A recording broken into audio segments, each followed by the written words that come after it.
All Okay, right. well, Hey, hopefully we no, should be back. I believe an absolute nuke called Windows hit the PC. yeah, sometimes the old blue screen hits you when you want it to least. But looks like we've got everything up and running, and we should be able to get back into our game pretty soon. Just kind of, and I don't know how much was lost, but right now we're at 2-0. EKC was able to score the last point. But now it's going to be an overtime, and Soren's just team player is going to be able to probably come in line pretty quickly along with the Juno Blobs. So looking really good this round for EKC. Looks like they're prepping. They're all getting their little starting positions right now. Getting ready to here to get the okay to get in there and play.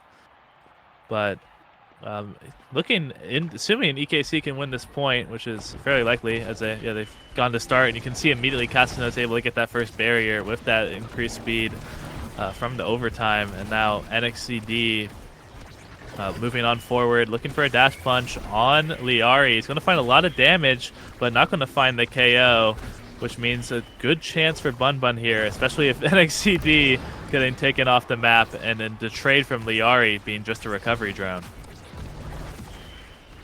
Yeah, and here comes the strike war attempt there. The second barrier falls for EKC, but Oh uh-oh, no! Scyther 12 sends it back into their own net, and there's so much pressure as now the second barrier falls, and Scyther able to find the strike through.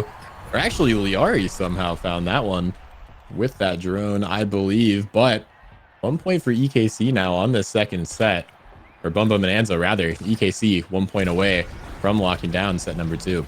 Yeah, really crucial point for Bun Bun to win there. Like I said, it's pretty scary if that Juno, but able to get it out, and now have to use the flip on defense, but a little bit of a choke. Misses the strike. Looks like looking like a MOBA player right now with how that core was walked past, or not quite in reach of. But now, Billy Bond with no barriers, and EKC with both, and just an eject goalie to even apply more pressure is a really big deal, as NXCD even gets 1 KO, and it's honestly looking really low as well. It's going to be really, really hard for Bun Bun to come back from this. Yeah, looking for 2 as Scyther taken off the map by NXDD with yet another one. Has the flip too. You can get it to NXDD in front of this net. Surely it's a goal, but you don't even need to. The stun from NXDD enough. And Katsuna gets that goal, sneaks that pass, and now things are even now, 1-1 in sets, heading into our third one here, and we'll have to see, is there another spark this time? Not yet. Nope, However, there still some is. strong awakenings. Yeah, there's still a spark of agility in there somewhere, but for now, it's going to be quick strikes being taken, unsurprisingly, away from Scyther 12, who's just known to go a little bit crazy with the quick strikes. But built different means Scyther 12 has 2 different size awakenings. That does mean all the size awakenings are off the table since Recovery Drone was in the last draft, but Scyther 12 just getting power no matter what is something you don't want to be giving Bun Bun, even if you won the last draft. NXCD, though, getting this Knife's Edge, has already been able to find quite a lot of KOs just from dash punches. It's just going to be even bigger problem for Bun Bun. That's right. We'll have to see how this plays out. Scyther 12 getting healed up there from Liari as the second barrier finally falls, and a good save by Soren. That unstoppable is going to be important, especially with Scyther trying to use that Death's Touch so frequently to secure a goal like that. But instead, staggered, bounced around, and saved by the Tofu Fortress. Scyther is alive and making it EKC's problem. Yeah, just went from being almost KO'd to full HP, walks back in there, uses the Death Touch in order to get that hook in, and then scores the goal. Just this size makes Scyther 12 a bit of an easier target almost from the damage, but with it now on your side, getting your health back up is not going to be much of an issue. So, NXCD, even though that dash punch just did half of Scyther 12's HP, it might not matter if this healing can continue to come out, and this forward pressure, despite having 2 flips on DKC's side, is being enough for Bun Bun. Ooh, and a good flip does take 1 barrier. And this time the core flip takes away that recovery drone from Liari, and the second barrier falls. EKC has a good scoring opportunity here with NXED in the goal box, but you can't get mixed up against Scyther 12 and Soren doing a great job locking down this goal. Liari taken off the map and now an open opportunity to score if you can get there quick enough. The Tofu Fortress does come out and Scyther 12 has to try to make things easy for Willybun. Pass off the taiko drum, not quite enough yet. As that log stalls things out for a little bit longer. NXED looking for the dash punch, saved away, perfect by Willybun. The blob from Katsuna almost secures it too. An excellent save to keep Bunbun Bonanza alive, and now the pressure is on the side of EKC, who has to lock down this barrier for that much longer. Oh, but will Willybun be able to? NXCD has the ult, is able to break through, but now if Soren helping out with this ult too, it's going to be really, really scary, and Liari's not going to be able to reach it in time. Willybun blocked off by the turret, and it's going to be a goal for EKC. Now, looking like once again at NXCD, like I've scrimmed both these teams over the past few weeks. NXCD on the Julie, it doesn't feel like the NXCD pick. Like I really feel like again, like the iconic pick for NXCD is the Zentaro, but the amount of dash punches that NXCD finds and the amount of pressure that he puts on as a brawler is just so scary. Like you're never really safe. You always have to be watching out for it, and that affects how you move around, how you control the core. And it's just something you always have to worry about. And just having that added pressure gives you so much more leeway in terms of core control, defensively and offensively. So we'll see if that continues to be a big issue for Bunbun. Yeah, and somehow that barrier kept alive by Soren with the pixel perfect. Willybun with the summer assault saves things, but will the flip punch be too much? It will. NXZD with the second goal for EKC, and things are scary for Bunbun Bonanza. They've been caught too many times, too far forward, and their barriers have suffered because of it. Willybun has to push up to generate pressure, but when they do, pushed away by both Katsuna and NXZD. A scary situation to be in for sure. Yeah, you see Soren almost got a KO at the beginning of that round, but Liari kind of saved by the taiko drum. Now it's going to be Soren moving forward once again to support NXCD, but Willybun's going to be the one to find the KO onto NX, leading to a power play situation. But this flip is going to clear it out, and the speed from Katsuna has a really scary bounce off the center, but Willybun's been prepared, has been playing very solid this point, is not going to let this last barrier go down.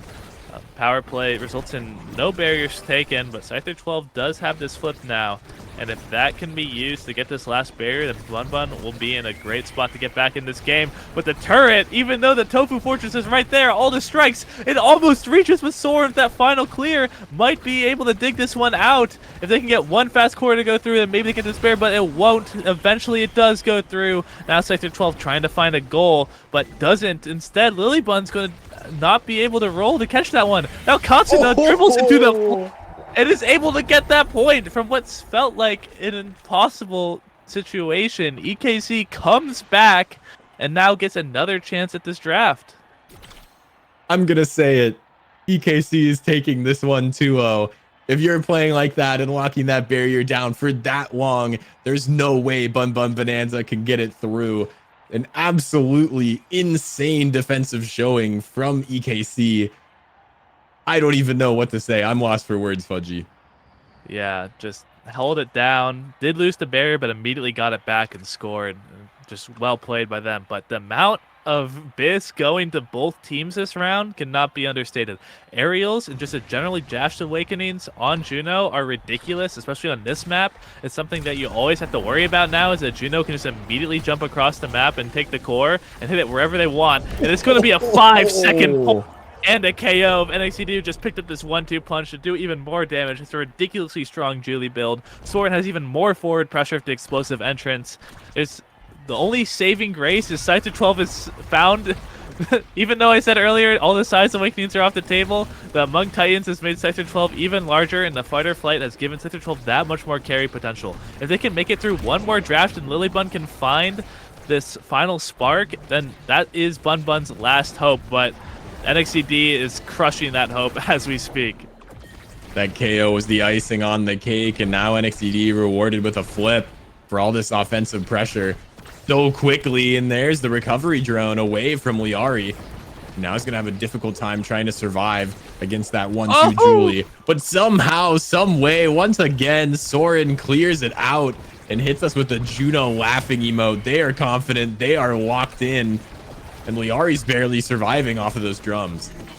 Oh, and Katsuna uses the dash in order to get the barrier and then flips it in. Once again, a sub 60-second point. Not quite as fast as the last one, but still dominant nonetheless. It's looking really, really tough for Bun Bun right now. It's really uncertain. They've been here before multiple times. You should never count them out, but it's looking scarier and scarier as each point goes by. Loser of this match has to play the Sad Boys in the losers finals, which is another scary team, as we saw from these last few weeks. Somehow Soren, with the perfect timing on these strikes, once again keeps the barrier alive for as long as they can. And Katsuna, a threat in the forward, but not as big of a threat as NXZD, who's there once again, gets it cleared out. And Scyther has the core flip, but has so much to get through with that Rasmus kit. The glitch pops, the blobs, manages to do it against it. It doesn't even need the core flip. Somehow the stun from it allows Soren not to strike, and EKC picks up their first goal. We saw this last game, and we'll see if this time they're able to have a different outcome. Yeah, that 0-2 comfort zone. Scyther 12, once again, has the tools to carry this game. Once the core is up, Scyther 12 will have the speed and has the size to win every single strike war. But without that quick strikes, isn't quite able to blitz through all of them. And as long as they are able to use their strikes together, EKC are going to look really strong. They get the KO. NXT has the flip, but isn't even going to need it. Lilybun a little bit too small for the Monk Titans to reach that core, and the dash would have secured it anyway. NXTD leads EKC into the grand finals. Wow, an excellent performance from EKC with the perfect 2-0 onto Bun Bun Bonanza. That is a scary team to look out for as we move forward through the NASL. What a ridiculous showing from both of these teams. We see here 28,000 damage and 10 KOs from NXCD. Look at that, over 70,000 damage on the side of EKC. This is a team to look out for. Yeah, I mean, last game they went damage and had less KOs than that. I think they only had six KOs. They had a lot more staggers, to be fair, which is sometimes just as important as a KO. But NXCD on this Julie, whether it be Night Market, whether it be Taiko Temple, which used to be a map that the character was thought to be not as good on because the drums could kind of stop dash punches KOs from happening, it ends up not being that big of a deal. When you're NXCD, just finding those KOs, has Soren to deal the damage to help out as well. Just also, it's not too bad when you have like 80 power coming from Knife's Edge and Spark of Strength plus another Spark. And then that 1-2 punch just kind of sealed the deal. Katsuna getting a lot of the goals, but NXCD clearing the way for Katsuna in a lot of these situations. And obviously Soren holding it down as well, but both in these last two games, Katsuna having insane redirect counts, just having really big impacts on both games. Just great performance from EKC. Oh, 100%. That 5-second goal will definitely be in the highlights. You'll have to check those out later. But Bun Bun Bonanza, EKC, a well-fought victory for EKC, as we'll see who wins Bun Bun Bonanza versus Sad Boys in the losers finals, and we'll have to compete against this team. But I believe we might be passing it to the desk in a little bit once we get ready. But still, like, that quick strike from Katsuna, able to help out so much. But thank you guys for tuning in to the winners finals. Up next is going to be the losers finals. We're going to hop into a quick break, and then the desk will be there to talk us through it and talk us what's going to happen in this next match. So don't go anywhere.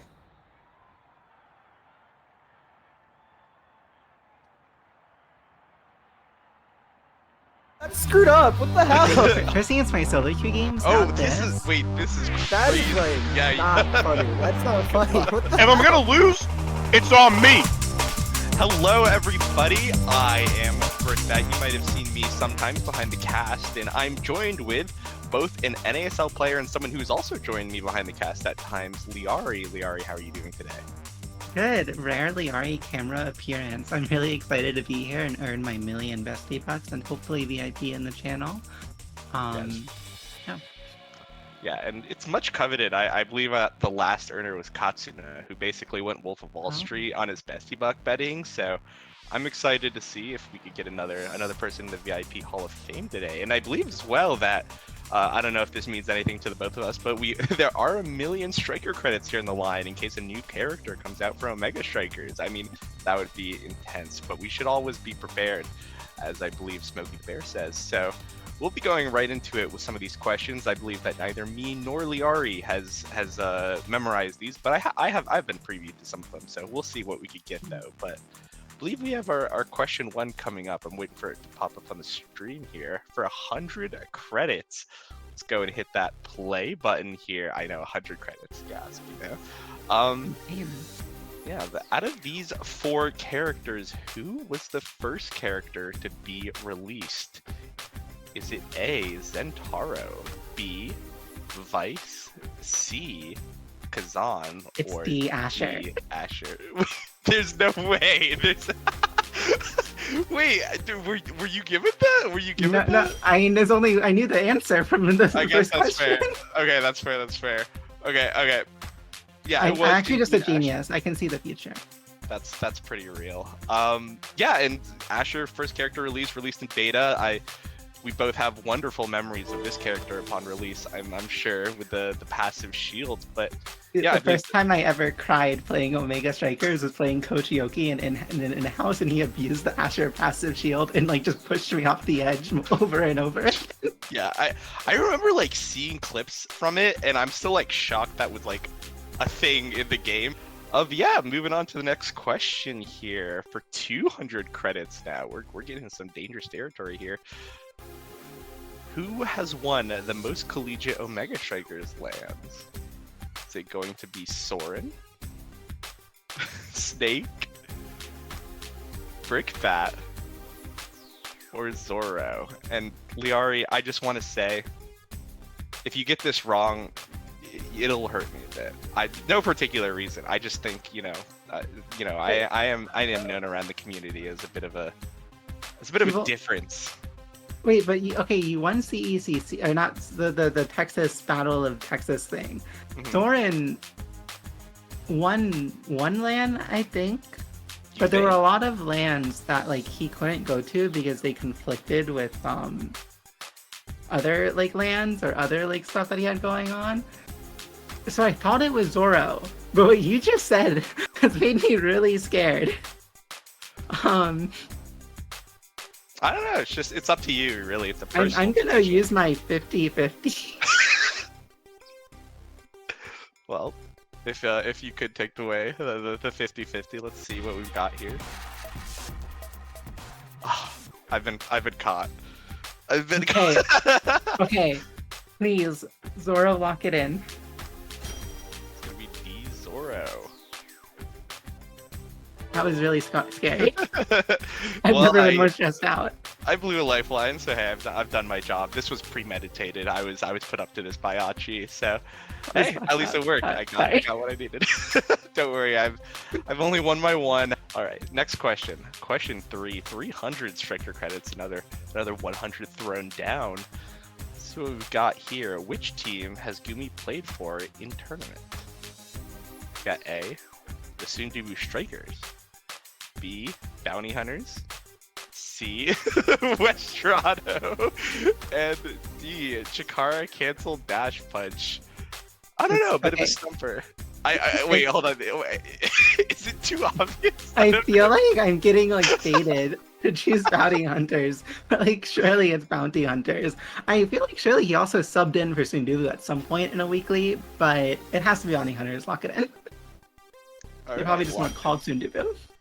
We'll see what it was called or what tournament it was. Bounty Hunters locked in. Let's see it. NASL West, I would. Oh yeah. Yeah, there it is. Yeah, NASL West. Yeah, King of the West, earning his first crown. Bit of a good one.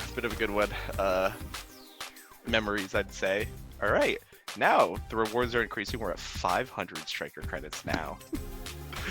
All right. Speaking of question 5 or something, which striker has the most selectable skins? I know this one.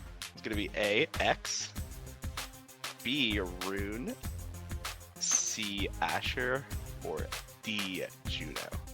So I was really concerned that Luna would be an option because she got like the striker battle pass in the beta that gave her a ton of skins. But I know this one, it's Juno because of the cafe skins. D, lock it in. D, Juno. That's gonna be correct as well. See the final answer of D being locked in, and that is correct. You've gotten yourself 500 big ones in the bank account right now. Kinda rich. I was so worried because X also had like the beta pass skins, but Yeah. Juno's just Juno. Yeah. Plus the it was like the 4 cafe, then the Lily Pichu. Yeah. There's one more, right? The Summer Splash, right? Summer Yeah. Splash, my favorite. I use that every time I play Juno. Yeah, moving on then. Oh, question number 5. I lied last time. For 1,000 though, we're entering the 4-digit territory here of striker credits. Let's see what we've got in front of us here. Don't get nervous. Which of these TOs has won a tournament run by the other 3? Again, you know, no hard feelings about this one. Max LC. B, it's gonna be Yachie Kicho. C, Love and Drunk. Or D, Vaughn. I lied. I wasn't even on the answers. Oh yes. I mean, like, wait. So it's one of the other 3 in the question. Yeah. So Okay. it's like this person won by a tournament and run by the other 3 that are remaining. One of the other I see. incorrect answers. Yeah. So Love and Drunk did Knowledge Gap. Max LC does Seraphim Specialized. I think Yachi just helps with different tournaments. I don't think they've run like an actual tournament by themselves. And Vaughn does Play Better, Win More. So it has to either be a Seraphim Specialized or Knowledge Gap. I don't think Vaughn coached a Knowledge Gap. Sorry, I like have to talk about this because this is a really hard question.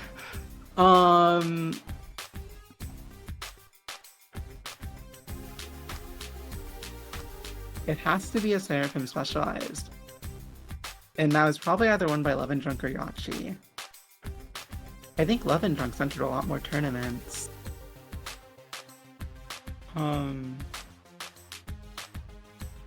I know none of my subs would know the answer to this. I don't think there's a live viewing audience to ask. Just gotta go for it then, I guess. This is really difficult.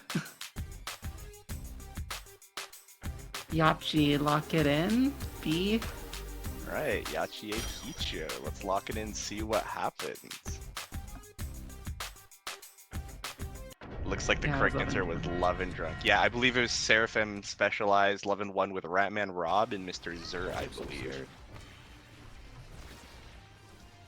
Let's go! That's the tourney! That's my 2P! That's my 2P! That's my 2P! Oh no, wait, first against my solo queue games, now it's this? What the hell?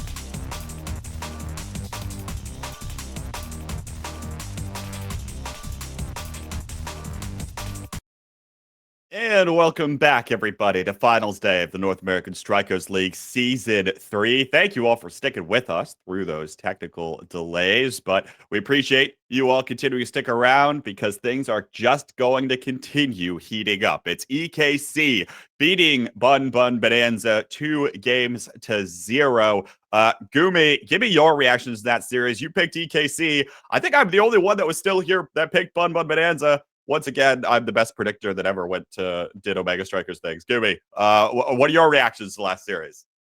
Yeah, I think overall EKC played incredibly well. Maybe Soren's drinking stream last night powered him up. I don't know what it was, but EKC really sort of felt like they were meshing today. And I've seen Bun Bun play better. Hopefully they can bounce back and play at their best versus Sad Boys. Sad Boys is a team that if you are not going at them with your very, very best, you will just lose. And Liari Alta 4ing at the end of that last game, I don't know, is her mental in shambles? We don't know, but I hope everything recovers down at Bun Bun HQ because I'm ready for a banger losers finals match, Bun Bun versus Sad Boys. Mystic, you're joining us here. You got to catch some of that last game, and I know you were thinking a little bit about the drafts that were coming in from that last match. Yeah, and to go on what you said earlier, K-Bot, I put 15,000 channel points on Bun Bun Bonanza. I was a Bun Bun believer, and unfortunately, my 15,000 channel points are not with me here today. But that is all right, because Bun Bun Bonanza do have another chance, but I was mentioning before we hopped on, one of the things I noticed in particular with like the night market game was the drafting from Bun Bun Bonanza. There was like a specific draft. I think it was the first draft. Bun Bun opted into specifically Scyther 12 opted to take neither like built different or spec training. And I know a lot of the brawlers these days are leaning off of spec training, just as like a playstyle difference as people are getting better and learning to dodge and stuff. But when it's a Deadeye start and you have Deadeyes across the board, I think the KO difference, right? Having 3 Deadeye users on EKC side. So I think Scyther 12 really should have taken either one of those trainings to help kind of like fight back or help bolster the damage of Bun Bun Bonanza. That was one thing that kind of stuck out to me.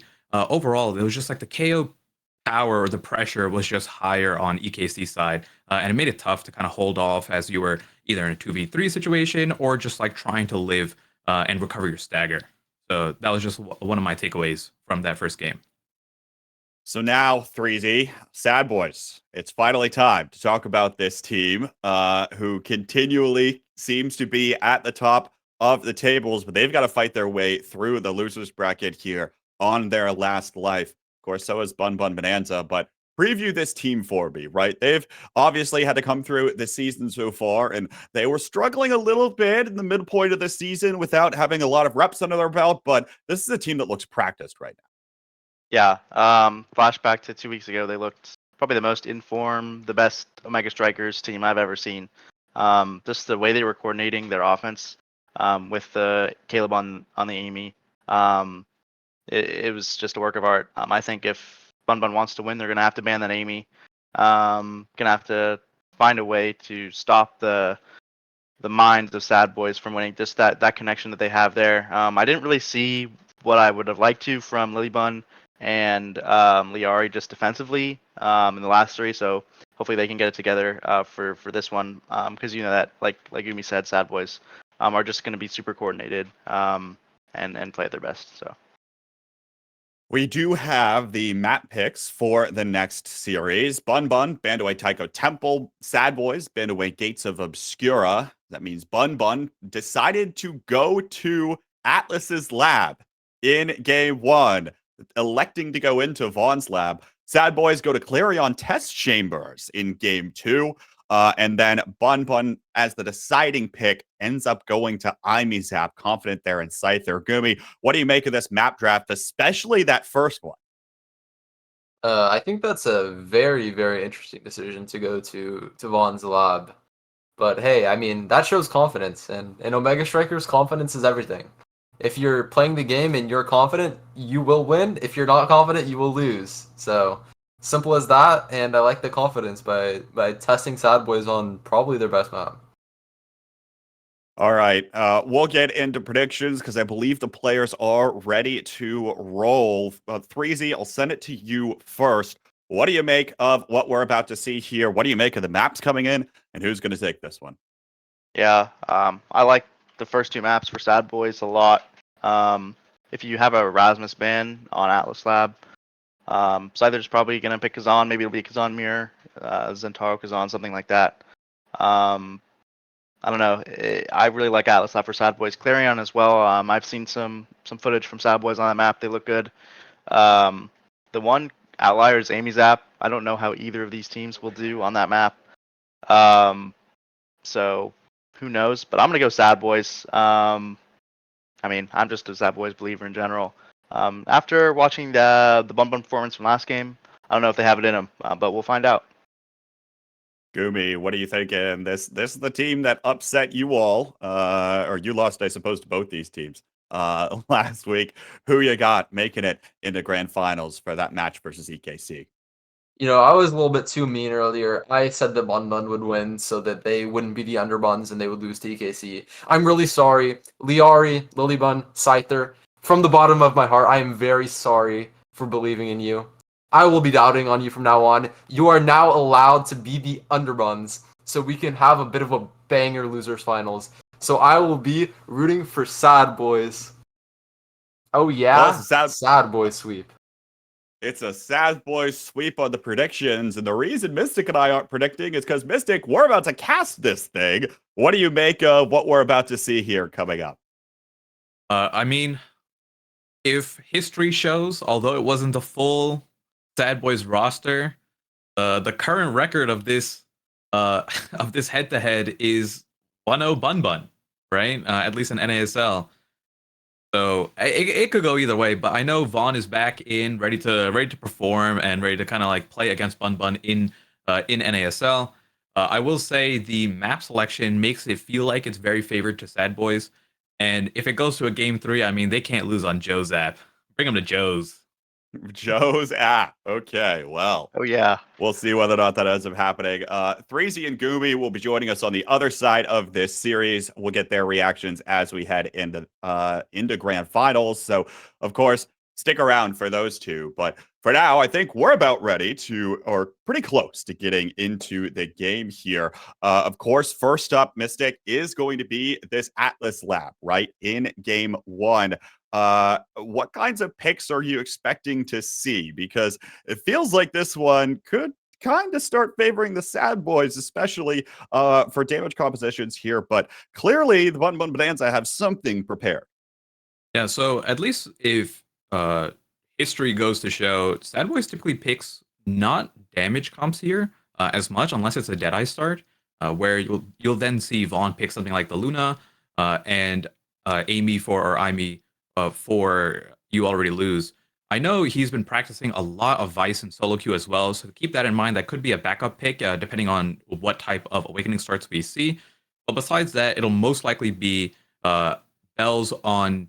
Now, I was going to say, normally his comfort pick is that Juliet, but the last few weeks he has been grinding solo queue, getting the Kazan and getting the Zentaro up to par, and it is a menace. So expect one of those two to appear, and then Vaughn playing something a little bit more comfortable. I would say most likely the Estelle is going to be the default for Vaughn, and then unless they ban out the Amy, which I do think should be Bun Bun's ban going into this Atlas Lab, definitely expect the Amy over from Caleb.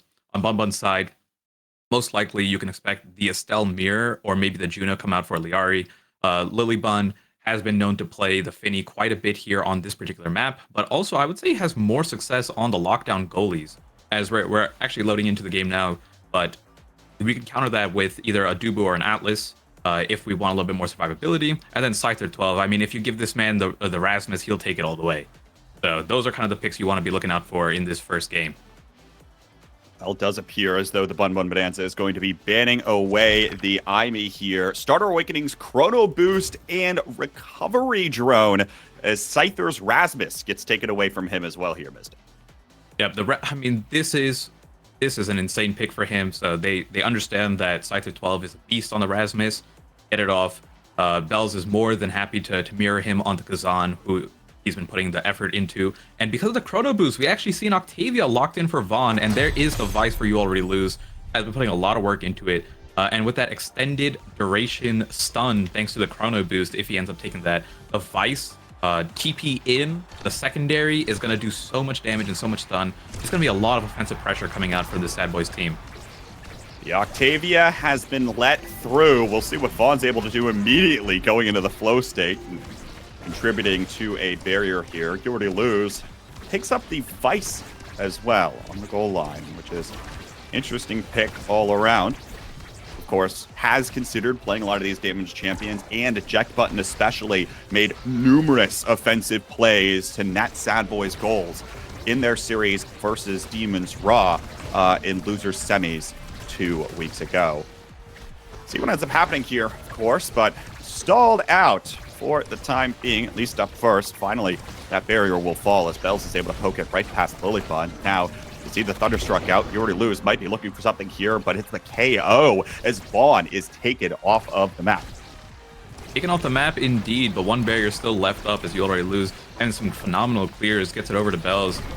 Almost had an opportunity to make a play there with the secondary. Vaughn returns, and they have the advantage now with the goal gates wide open. There's the roll, the Summer Assault coming through from Lillibun as Bell is able to navigate the core between him and Liari, or sorry, between Lillibun and Liari. Well done, of course, by Bells. Right place, right time, incredibly consistent, right? Has been the consistent scorer for the Sad Boys for an incredibly long time. You see now Purity lose already 4. There's a recovery drone. Procs there from Scyther 12. Won't have that for the remainder of this set. Look, he just tries to use the crooked leverage. You lose. Beautiful power chord. Trying to keep the barriers alive here, at least get it away. And Vaughn will expend his energy burst just to stall out the core for a moment. Once again, we're in this stalemate here. Bell's looking for the KO versus Scyther. Scyther's able to pick up the orb, but all the meanwhile, Vaughn's able to dance around, find that barrier away from Lillibun, and Lillibun finally finds the clear. Once again, these two Buns are trying to get this around, but the Sad Boys continue to close in. Yeah, getting rid of that recovery drone early means Scyther 12 is now vulnerable, while Bells has his own recovery drone up and a little bit more stagger from the level advantage. And then we see the damage difference coming through as well, because you already lose on that Vice can output so much, but Lillibun, while more of a lockdown goalie, can't really help out, deal some of that damage. And we're seeing the way these goals are being scored is more from not the Kazan spamming abilities aggressively. Oh my goodness, departed to the afterlife for another 9 seconds goes Scyther 12. But the point I was trying to make is that a lot of the time, the goals and the barriers that are being broken are from these simple strikes that Bells is doing, and that extended range that Kazan has on that closed form strike hitbox. And that's kind of one of the key differences, I feel like, that Bells plays this Kazan compared to some of the other players. But Scyther 12 able to even it up, but Bells managed to get both the KO and the goal set, point number 3. So getting that recovery drone is not going to matter, but that's a 3-0 set 1 going over to Sad Boys. Well, they'll get their pick of the litter here up first, and you know the Sad Boys are in form when something like that comes on together. It will be Bells getting the pick of the litter here up first. Not a ton available, but will opt into picking away the explosive entrance. Vaughn going to be able to pick up a fight or flight this Octavia as well, adding to that speed. Yeah, this is looking pretty good for both teams so far. Honestly, I wouldn't be really upset, even though if you were Bun Bonanza losing that first set. The draft is looking solid for you. You get the Stagger Swagger away from the Octavia. It's more so that you're denying it from the Octavia than you are taking it for yourself. A little bit of speed doesn't hurt. Getting the Twin Drive on Liari, that Estelle is so powerful. And then, of course, Scyther 12 getting a little bit of power and movement speed. One already having that size pairs so well with the Knife's Edge. And as I say that, Vaughn taken off the map. Bells close, completely staggered here, and can lose his recovery drone if he doesn't play a little bit carefully. Actually, just saved a second ago, comes right back, recovery drone gone. It's looking like the exact opposite of the first set here, as both Sad Boys members were taken off once, and the barriers completely disappeared. Scyther 12 going in for the shot. Lillibun, I love the aggression coming out here from the Dubu, but we're getting a little bit of fight back from Sad Boys as they break one barrier. Even despite there being an Octavia here, Lillibun not afraid to step on forward, trying to maintain a tight circle, but now is going to get caught up by the top spin. There's Bells performing the Sad Boys. It loops around the barrier on the backside here of Atlas's lab. Able to do that for now. Liari looking for the pass up to Scyther 12. Now here it is in the corner. Supernova just a little bit too short. And it will be Scyther sneaking that one past. You already lose. This is what I like about the Kazan here. We've kind of evolved throughout the I guess release of this character to now. How at first Kazan was more of just slam your keyboard or slam your keys down and dish out as much damage as you can. But as time goes on, people are playing it more as like a core controlled brawler that also has the output potential of, you know, significant damage. And the way we see these scores being these goals being scored is showing that, as Vaughn goes for a wonderful flip into the ultimate, not able to get it though. A good defense from Lilybun. Although they are 2 barriers down here, have to fight back a little bit if they want to get the second point. But Bell's getting into position there, has his own core flip available, and it's just a matter of time before they kind of navigate the core up to the net and see if Bells can score from a nice flip. Vaughn will have to live it out though, but as I say that, takes a 10-second trip into the ether for now. Alright, nice strike. Gets the side of that barrier, but now Bells has core flip, looks for the shot. Scyther's dropped back. Helps the Lilybun with the defense. Now in pursuit with a knife's edge speed on this top side of the map. Not going to be able to come up with it this time. Bells now. The dribble, you already lose there with the Supernova. Goes for the offensive play. Not able to find it this time. And Scyther is able to collapse on the goal, punishing that offensive play from You Already Lose. Trying to scramble there on the back end. It's a 2-0 set for Bun Bun Bonanza here so far. Starting off strong, and like I said in the Awakening draft, it wasn't very Sad Boys' favorite at all, even though they had won the previous set here. And even the points are going pretty close here. I feel like almost every point it is Sad Boys who managed to break the barriers first, but Bun Bun Bonanza crawling back every time, not letting the pressure of the barriers being down stop them from going on the offensive here. I like the way Lilybun is playing so much. You can see the aggression coming out, not really staying by their own barrier, as they try to make sure that they're offering as much support to their team and don't just let the Vice take over while they hunker down here. And it's making a big difference here. Scyther 12 with the knife's edge movement speed is gliding. The space glide coming through, both barriers down, and now this could be a 3-0 for Bun Bun Bonanza if Scyther clutches this out here and this offensive play. But no, just a little bit more needed here, but it's looking good for Bun Bun. Vaughn wasn't able to keep up the flow state there. We'll have to wait for that to come back off cooldown. Now, though, there's a KO. Bell's taken off the pitch thanks to the somersault, but you already lose. Forward here, finds the barrier. Here's the core flip. There is the Tofu Fortress, or the Donut Fortress, as it is. Out and forced to prevent that goal from going in. Scyther looks to slip forward and will be able to poke that one away. Finds the goal. 3-0 for Bun Bun Bonanza. We are 3-3 here, Mystic, entering set 3. 3-3, and the difference there felt like Scyther 12 was looking a lot more comfortable this time around. Managed to live. It was Bells who lost the recovery drone first, and the KO pressure was actually coming out quite a bit from Bun Bun Bonanza, even though they don't have that damage support, which was very surprising to see. So, but going into this draft here, we got Hotshot taken away from Liari, or taken to Liari, which is a great pickup there on the Estelle. One thing I want to note here is the Unstoppable going over to Octavia is going to help a lot with the survivability. Other than that, not really much to take. It feels really bad if your Bells here. Having three dead trainings, right? Absolutely nothing here really helps them. But keep in mind that the explosive entrance plus the Deadeye can actually proc on the Kazan secondary. So it's not completely dead dread training, but it's not something that you'd want to pick unless it's the absolute last choice. Was the last choice in that instance. Other thing I want to comment on, though, You Already Lose has a little bit of insurance. 2 sparks to his name on this Vice. Neither one of them spark of power just yet, but if that comes online, that will be a massive pickup for the Sad Boys, who are continuing to look to bully away Bun Bun Bonanza. They'll take both barriers, though, first. Bell's going to try to keep Liari in the corner. There's the top spin. Will proc that recovery drone. Liari back online. Vaughn now, beat drop. Still has this energy burst, looking to use it. Sad Boys continue collapsing on the goal. Beautifully done. Really good to find the barrier. Bell's pop up now. There's the flip forward. Try and keep this one in the corner as Vaughn, but Scyther's going to be able to poke it away. There's Lilybun playing super far forward again. Scyther pulls it back, looking to try to find the dribble, but no. Loses control of the core. Now Bell's beautiful shot down to the bottom corner. Lilybun hesitates for just a moment, and that's all the room that Bell's needs. And there it is. We're seeing the Kazan battle it out in terms of the dribble plays, the crooked leverage, coming in, pulling it back, and see who can perform better. Lilybun used all of the cooldowns of Dubu on that previous play on the offensive push, and just didn't have it there for Bells to score. Starting off this point strong for Sad Boys as a KO comes out onto Liari, both barriers being dropped. Vaughn has the flow state of just trying to keep the offensive pressure as they find an opportunity to get over to Bells or you already lose. Went in, did not use the energy burst, I guess saving it for a defensive play here, trying to keep the barrier alive because confident that they can score either way here. Scyther 12 with a good shot up on the energy burst gets it over to Liari, who manages to secure that barrier, and a shot into the middle Atlas slab black hole almost gets it in, but quick reactions there, manages to save it down as Scyther 12 going in for another crooked leverage play. And we're kind of back to this neutral state as both people trying to get it up to an offensive, I guess, position here to score.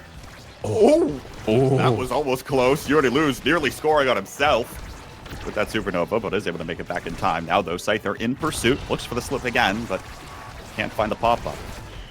Scyther control the core, pulls it in with the crooked leverage. That was a powerful shot the second that overtime was made. 4 goals to 4 now in this game. Both with the 3-0 sets going to each other respectively, and then now tied 1-1 here. And keep in mind, Scyther 12 is really good at scoring these shots from the open when having access to that crooked leverage, right? And then paired with a 1-2 punch closed form, this core goes fast. It's really not reactable. You kind of have to predict where Scyther 12 is going to send it if you already lose here. Take a look at Vaughn's stagger right now. It's quite low. Doesn't have access to stagger swagger. Only has the unstoppable. And if Scyther 12 chooses to opt in for some damage, it could be trouble for Vaughn. But missing the top spin was kind of crucial there. And now Vaughn able to heal back up, get the unstoppable back as well, as a good flow state allows them to get both barriers. Have to clear out of this defensive play first before they can go for a point, but both teams fighting heart and heart to try to just get the core into a spot where either Kazan can make kind of like a nice fancy play. Passing plays don't really look like they're happening as much out of the Sad Boys right now. Yeah, might find a way to get this core up to Bells, who has been open for a while, but even still, enough pressure is getting put out by the forwards of the Bun Bun Bonanza. Now Scyther 12 once again able to find the strike there off the crooked leverage, and that fast shot the second that 1-2 punch comes in overtime. There it is again. Bun Bun Bonanza now on the verge, going up 2 sets to 1, but not if he already loses anything to say about it. Goes forward in the Thunderstruck to find the first barrier. I feel like the Sad Boys are always getting the first barriers. They can't even get both barriers. It is just finishing off the point that seems to be the trouble. Scyther 12's execution here on the net has been so good, but there it is. Supernova coming in, getting that second barrier here. Again, we still have these energy bursts up, and the crooked leverage battle between the two Kazans with Bells coming out on top here. And there you go, tied 2-2. It is as even as it can get, K-Bot. I think I'm gonna need that clip slowed down in slow motion to fully understand the 5 redirects that happened in that second of that strike war, basically, that just took place. Fantastic stuff. Of course, Bells getting the best of that one. And now, once again, Scyther uses the energy burst, finds the second, looks for the pop-up. Not in front of the core. Liari looks to keep it forward with the Rose Warp. Now Scyther looking for the dribble in the corner. Not able to find it just yet, as Vaughn is all over Scyther right now in this flow state. Now Lilybun starts to move forward, has a little bit of speed from the momentum boots. There's the gravity well, but Scyther able to find the virtual double there, proccing that recovery drone away from Bells and taking Vaughn off the pitch. Power play opportunity here. The tight triangle comes out for the Bun Bun Bonanza. Bells able to sneak it away once. Crystallized Thorns come up just short, just a little bit outside. Here's Lilybun. There's the Tofu Fortress again. Rose Warp forward. Liari saves the strike and finds the goal. Bun Bun Bonanza now up 2 sets to 1. We'll see what happens here on this next carousel, Mister. Liari clutching it up. I mean, for the most part, it was a Scyther 12 show, but a great performance there from Liari on that final point, using the Twin Drive and Hot Shot to their benefit here. Now let's take a look at what we got. We do see that Sad Boys have two players above Liari there at the end. But taking a look here, I mean, there's a lot to take here. Maybe you go Siege Machine on Dubu, but denying the Castellas away from the Octavia, a really good pick as well. Heavy Impact is a lot of damage going to Kazan, so a good pickup after getting the Deadeye last time. The Strike, I mean, this is something that's going to be a little underrated, but the Kazan with Quick Strike, it is a menace to keep in mind, right? That extra range that you get on the closed primary, or not the closed primary, but the closed form strike, having that at an extra speed, it is really hard to deal with if you're the goalie here. Overall, I'm going to say that it is definitely a Bun Bun Bonanza advantage here on the draft. And even though You Already Lose has three sparks, I don't like, without having a spark of strength, I don't think it's going to matter. unless they win this and then potentially get forego the Spark of Strength and even just go the Spark of Leadership there. That was the other point I was going to bring up. Well, 2 points. Of course, the quick strikes with a player like Scyther 12 looking for an incredibly core control, right? Brawler really likes not doing as many of those KOs, but trying to do a defensive influence there. Not only has the quick strike pickup, but also Liari picking up the Among Titans. Also means Scyther gets a little bit of extra size. That means everything gets bigger, including that little longer strike hitbox, the crooked leverage, everything helps out for this Kazan. Other thing here, though, as well, the Sad Boys win condition seems like they have the advantage in set 5 if they can get there. It can be very hard to deny both sparks away from You Already Lose, depending on how the draft order shakes up. Overtime now. Scyther looks for the poke here. Vaughn doesn't have the flow state up. Already has used it. That one's going to go just wide. Scyther takes the shot. Core flip used, but still able to find the rebound there. Scyther now puts the Bun Bonanza up 1-0. They're looking to take game 1 here, Mystic, and we doubted them a little bit on the desk, but hey, they're coming out on Atlas's lap. Maybe a little walk to clear their head, but this is not the same team that played against EKC just moments ago. As we're seeing such a performance come out between all the members of Bun Bonanza, but especially you can see Scyther 12 on this Kazan is absolutely a menace here. Bell's trying to keep up, but Stagger Bar taken completely away. Trading barriers going back to back as the core goes a little bit wide. Supernova Charge has to return back to their net to forgo getting scored on the point. I mean, that was a scary secondary and crooked leverage coming out from Scyther 12. Could have spelled the end of this point here for for Sad Boys. But now, once again, we're back to this point where we're kind of in a neutral state, but the flow state is gone. Bell's trying to heal up the Stagger and just trying to get up. But one thing that also from Liari taking, oh my goodness, and the point finally coming through. I think that was the help of the chain lightning on the Vice, kind of securing that rebound there. 1 goal to 1 now in set 4. And other thing here that I want to comment on is how often is You Already Lose getting these Thunderstrucks out, right? He's able to go for some more of these offensive plays thanks to having Spark of Focus as one of those 3 sparks. Lilybun racking up the redirects there. Tofu Fortress is going to trap the core for just a moment. Here's another one. Thunderstruck out. Lilybun finds the clear somehow there. Able to pull it back now. Vaughn in trouble. There's the piercing shot. That'll connect here. Lilybun just looking to get it up to Scyther, but Bells is in the middle, continuing to interrupt the play time and time again. Scyther now has the dribble, wins the strike war versus the power chord, and it is game point for the Bun Bonanza. And the extra size, the extra 15% coming out thanks to Liari is definitely making a difference there. And also makes a difference to Lilybun as well, right? Dubu, already this massive character, getting an additional 15% size from this Among Titans. Helps out so much. And now we are at game point here for Bun Bonanza. Sad Boys has to step up. They have access to 1 energy burst here on You Already Lose. Bell's almost KO'd, has the access to the recovery drone as well. And will not be, manages through all of that, all the low stagger. Gets the barrier, gets pops up. Isn't able to get the core to where he wants it though, but I mean, 1 barrier down, at least they have another one. Sad Boys needs to win this point to go to a 0.5 and to a set 5 potentially here. Thunderstruck coming through, not in position to make a play off of it, and we are struggling just a little bit to get the core up. Not looking good, K-Bot. Flow state out. Scyther able to find the KO versus Vaughn. Now Bells. Got to contribute here on the defense, but You Already Lose forward. Almost tries to do this, but no. Rollout log is there for Lilybun. Liari keeps it in the corner with the piercing shot up to Scyther. There's a core flip. At least it stuns Scyther, preventing him from scoring the goal. Tofu Fortress out as Vaughn is trying to pass it up to Bells. You Already Lose tries to go in with the Thunderstruck, but now has dashed right back to the goal with the eject button. Vaughn forward again in the flow state here. Overtime now. Sad Boys have to find this goal.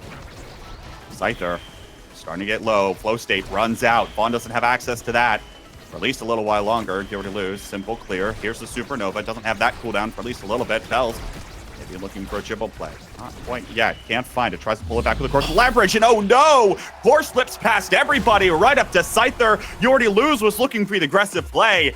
And Scyther will punish. The Bun Bonanza take Vaughn's lab away from the Sad Boys. Bun Bonanza coming out strong after losing. Keep in mind that first set 3-0 went in the favor of Sad Boys, and then the complete comeback going into the favor of Bun Bonanza. So taking a look here at kind of the scoreboard, we can see Scyther 12 with the 8 points, right? The redirects 172, actually less than Bells. but it was a little bit harder to get it through Lilybun, who was a little bit more defensive thanks to being on that Dubu, having that extra size, having the cast to last for the longer stun, and the creation staying out longer as well there, and then Liari supporting everything through the entire way. And it just felt like it was harder to get the core up for Sad Boys than it was for Bumba Bonanza. And then Scyther 12 manages to always be in this position where they can make a play off the core. Whereas Bells it felt like Bells had to be a little bit further back to help bring the core up. And as a brawler, that's not what you want. Like, you don't want to be forced into that position. You kind of want to be in their net, ready to intercept the core and then make a play onto their goalie. Really curious to know what the adaptations here coming into the Sad Boys are going to be. I think, like, the option here, I think the option is always to play the counter. So that you, in my opinion, you always have some win condition, right? If Bun Bonanza, you know they're going to come out in this very core control style, get Lilybun's Dubu forward, continue to, get that rock up to Scyther. What do you have to do first? You've got to find the KOs, right? They couldn't play the core control meta because the type of goalie that Jordy Luz was playing was just different in nature. Lilybun had the Ice Skates Dubu, right? Was able to start going forward. Haven't said that one in a while, have we, Mystic? Ice Skates Dubu. I mean, Dubu coming on in ice here. makes its return. Yeah. But again, right, this is one of the things the Bun Bonanza plays, and they play it incredibly well. How are you going to disrupt it? Apparently, the Octavia off of that Chrono Boost start was not the answer, but we know Vaughn has an incredibly deep champion pool here, Mystic. What kinds of things might we see here as we head on to the next map? Next up will be, what's it going to be? Clarion coming up next as the Sad Boys pick. Going into that game, we had a little bit of like differing play styles just within Sad Boys itself, right? We had two of these high damage ample characters between Kazan and the Vice, but the Octavia doesn't really fit that mold as well. So if you actually took a look at the KOs there at the end, I believe it was like 6 or 7 KOs from Bun Bonanza to like the 3 KOs of Sad Boys. So playing that high damage goalie of Vice, but not being able to secure any KOs. You're taking away one of the positives of playing this character, and then you're also sacrificing that defense that Lilybun managed to have from playing Dubu. So as long as I think Sad Boys pick a team that has all the same game plan going on, it should be a lot better. Whether if they go all in on the damage or they just choose to go in for the core control. My prediction here is that we most likely won't see the Vice again. I would say we most likely won't see the Vice again unless it's Amy Zap Game 3. On Clarion, I think if the Amy is banned, you'll see a Kai come out there instead from You Already Lose. And then Vaughn has like a pretty deep roster as well. Could opt in for the Now or the Jakar here. It's most likely going to be... actually, I would say it's probably going to be Juno, Jakar, or Stel. Expect one of those 3 to come out. And then Bells most likely going to be on the Zentaro or the Kazan once again. I would say that's probably the high likelihood of what Sad Boys is going to pick. And then for Bun Bonanza, not really much to change there. They played their comp well. Expect them to just pick the same thing. Could be basically the same thing. We'll see whether or not, of course, the Sad Boys change up their ban as well in the last one. I really think that this Dubu is one of Lilybun's best strikers. That you take that away, and suddenly some of the foundation pieces that allow Scyther to be successful, whether it be on the Kazan or on the Rasmus, are taken right away. But the Chrono Boost Mystic is back on for one of our starter awakenings, meaning this Octavia could come back out if Vaughn is confident in it. Prime Time is the other starter awakening here. Prime Time Chrono Boost. Most likely you'll still see the Prime Time pickup as the go-to for most of the goalies, but your prediction came right. We take the Dubu out. Felt the Dubu was doing a little too much there. And I'm going to say that, hey, the Rasmus is probably fine. We'll just get rid of the Dubu because Lilybun was performing really well on there. And instead, we're going to see most likely a Vice pickup for Lilybun, opting in for the range damage themselves here. Not going for the Finny. So I do like this. Prime Time probably going to be picked up there for all 6 members. And we can see here that it is going to be Kai. Actually, it could go either way for the goalie and midfield position. It could be Kai midfield. No, gonna go in for the Kai goalie and Vaughn on the Estelle, paired with Bells again on the Kazan, dittoing Scyther 12s here. Watch this, though. You already lose eject button chrono boost up first, looking to try to pick up some extra speed on this Kai and continue being that aggressive threat we saw him being last time around. Couldn't quite do it on the Vice. We'll see whether or not he can do it on the Kai here in this blazing pace. Liari forward, keeps it in the corner here, and Scyther is able to find the barrier. Lilybun moved up pretty far forward again. Liari strike it off the center expanse and goes right back up the Scyther here. Bon Bonanza continuing to keep that pressure up. One of the things I gotta credit Scyther 12 here as well, and this has been kind of like a running joke in the Omega Strikers community, is the brawler players' lack of ability to win strike wars. And Scyther 12 has been doing the exact opposite here. In all these clutch situations, has been winning either the crooked leverage fight or the crucial strike that results in a barrier or a goal. And we're seeing that come through over and over again, pretty much for every goal that Scyther 12 has scored.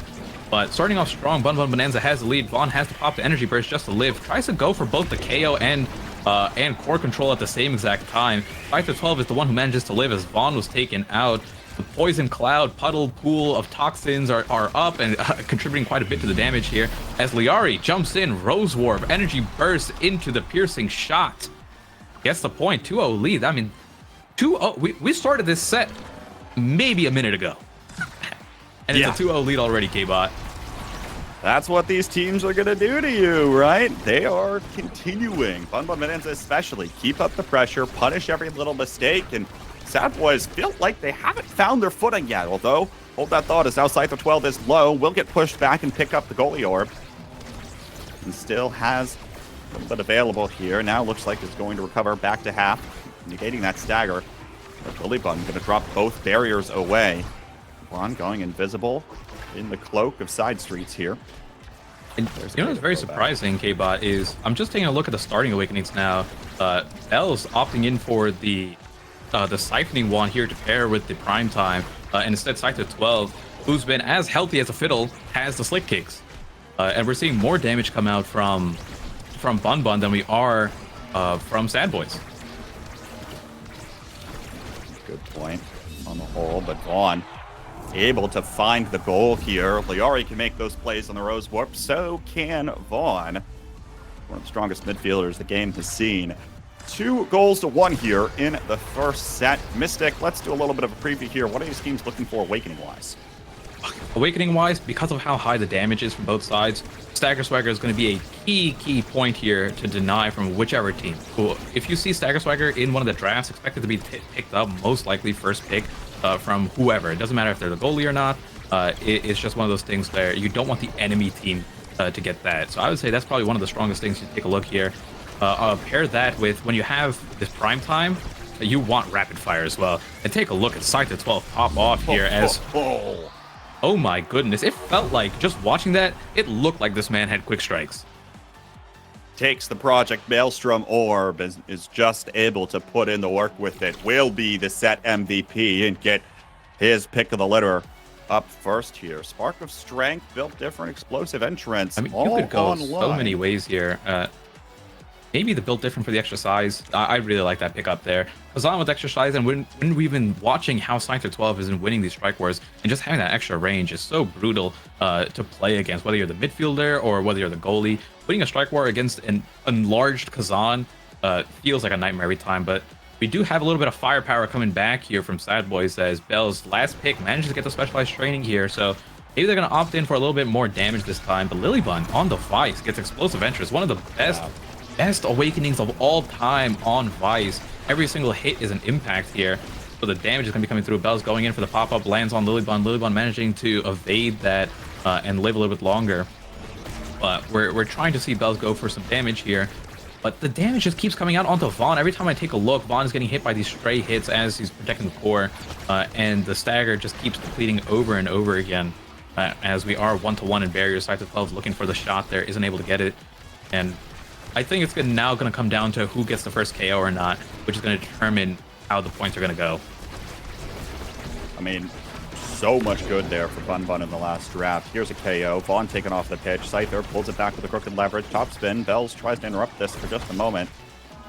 Now is going to try to take it down for Scyther, but the Blazing Pace comes out. You already lose. Can't quite find the clearing angle.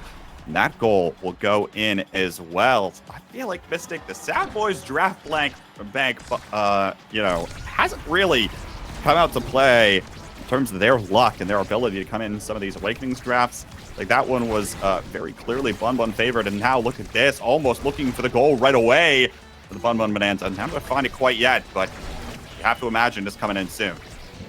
And there we see the Crooked Leverage coming out, and Scyther 12 has access to that prime time. Went for the play twice here. Vaughn forced to use the elusive, has nothing available to him now. Might get taken out by the topspin, but no, a good sidestep gets it through. Liari with the patience lines up the piercing shot. Almost feels like Zentaro when he goes for that core flip rush play, and able to get 2 points already. And it feels like Bun Bonanza are executing on their game plan better. They know how they want to play, and it feels like they're performing to it well. I'm very surprised here, as this is like a pretty strong composition here coming out from Sad Boys. The only difference really is that You Already Lose isn't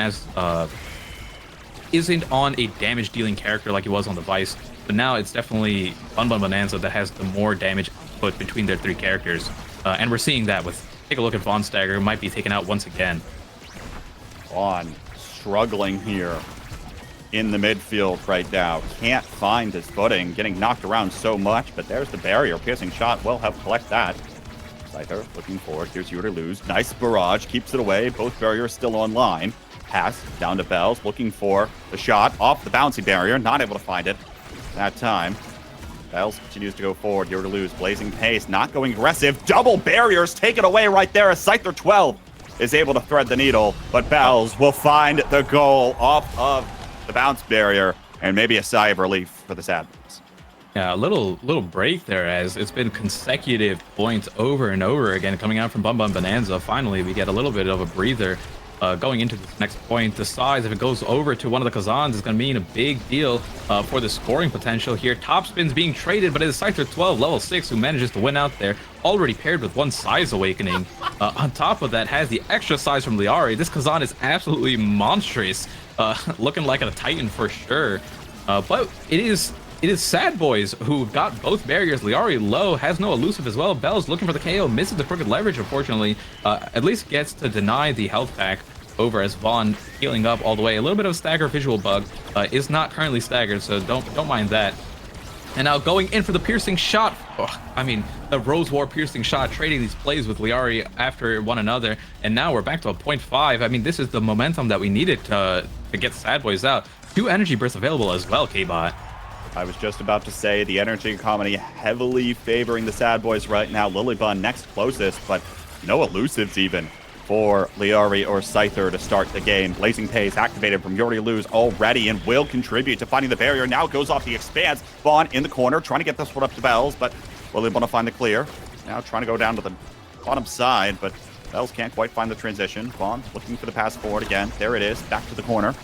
Looking for the Crooked Leverage. You Already Lose there to help. Can't find it. Still has the energy burst here, but Bells taken off of the pitch from the supernova of Lilybun. Vaughn looking to Rose War forward, interrupting a play. Here comes You Already Lose on the Blazing Pace once more, but looks like the eject button didn't rock that time around. I mean, they manages to hold down quite a bit. Although Bells was taken out, Vaughn used the energy burst, gets the health pack at least. You Already Lose is in a pretty good spot here, has the energy burst, doesn't need it to bounce off the middle expanse. Lilybun missing the energy burst, and Bells getting the point there, tied 1-1. And 3 consecutive points going over to Sad Boys. Well, they'll take that. Every point that they can get, they are going to need. And Bun Bonanza is making the Sad Boys perhaps one of the winningest teams in Omega Strikers. Fight for every single goal. Rapid fire picked up here by Vaughn first, despite how much he was bullied in that last set. Still able to come away with a first pick in this draft. Taking away the rapid fire primetime combo is so strong, and then already paired with that hot shot, Vaughn is going to be having primary pretty much on permanent uptime there. Double size being picked up here in terms of the draft. We are able to counteract the Among Titans miniature size with the Demolitionist pickup, as Bells gets the recovery drone and gets to at least compete a little bit with Scyther 12 now in size. Other but a thing big- worth noting, heavy impact picked up by Lilybun. Extra damage on those impact abilities that will continue to come out. Probably going to have to use some of them, though, for saving the Nats, but Bells continues to be in position to find the punishes. And now we're seeing, at least with the extra levels coming out and granting the stagger to the different characters here, we're seeing a little bit more survivability, even with the extra damage picked up from Lilybun as well. But it almost feels like the last set was the Estelle show, where the Estelles were going back at it, scoring each point. But this time around, although we're only 1 point in, the Kazans have been battling it out, seeing who's crooked leverage, who's primary, the close form strike is more powerful in these situations. And you can see the intense battle between the goalie and the Kazans that are happening here. And You Already Lose manages to come out on top with the help of Vaughn. Energy burst available for Vaughn as well, trying to get the ball, trying to get the core out over to Bells. But you can see Bells just like trying to wander around, make his way over to the core, but always just slightly a little too slow, or not able to get into position there. Vaughn uses the energy burst to pick up the Project Maelstrom orb. Now comes up just shy in the Rose Warp. Bells low on stagger. Does have recovery drone. He is going to evade, but is now out of energy. Scyther slips forward, can't find the crooked leverage. Here's the energy burst though. Top spin just goes away in the nick of time, and now Scyther threads the needle. Double goal. That should count for 3 points. Slips it right between You Already Lose and Vaughn. 1-1 here in set 3. Little unfortunate clear there from You Already Lose. The bounce, the angle that he got, manages to send it back towards Scyther 12 rather than clearing it through to or past Liari here. Oh my goodness, we are 5 seconds in. Liari fully staggered, taken off the map. I mean, there's the damage, right? We're finally seeing the siphoning 1 plus spec training coming out for Bells. And not able to really make anything happen on this power play, though. Liari manages to return, has access to 1 elusive once again. Vaughn being taken out thanks to the supernova coming out on top of Scyther 12. Flip coming through. You Already Lose with a good block here, but take a look at their staggers. Liari getting the piercing shots, lining them up perfectly. You Already Lose. Looks like he's starting to come online, continuing to find ways to save a lot of these barriers. And now Bell's able to poke it just the corner of the Bun Bun Bonanza barrier. Is going to get staggered for the trouble. And now Topspin tries to apply a little bit more pressure, but Scyther's going to heal right back up. Tries to pull back with a crooked leverage, but Bells will not. Will keep his recovery drone for now. There's the Thunderstruck forward. Lilybun looks for the pass to Scyther, but going to get knocked away by one of the members of the Sad Boys. There's a powerful shot. Tries to get this one forward, but both Scyther and Liari stagger. Doesn't matter. They take Vaughn away first. Power play opportunity. Liari almost stuck there. Find a way out. It's hard to take out Scyther 12 when you have access to that stagger swagger I was talking about from earlier in set 1 here. Scyther 12 manages to just always recover back. Bells had the recovery drone taken out and now is staggered once again here. But a good strike in open form. Manages to get that second barrier, getting it through Lilybun, who doesn't have any elusive right now. So any good hit stun onto Lilybun might be enough to score it here. Bells trying to look for the angle, bounce it off the bottom, isn't able to get a Scyther 12. Crooked leverage comes out, has access to another one thanks to the prime time. Isn't in a spot to use it. One trade coming out for another as we see the Kazans battle it out, but it's Scyther 12 who manages to steal it from the clutches of Vaughn and score it onto You Already Lose. There's another goal. Procure Scyther 12 the Rock. Continues to be the game plan, and he'll put another one back. Sad Boys, though. Bells forward on the bounce house. Here's Lilybun, Supernova. Apply some pressure for a decent chunk of the field, but only able to come away with 1 barrier in the ensuing interactions. On the Bun Bun Bonanza. Top spin comes up just shy. Gigablast does connect. Keep it forward for the Sad Boys. Now Scyther pulls it back, able to find. Slip it right past You Already Lose again. There's the Rose Warp. Lilybun starts to move on forward, commits to it, and finds the power core goal. I like that, right? You have the barrier advantage there. So rather than going back on the eject button, chooses to opt in and says, hey, if we lose this barrier, we lose this barrier. But I'm going for the play that gives us the highest chance of winning this point right now. And it managed to go through thanks to help with the power cord and then, all the abilities coming out there. But could be the last draft of the entire series for Sad Boys if they do not come out on top right now. Quick Strike being taken up from You Already Lose. Lilybun is just waiting to see what's being drafted here. The Twin Drive going over to Scyther 12. I thought that was Bells for a second, but little bit of resilience coming out there as the spark of Rezil goes to Bells. Unstoppable over to Liari. And then the final pickup is the Aerials to Vaughn, which is a really good pickup for Vaughn. It allows more, it allows Vaughn to have more offensive pressure there and can opt in more aggressively on some of these plays. So the set that Sad Boys won, we saw Vaughn was the one who was making most of the goals here. So we might need to see that once again. But the damage coming out, K-Bot, like Vaughn is being bounced around everywhere and is not getting a chance to play. Yeah, not if Bun Bun Bonanza has anything to say about it continuing to target Vaughn. Virtually all their abilities. Gets knocked away again. Scyther now low. Shorty Lose looks for the barrage, trying to find the KO, but Scyther was able to heal back up. Oh my goodness, goal line. Able to find the clearing angle as Jordan Lose again. Once again, Jordan Lose trying to go for the three-peat in terms of championships in the North American Strikers League, but now is on set life with the Sad Boys. Bells knocked away. Very healthy right now with Bun Bun Bonanza. Liari in the corner, takes away Jordy Lose. Here's the core flip. Liari is in the corner. That one's going to get all the members of the Bun Bun Bonanza involved. They are 2 goals away from knocking out the defending champions. And there's no redemption here. This is the loser's bracket. If Sad Boys want to win, they have to win every single point from here on out to get into a game 3. But right now, Bun Bun Bonanza are, I mean, this might be the Gumi effect here, right? Giving them the under bun buff that they really needed. We'll see if they're able to pull it out. But Vaughn low again on Stagger. Has to try to fend for his life. Holding on to this last evade. Use that when he gets the chance to. Now, though, knocked away. The top spin will finish the job. Bells, though, almost able to find the goal. But the core flip won't find the core. There's the barrier taken away. Lilybun now up to Scyther. Open space. Barrage will save it away. Scyther slips forward, has the crooked leverage, and a beautiful clear from Purity Loose is going to get that one out of there, away from the hands of Scyther. Now Bells finds the strike to punch it through. Sad Boys still alive. Still alive, 1-1.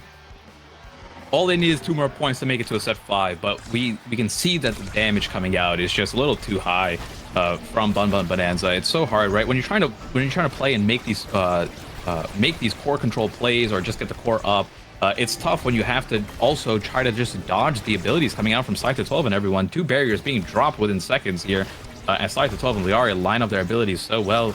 Vaughn trying to make something happen there towards the bottom, getting hit with the Thunderstruck, bounce all over the place, taken off the map, and in the meantime, Scyther 12 scoring a nice shot onto You Already Lose. It's match points for the Bun Bun Bonanza. They're looking for that rematch versus EKC. They don't want to go out like they just did, but hold that thought for a moment. Bells cooking, not able to find the goal. The core will slip past the crooked leverage. Lilybun forward in the Supernova. Not able to find the barrier. Here's Bells again. Top spin, able to get it past, and Lilybun also commits the energy burst there. That's Won't have that for this huge deal. 0.5. Not having the energy burst there means no defensive energy burst and no offensive energy burst there, because you could have used it either way coming in with a Thunderstruck. But I think this is going to be crucial to... This point is going to come down to if Bad Boys, specifically Vaughn, can dodge the abilities from Scyther 12 and live. So far, so good. But as I say that, I feel like I just summoned the demon there. Vaughn taken off the map here. Scyther 12 coming in with the crooked leverage. Gets the strike, but not able to get the barrier. Bells and You Already Lose trying to hold it down. Bull gates wide open. Set 4.5. This could be game series point. Vaughn comes back from the afterlife. Gets the final barriers. Bell going up. Oh my goodness. Gets the KO, but doesn't get the goal. Lilybun gone. We have forwards in the net, but Scyther 12's history shows that he was a goalie when he was starting off. Vaughn trying to get it over to Bells, and the strike doesn't manage to get it. The top spin going over, piercing shot, trying to get it through. Lilybun manages to get back from the struck coming down, and we're just going for a strike after strike, K-Bot. Ping pong continuing to come out here. Lilybun finally back online, but Bells is going to go forward to get it done. Brawlers will get it done again, and the Sad Boys will force that 5. Brawlers get it done. I mean, my heart was racing during that point. Sad Boys managed to clutch it up. Now, what do we have access to over here? I think the 1-2 punch, either the 1-2 punch or honestly the spark of leadership. Even though Bells only has 1 spark of resilience, maybe getting an extra little bit of resistance and then sharing that with Vaughn. But no, gonna go in for the 1-2 punch and just have that extra damage, the extra core speed. And there's so much here to take. Fight or Fly being denied both from Vaughn and then also a great pickup for themselves. Nice edge going over to Liari. Not really much here to take. You either take the glass cannon or the prize fighter, and then prize fighter then instead going over to You Already Lose. At least be able to help out with some damage. Most likely not going to get the stacks there, but opting in for that over the Spark of Leadership feels like the 20 power is going to do a little bit more for them. All right, set 5 here between these two teams. I don't even know if the Awakenings draft at this point matters, Mystic. I mean, now it's all about the better team mental wins. composure. Yeah. But we can see both Estelles here. Both Estelles being taken out, and there's the specialized training coming in, taking Liari from pretty much the top of the map all the way to the bottom. Both barriers up. Aside to 12, at least trades one over. Trying to get a little bit of dribble action there on the bottom corner, doing a good job stalling for Liari to come back here. As Vaughn stuck into the poison puddle, has no more elusive and no more stagger. So if anyone from Sad Boy or anyone from Bumba Bonanza look his way, he might get taken off. The supernova comes out. Vaughn just being bounced around, but Bells saves Vaughn's life, taking Scyther 12 off the picture. No, sending it into the Thunderstruck is crazy. But we have a 3-1 lead in terms of players here. Double power play opportunity, and the Sad Boys will be able to put it away. They're up 1 goal. Remember, folks, if Bun Bun wins, Sad Boys are out. If Sad Boys win, we're going to a game 3 on IMEZAP. Watch out for this one here coming through. See what ends up happening now. Supernova 4 here for Lilybun, able to find the goal barrier. Bun Bun Bonanza might be able to find this point. Giga Blast slightly wide, up, but it's up to Bells. Here's the top spin as he tries to find both barriers at once. Can't find it that time. Once again, looking for it. Here's the core flip. Sent away. Now, passing triangle coming in from the Bun Bun Bonanza. Scyther has it. Crooked Leverage won't come up to find that strike. Lily Bun forward here with the Thunderstruck. Sticks around for the Supernova. Scyther able to poke it through. Yeah, I think the piercing shot there from Liara was really crucial to put. I don't know if it hit You Already Lose, but it definitely hit Vaughn and put him into hit stun there. So that was like one less defensive layer that they had access to. And now 1-to-1 here as we go to the barn, the bouncy barn. It could still go either way, but Sad Boys is looking like they have a little bit more life in them during this set. One barrier being dropped, Opspin comes out, second barrier still alive, not there yet. Besides the 12 has an energy burst here, and we've seen how he's taken both barriers from just one energy burst play before. You Already Lose has to be really careful here. Going in for the aggressive play, I like it for sure, but not able to find anything off of it. And Vaughn with a crucial Strike War win gets it forward, but no barrier being dropped just yet. One Crooked Leverage comes out, one barrier falling. Still has access to both energy burst side from side to 12, and You Already Lose, but a great Crystallized Thorns manages to get that second barrier, and now Bell's looking to get into position here, is able to get it to bounce off the corner, sends it right back into Bell's, and then that elongated strike, thanks to the close form, gets it through. Welcome to the bounce house. Able to find the opportunity there, and now it's game point for the Sad Boys. Exactly where they want to be, but hold on, the Bun Bun Bonanza isn't done yet. Top spin, not able to find it off of the wall. Bells uses the pop-up there, not able to do it. Scyther already used the slip and the Crooked Leverage. Now, though, low on stagger, no evade, doesn't have energy burst. Will have to go up in the air just to try to evade for right now. But even still, Vaughn chases down and hunts Scyther for the punish. I mean, I gotta mention how insane that that Rose Warp was. That's because of aerials and missile prop. The projectile from the Rose Warp was able to reach Scyther 12, who was just a millisecond off from getting unstaggered there. Not really able to make much happen there off the power play though, but we are seeing the aggression come out. Scyther 12 almost dropped again. Take a look at that. Take a look at that stagger bar. But even though low on stagger, Thunderstruck comes through. Energy Burst comes out, flip into a KO, barrier drops, goalie drop, Lilybun gets the KO, gets the point. That's the aggressive play that neither goalie has really had a lot of success for in a while. Both of them have been quiet, holding the line, but not getting involved in the offensive play. Who's going to be able to be the one that puts this away? Sad Boys, tournament gold here potentially.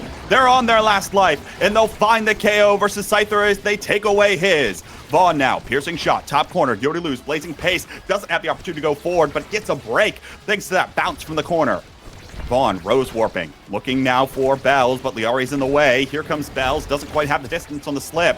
There's the Project Maelstrom orb to spawn back in, but Bells finds the KO versus Lilybun, and it's a power play opportunity once more for the Sad Boys. They have to find their way to get this one up to Bells. There's the core flip. Scyther holds for now, but Vaughn is going to go forward, and we're heading to a game 3. I mean, what a crucial KO Bells finds. You never expect that to kill. The way Lilybun was positioned was not respecting Bells' KO potential at all with the increased size and the topspin there. The 1-2 punch, enough to get the KO there and open up the goal gates. We saw how crucial it was on both of these 0.5 sets, on set 4 and set 5. It started off with a KO onto Lilybun, onto the, I'm pretty sure the same exact map, the Project Maelstrom there. And I mean, the heart racing, it could have gone either way, but we live to see at least a game 3. And now, with at least a little bit of momentum, Sad Boys are going into, I don't know if this is the Sad Boys' map, but we're going to Amy's application. We're going to Joe's. We're going to Joe's map. This is the decider here. And the question becomes, Mystic, do you ban the Rasmus? Scyther obviously licking his chops, hoping to get onto that Rasmus. But you know, a player like Vaughn is going to be more than comfortable contesting that. Do they stick with the Dubu ban, which seemed to have helped them a little bit in that last game? Or do you think they ban away this Rasmus just to try to get Scyther on a slightly less comfortable one, being afraid of perhaps that mirror? So my thing is that I don't think Dubu is as good on Amy's app as some of these other maps, so I don't think the Dubu ban's going to come out. We can see the Rasmus ban, but Vaughn is for sure, like, if the Rasmus makes its way out, it's most likely going to make its way to Scyther 12 and Vaughn, right? Bells will probably end up on either Kazan again, the Juliet specifically because it's Amy's app, although we haven't seen the Juliet at all in this particular series, but you can expect it to pop up there on Amy's app. But I think we might see the Scyther 12 Rasmus banned out, and instead the Drakkar picked up from Vaughn. Drakkar Pummelers is a pretty deadly pickup there, specifically on Amy's app. You have the extra damage and the extra KO power to send. You never expect how much distance Drakkar can push when it comes to getting these KOs onto the middle or the edges. So that's think of that as like a surprise pick, and don't count that out.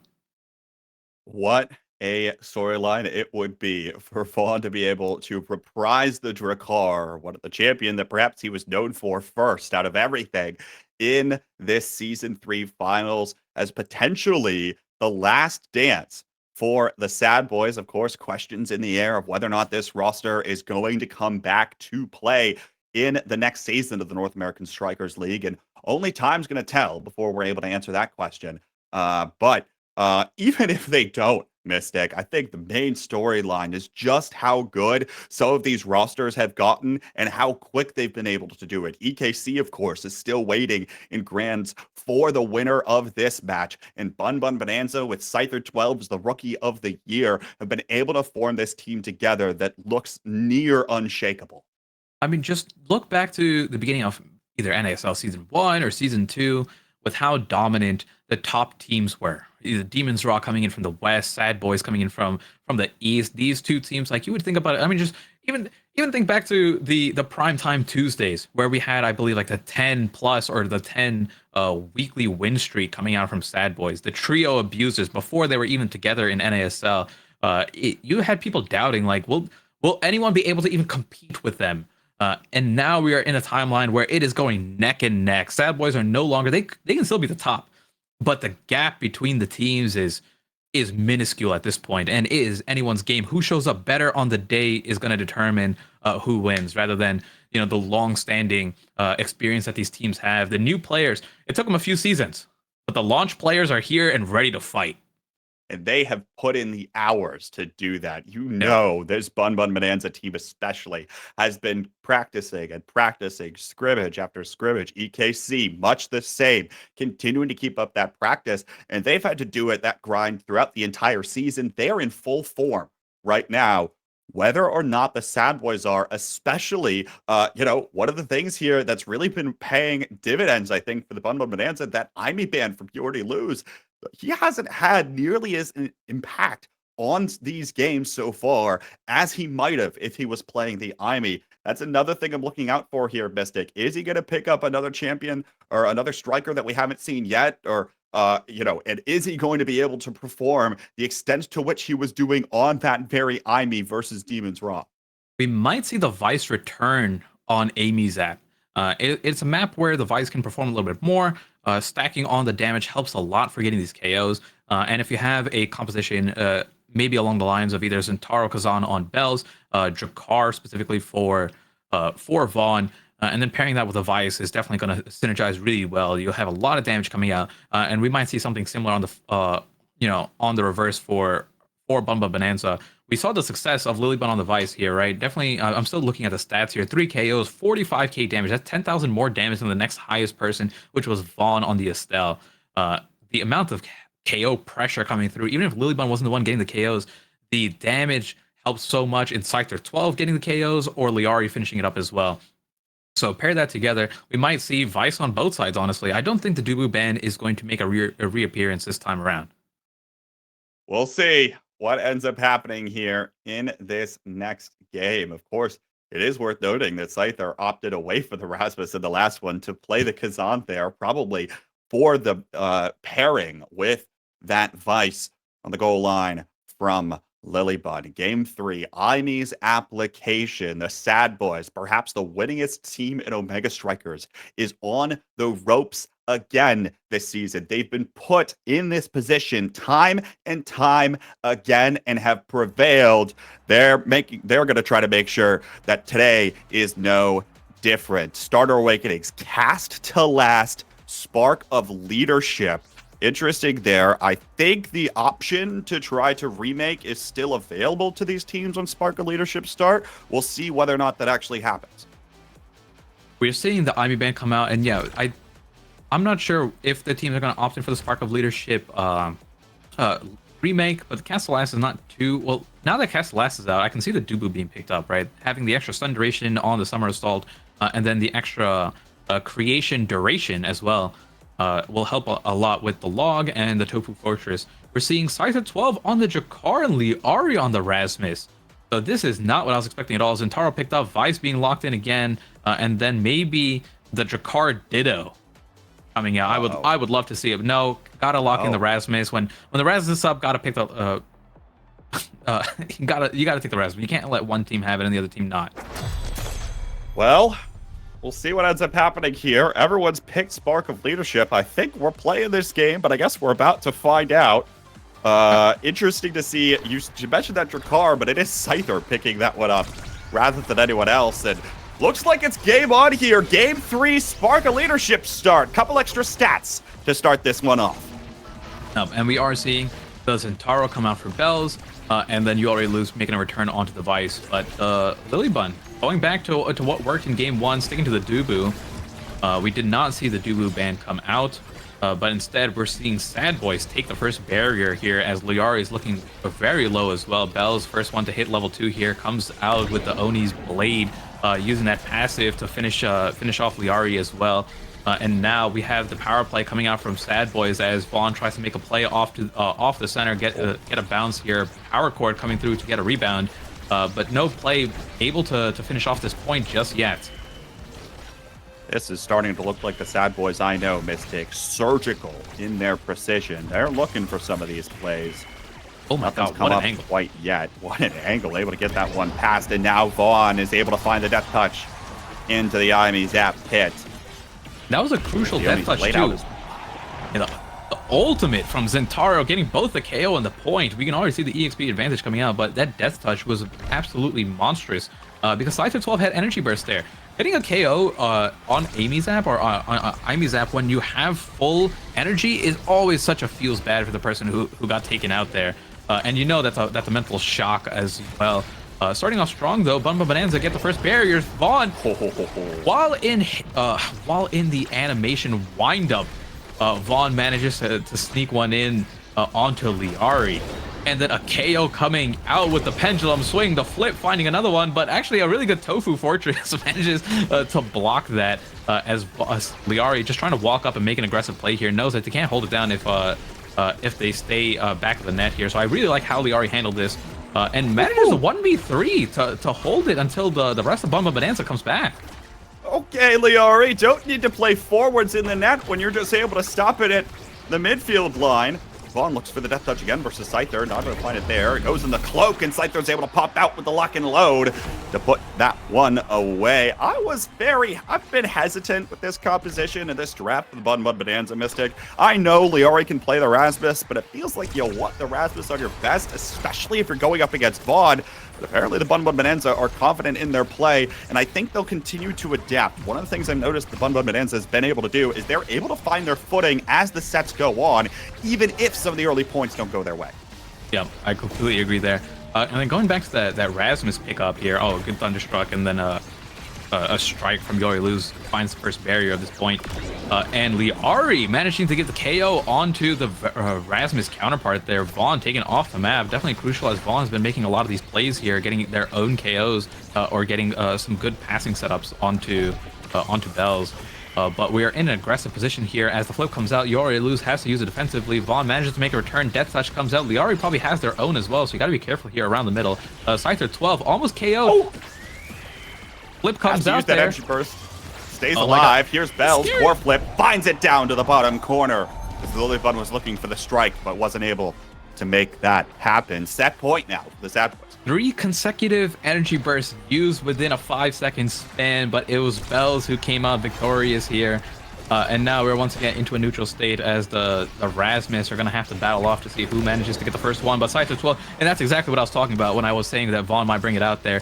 The ultimate plus the shotgun, the lock and load there. Molten Bolt plus the lock and load is so deadly when you have it paired with pummelers there. Scyther 12 manages to make a play off of it, gets the bounce on the bottom, uses the lock and load to get the dribble and score it there. Nice play from Scyther 12. Folks, this is as tight as it gets. It's been for the past couple of games, and we are 2-2 here in set 1. Remember, Spark of Leadership start means that any Awakenings carousel that you get a spark is going to be massive. Of course, it is kind of a matter of a lottery here in terms of up first, but looks like the Sad Boys are going to start pulling away with this one. Lilybun with that staple around the back clear here from Miami Zap. Not able to get the clear, though, on the power play away from the Sad Boys. Liari now interrupts the core again, preventing it from going up to Bells. Death Touch from Vaughn. Going to pull back Scyther 12, but not to get him KO'd. But Bells is just going to run right away with the core. And the Sad Boys will take set 1. Let's see if that draft luck comes in here for some sparks. The sharp angle on the rush manages to get it below Lilybun there. Bells securing it off with a nice clean play here. Taking a look, we do not have any sparks, which means we'll get multiple sparks in a later draft here, K-Bot. Taking a look, what seems to be the advantageous Awakenings here. I think Twin Drive might end up making its way over to one of the members of Sad Boys. No, going in for the Quick Strike on so Twin Drive picked up 4. You already lose. Quick Strikes being denied away from the from Liari. It's definitely a really strong play. But the Unstoppable, keep in mind that completely negates the Death Touch altogether. Yeah. If the Unstoppable is up, you just don't get hit by, you're not affected by the damage or the knockback while that effect is live. So if I was Vaughn, I would start swapping positions with Bells so that your kickoff means that you're diagonally against Scyther 12. And that might lead to a better play. But a Death Touch allows Scyther 12 to finish off the point there. And now Sad Boys lost a member, lost a barrier. Lilybun coming up with the Tofu Fortress. The donuts are out, glazed with sparkles. And Liari, Whiplash, manages to secure that first point. Talk about a 1-2 punch there with Death Touch and the lock and load. And that's the thing I was going to bring up. Scyther picking up that 1-2 punch. I assume it procs off of each individual shotgun shot, right? So maybe I think if you get hit by more than one, you can self-proc it with one shotgun. Yeah. Correct me if I'm wrong, someone, but I think that is correct. So gonna have even more of a knockback presence, but of course the Sad Boys will be looking capitalize on the power plays all of the same. You already lose 4 here in the Supernova. Can't quite find the angle to get this one through. Bells looking to continue to bully Lilybud and will be able to find the KO. Scyther has to drop back. Liari's in position here to try to interrupt the Sad Boys, but it's up to Bells and Vaughn. There's the Molten Bolt, sends it away for just a moment, but the forward will not hold this time. A good dribble play between both Vaughn and Bells. Nice passes all along as they both had the same kind of like line up the shot there onto the top corner. Managed to get it through Scyther 12 while Lilybun was gone. I mean, a lot of these crucial plays happen when the goalie gets taken out here. Scyther 12 looking hungry there at the bottom. I thought he was the the Rasmus for a second looking for the death touch, but no, Rasmus up top on Liari here. A lot of damage coming through this time from Sad Boys, trying to go for the energy burst play, isn't able to get it. A little bit delayed there on Yori Luz. Vaughn using the death touch to help save the core, but instead sent it right into Liari's arms, who manages to break that barrier here. But we're still looking for a super aggressive play coming out from Sad Boys. And for the first time, it felt like, if you're comparing this to last game, all the members on the previous games, it felt like Bun Bun Bonanza were just in the throats of Sad Boys. But now we're seeing Sad Boys have way more opportunities here to score, but Liari, no stagger available, manages to get it through 2 members and give them the advantage in this set. Steps right up to the plate and swings it through with the whiplash. Able to take care of business there for the Bun Bun Bonanza, and now they are up on set point here. Potentially looking for sparks in the next draft. Remember, all 4 of them still online on a Spark of Leadership start. Be looking to see what team will be able to pick up those first and how things will continue playing out. There's the Tofu Fortress out here. Scyther are able to continue to keep up the pressure and find the barrier. Energy Burst comes up just shy as Bells is able to interrupt it with Yoni's Blade. Now it's back in the corner, though. Scyther going to get taken away. Power play opportunity. Going to give the Sad Boys some breathing room, but Lily Bun steps a little bit too far forward there on the roll. Able to find it. Now, though, Bells low on stagger. Vaughn looking for the pass. Can't find it there. Actually going to knock it away. And Bell's going to get punished. Couldn't stick around for long enough, and now it's a power play right back the other way. Liari going to get pulled back here by Vaughn. Misses the energy burst as well. Ooh, and now the Molten Bolt. Bolt's there from Scyther to put it away. Aggressive Molten Bolt manages to find the shot, snipe it out of the sky. 3-1 in this set. Advantage going over to Bun Bun Bonanza. Tied 1-1 in sets now. Scyther 12 has first pick of the litter here. Is going to opt in for the Spark of Focus. We have 3 sparks available, so at least not a lot of stacking is going to happen. But the cooldown going to make its way over to Bun Bun Bonanza. Let's see if we trade away a spark. But no, Monumental. I mean, this is a crazy... people don't really think about it too much, but the Monumental is... additional size is so it's so massive. It ends up increasing the size of the Rasmus Ultimate, the Death Touch, pretty much during its travel. About halfway through, it turns into a creation, and it catches people off guard. Take a look at Vaughn, this set in particular, as he goes for some of these Death Touches, and then the additional damage as well is going to help pull in from further away. Not able to catch Liari there, but you can already see how much it did, as taking away pretty much half of the stagger of Liari. Now Bells forward here again. Worth noting, of course, has that explosive entrance off of that last draft. All 3 of the Sad Boys passed on sparks, and all 3 of them went to the Bun Bun Bonanza. They are looking to continue stacking up some of those extra stats, but now the Rasmuses will pull each other in. Already lose. Lucky break. Goes around the backside. 2v2, but Scyther finds the KO with a 1-2 punch on the lock and low. Now has the dribble. You already lose. Has to find a way to get out of this. Passes it up to himself with the Thunderstruck. Vaughn there in time, helping out for a moment, but there's the roll forward. Pendulum swing will be what puts it away. A great set of clears from You Already Lose, but the pressure was just too much there. Having to pretty much solo fight against 3 people as Scyther 12 comes back. Vaughn just wasn't in time to get into a defensive position to help out there. And a 1-0 lead coming to Bun Bun Bonanza as we start off this point here. We need to see Sand Boys get a little bit more KOs off these kickoffs, or just in general, because it's Bun Bun Bonanza who's dealing the damage. Take a look at Vaughn, the 1-2 punch, heavy impact, pummelers. All the extra stats coming out from the sparks means Vaughn is taken off the map. Supernova just there to help stall as long as possible. Uses the energy burst, but it already hit the core, and now no energy burst available as Bell's trying to just make this core move forward to get the barrier there. Explosive entrance helping getting that extra range, and Vaughn at least getting some survivability there as Scyther 12 being taken off and some breathing room as maybe we get a power play opportunity for Sad Boys. They are using that Death Touch aggressively, trying to spend a few seconds off the clock and go for the goal opportunity. Wasn't able to do it there, but bought enough time. Barrier will go down. Oni's Blade out of Bells. Might be looking in pursuit. Doesn't have a lot of cooldowns to his name. Now he's going to continue burning them. Misses the strike that time too. Yairush comes up just shy with the energy burst. It doesn't collect the core. Here's the rollout log. Out there in position, and Liari's dropped back. Help Lilybun out. Vaughn, once again, shy on the pendulum swing. Here's the Death Touch pulling Lilybun back, but the core doesn't get up to Bells. Here comes Lilybun, though. Looking to go on an adventure here. Trying to go forward. Can't find it there. Now it's off that side. Beautiful pass up to Scyther. Doesn't able to find it there. There is a beautiful Tofu Fortress here as well, but Bells has found a way to collect the core and finds the Zentaro tech down to the bottom corner. the Borg flick coming through, stalling the core out with the first hit of the primary, hitting it forward with the second hit, but then using the strike to reset it into a different angle. I mean, it's always so cool to see. And now tied up 1-1 here. We get to see Sad Boys try to make a little bit of a play, but no, the Death Touch battle going the way of Liari. A good hook manages to pull Vaughn into the pit there.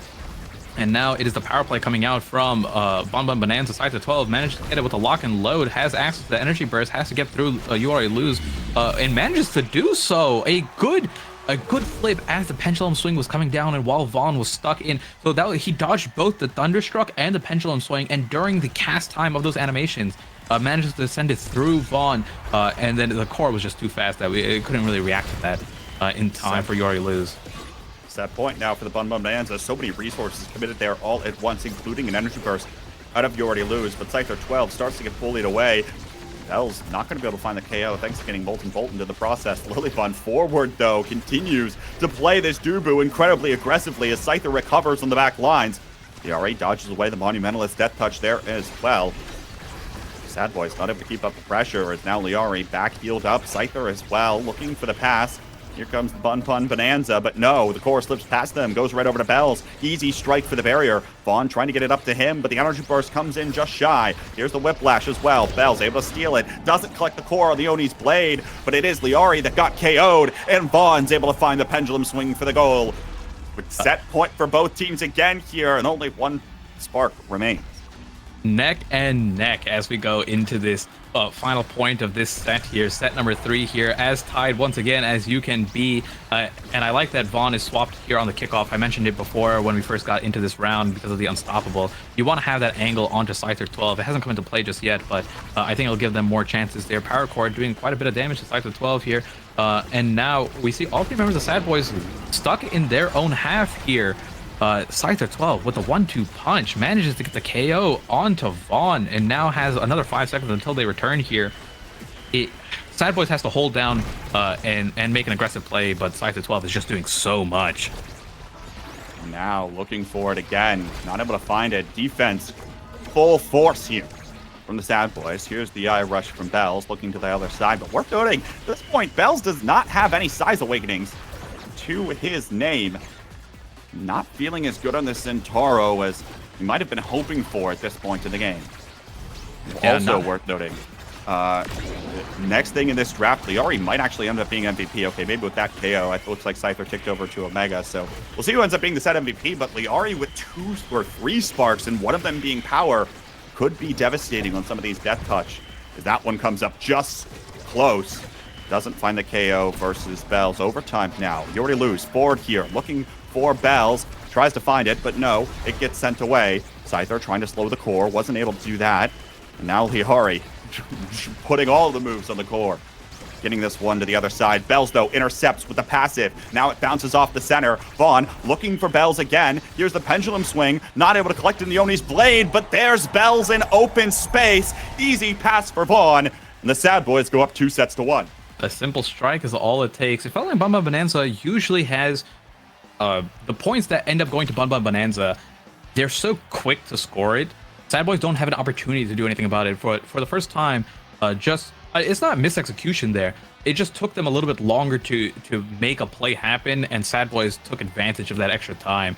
Even though they were down in members multiple times, they managed to come back and just get that last point, even though it was looking Bun Bun in favor of Bun Bun. So taking a look at this draft here, we got Happy Star, Extra Special going over to You Already Lose, Fight or Flight for Dubu, Specialized Training for Liari, which is a really big deal. It's a lot of extra damage, and then it also means you can pull people not only across the map into the pit, you can also just pull them if they're by the edge backwards. And that's something that we've seen Scyther 12 do a lot on maps like Atlas Lab last week. So a really strong set of awakenings here for Bun Bun Bonanza in general, but Vaughn also got something good there with the Siege Machine and then Bells with the size. I want to talk about the Siege Machine from Vaughn. Has Monumentalist and Siege Machine on Erasmus. This hook is going to be so big and travel nearly half the field. Going to have to be reactable, but It picks up the core both times, and that one a little bit unfortunate. Now Bells, almost finds the core flip for the barrier. Not able to do it, though. Vaughn keeps it forward with a whiplash and is able to find it with him. Scyther wins the strike war, sends it away. That death touch got interrupted there by something. The unstoppable from Liari is what, what it ended up hitting there. And that would have been a KO. I can promise you that would have been a KO on Liari without the unstoppable.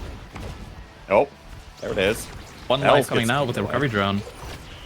Pendulum swing out here. Vaughn looks for the pass. Bells collects it. Almost finds the flick down to the bottom corner again. But now you already lose forward. Tries to help out the play, and it doesn't matter. Pendulum swing comes out of Vaughn with perfect positioning. And now the Sad Boys are just 2 goals away from attempting to defend their spot in the championship match. They have the lead here. Von Bonanza is doing a great job, though. They've been... almost every point that they've scored, it has been a great play from them, either getting a KO first or just the aggression coming out. We can see Scyther 12, the way he's playing, is just in their throats at all times, either looking for a KO or looking for a play there. Oh my god, no extra ability needed, just a perfect horizontal shot. Scyther 12 gets the point, 1-1 here in set number 4. Now, Bun again, still looking. Come away with this one.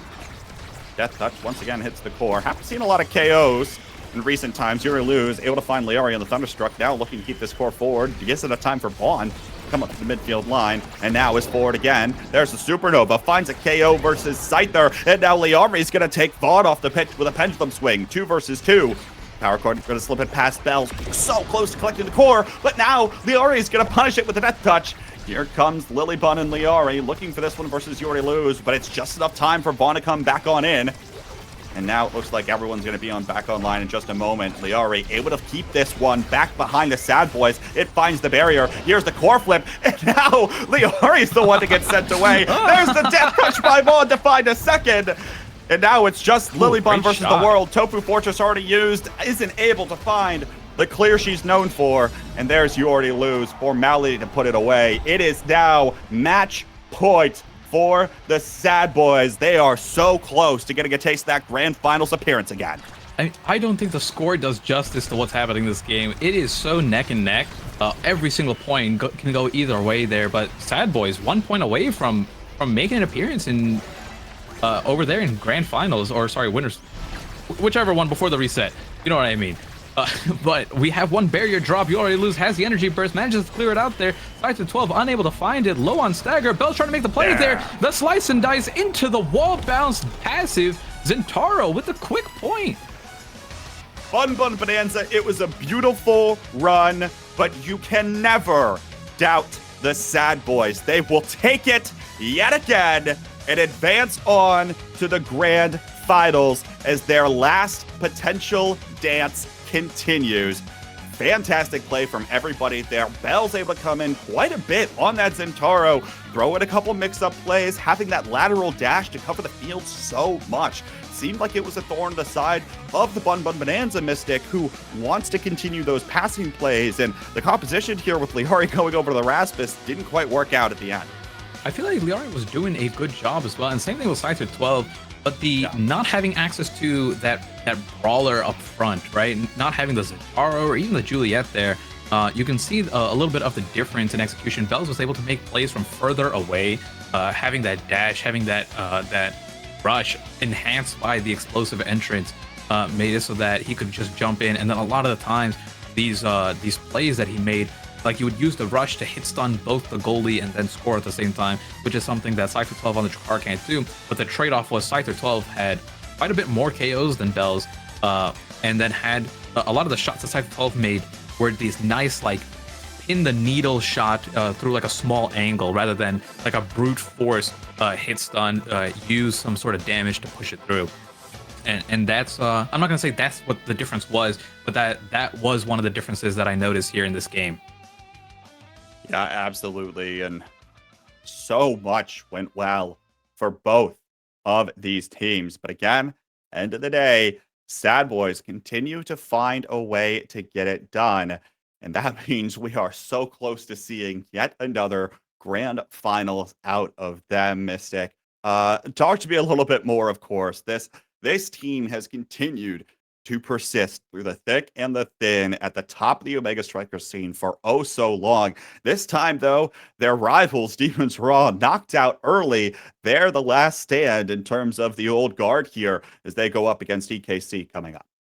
I mean, the losers bracket run, Sad Boys going to that game number 2 on Clarion Corp, set 5.5, set 4.5, where they could have lost as well. Every single thing is just any micro decision could have lost in the game at this point. I mean, what a close series altogether. But they are coming through. We are seeing almost, if you remember, from season 1 NASL East, the light run, who were, I believe, 4th place going in or 6th place going into playoffs there, and had to do a similar losers run all the way to the top. And it feels like we're seeing a little bit of history repeat itself as Sad Boys makes its way into the grand finals. They still have a hurdle to cross. EKC needs to be overturned not once, but twice, thanks to the bracket reset here, Gaybot. But the story is being written, and you can see the Sad Boys believers coming through. And let's get some reactions here. Let's bring back in Gumi and Threezy Breezy, who I'm sure were watching that last match with bated breath. We'll see the playoffs bracket here in a bit. Sad Boys have had to go up against Core Overflow, Demons Raw, Bun Bun Bonanza, and soon to be EKC. Gumi, give me your last reaction to the Sad Boys performance there in Losers Finals. Gumi is currently muted. Sad Boys, they just played incredible. Scyther 12 was putting on an absolute show, especially in that Clarion game. He was just going crazy. He had that fight or flight. He had like 2 Size Awakenings, as he does. Scyther 12 somehow always gets all the Size Awakenings. Is what it is. He was going glizzy blizzy mode, one might say. And Sad Boys pulled it together. I was watching. I thought it was over for them. But hey, Sad Boys way, they brought it all the way back and they took it home. Excellent Crazy, your analysis by reactions. Gumi. Yeah, that's just perfect. I mean, the comfort zone is real. Sad Boys, they were down but not out, and they found a way to claw it back. Shout out to Bun Bun. I thought they really stepped it up that series. I thought they were playing really well. Sad Boys had that dog in them, and they were able to bring it out. Just great gameplay there. You saw the Rasmus mirror from Vaughn there. Playing against the Drek, it's a little scary, but Bell's really showing off some Borg flicks there, showing off the Zentaro tech, and Caleb holding it down. So really well played from Sad Boys. Excited to see what they're going to bring against EKC. And so now, of course, we go in towards grand finals. EKC versus the Sad Boys. This time, though, Gooby, the Sad Boys are approaching from the loser's side. But talk to me about this team's mental, because something tells me they're not fazed by having to defeat this EKC team twice. No, I mean, Sad Boys and Losers, they've done it for quite a long time now. They've been here before, which is something that is often, honestly, like, underestimated how important that is. Being here before and having that experience, knowing you're not going to get nervous in the heat of battle, in war, in the Omega Strikers Core Strike arena. So, yeah, Sad Boys, they're just going to be chilling, whereas EKC is at their first ever, honestly, like, big event finals ever. Like, have they ever been in an S tier finals? I don't think so. This is a rookie team for this year of the North American Strikers League, right? Completely coming in, words in the league at all last season. Mystic, you're thrown into the spotlight there on Tiptoe Joe's account. What do you got? What's going through your mind right now as you have to go up against the Sad Boys, attempting to try to defend them away as you're coming from the winner's side of the bracket? I mean, I will say, just seeing the performance of EKC at the LAN throughout the tournaments, the placement of this team, EKC deserves to be in the grand finals with how they played so far. So I will say that they have the ability to win, and I don't think that this is just a guaranteed Sad Boys win coming out. But one team has had many more appearances in grand finals. They know how to deal with the nerves, all these external factors that are coming in, and EKC is a team that Sad Boys has played against many times, right? Like I mentioned before going into this Bun Bun Bonanza series, this is the first time that the full roster of Sad Boys manages to verse off against Bun Bun Bonanza and NASL, but not for EKC. So this is an experienced matchup, or I should say just an experienced team, I guess, in Sad Boys, knowing that they've already played against them, they've already won against EKC before, so I don't think they're going to be fazed by it. So it's still, even though EKC is on the winner side, it's up to them to step up and take the game away from Sad Boys. Gumi was right a second ago as our historians went behind the scenes, pulled out the archives, and pulled up the resume for EKC. Went for fourth in the S tier of John Fortnite Super Surge Saturday. Ended up getting fourth at the Afrika TV Omega Strikers Invitational, and they've had a couple of other third, fourth place finishes, only really getting firsts in the liftoff and launchpad tournaments to make it into this league. 3Z, they've come in here and they've shown up. Will that momentum be able to continue here now into grand finals with all of the eyes in the competitive Mega Strikers community on them? Yeah, one thing about a young team, or I guess a rookie team, is that they have the energy, right? They have the charisma, the chemistry, and they kind of just they mesh, right? If they lose their momentum, it could be tough. But as long as they keep the momentum and like the vibes are good, this team can do amazing things. We've seen it today. We saw it 2 weeks ago and during the regular season. Very creative team, very, like I said before, just super coordinated. But I don't think Vaughn has ever lost to Soren before. So we'll see if this could be the first time. I don't know. I know he holds a lot of pride in that matchup, so I'm looking forward to seeing it. Gumi, what do you think about that matchup there? Of course, Soren has been a player consistently around this area, consistently has wanted to prove himself and stand out as a top tier goalie. Now he's given his chance to do it here versus some of the best of the best. Yeah, when most people have talked about EKC historically, it's mostly just sort of centered around Katsuna and him 1v9ing and how he works with NXCD. And a lot of people are like, and Soren's there, right? But honestly, I'm going to say it recently, Soren has been playing incredibly well, and he's proving himself to be that top tier goalie that you need to win an S tier. You need a really, really, really, really, really good goalie to make it to the grand finals of an S tier.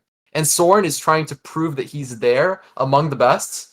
And I'm really excited. I know Mystic, we're excited to see Katsuna bring out the rune. Maybe. Please. Who knows? I love Rune. If you're listening, maybe. But well, on that note, let's actually talk about some of the character picks here that we might end up seeing. And Mystic, I'll send it to you first. One of the things that seems to work at least decently well for the Bun Bun Bonanza was this Aimi ban away from You Already Lose. Of course, Aimi also something that we've seen EKC flex around quite a bit between both NXED and Soren.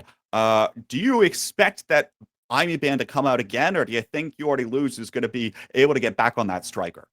If the Aimi ban comes out, it'll be from EKC. I think it takes a lot of pride and ego to respect that You Already Lose is most likely the superior. This man is the best Aimi goalie to exist.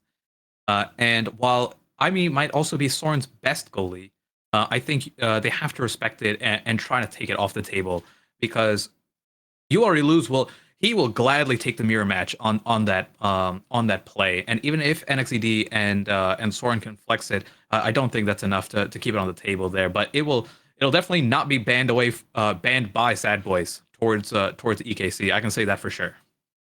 Seems to be certainly the case. I mean, as you mentioned, You Already Lose attempting to go for the 3-time NASL champion right here, and perhaps the single player that has picked up the most S tier performances across the board here is You Already Lose in that goalie slot.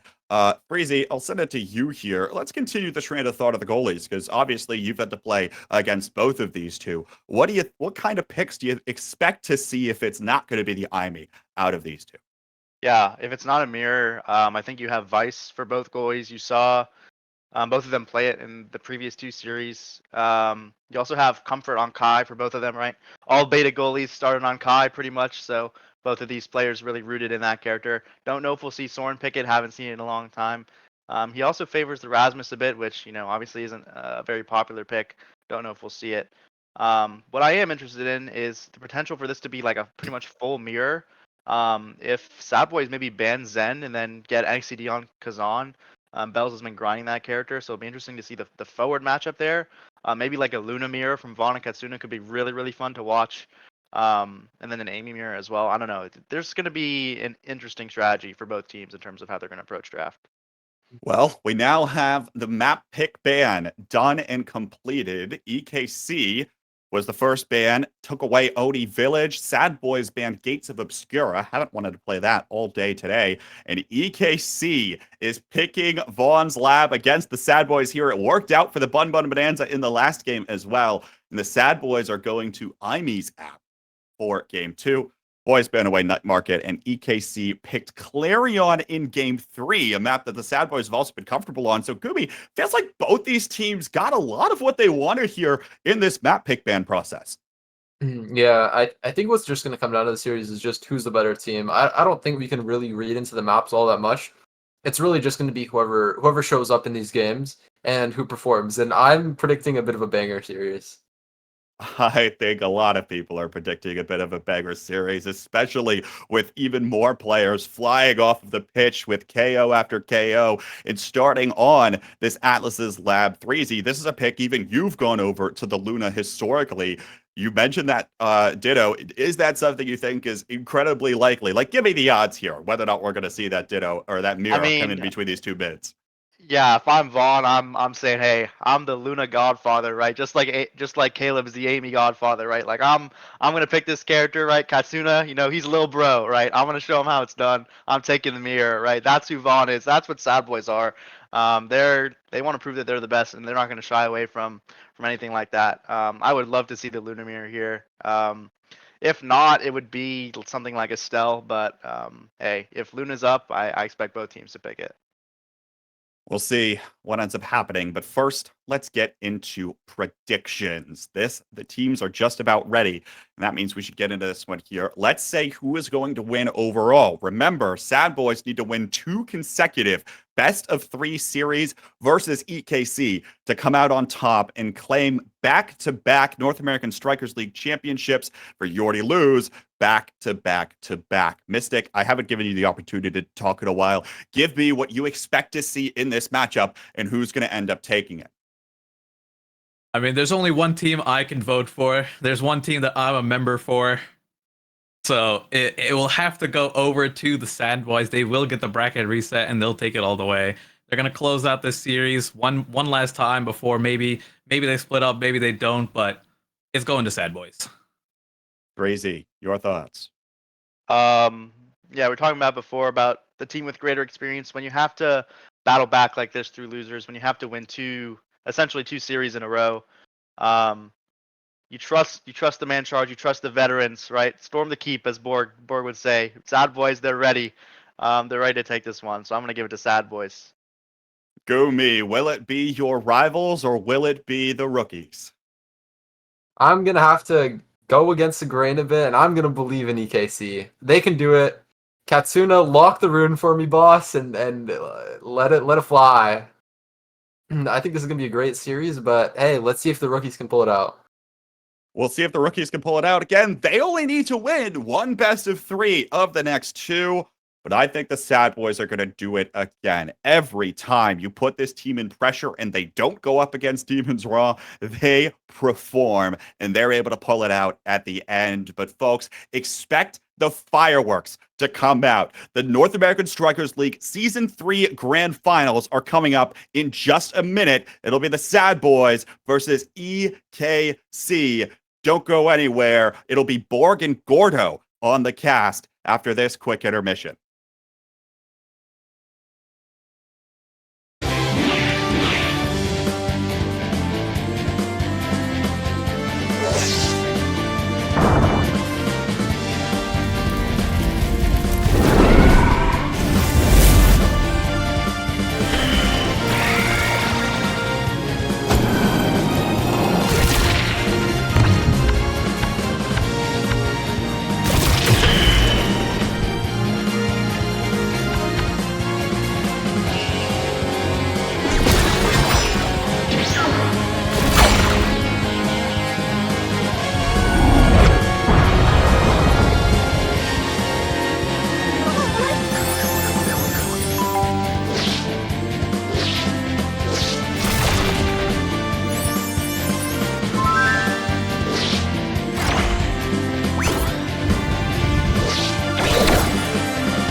It is time, everybody. Welcome to the North American Strikers League Season 3 Grand Finals between Era's Kitten Club and the Sad Boys.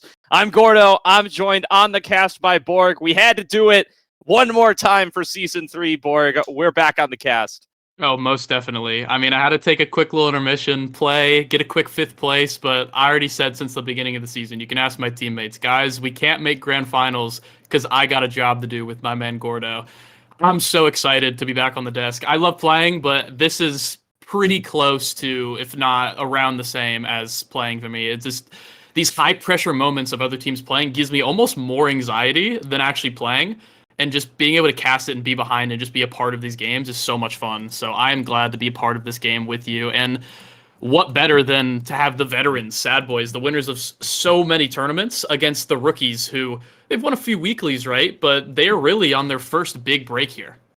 Yeah, I mean, it's a hell of a storyline. You really couldn't have asked for anything better. And having started in lower bracket, Sad Boys have not yet lost a series in these playoffs, the very same as Era's Kitten Club. Both of these teams making their undefeated runs to face off against each other right here. Of course, there is that advantage from the winner's side going over towards EKC. So Sad Boys, they're going to have to beat them twice. They're going to have to force their way through a bracket reset if they want to get themselves that back-to-back championship.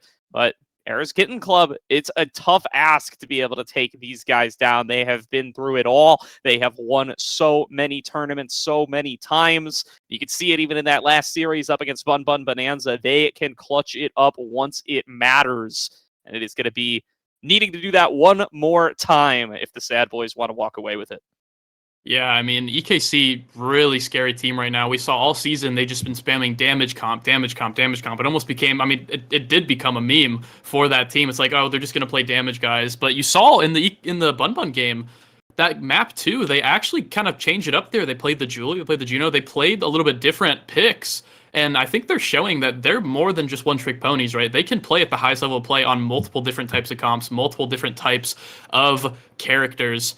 But for Atlas Lab here, I have a feeling we might be going back to Old Faithful here. Maybe a Luna lock-in, maybe some Amy, maybe some Vice. I'm curious to see what the Sad Boys do in order to deal with this. It's going to be a very different game than it was against Bun Bun. So going into bans now, we're seeing a Kazan hover from the side of EKC.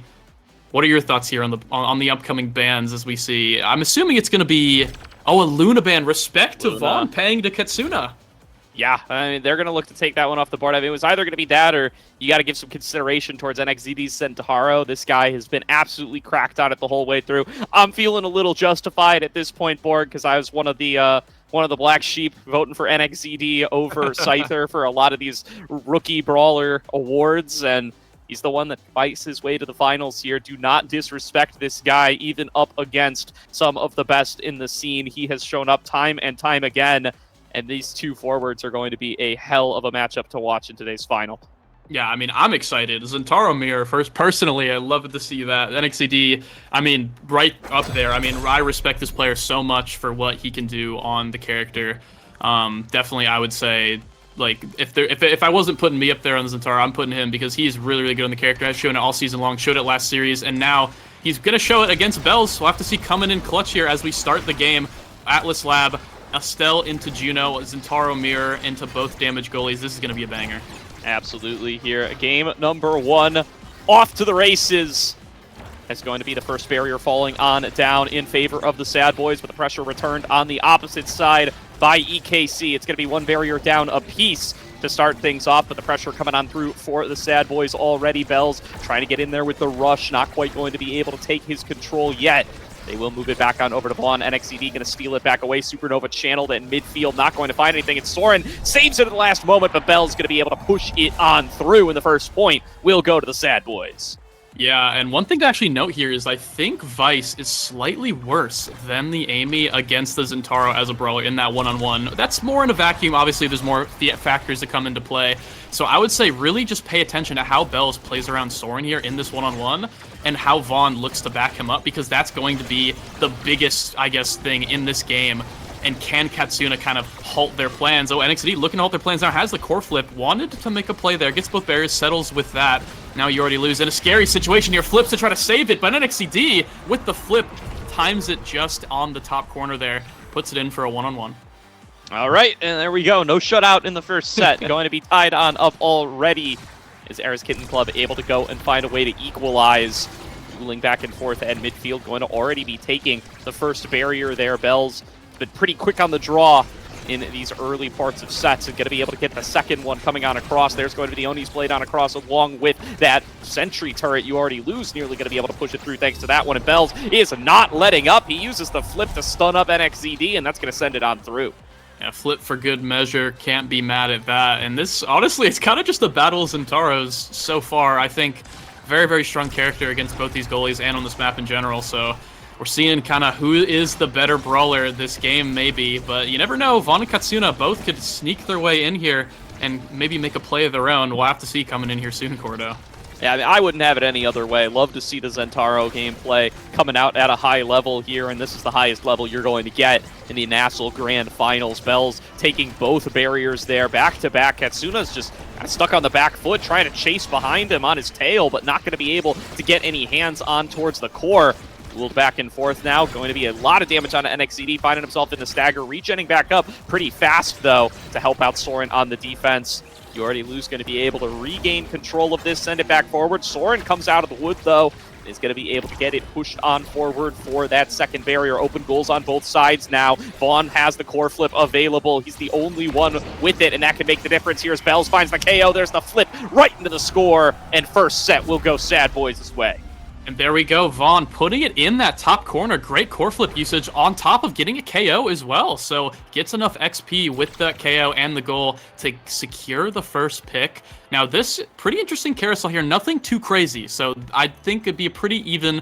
One thing to look out for is that extra special. You want to make sure that You Already Lose does not get the extra special if you are EKC. Very, very strong historically on the Amy. Oh, actually, okay, so Bells is going to be taking the extra special. Very good on Zentaro as well. I guess they figure Timeless Creator is just as good, or Prize Fighter here. Oh, goes, I don't even know what's going on here. Missile prop to deny the Vice, I assume here. Chrono boost onto NXCD, so he can secure a dash training in the game.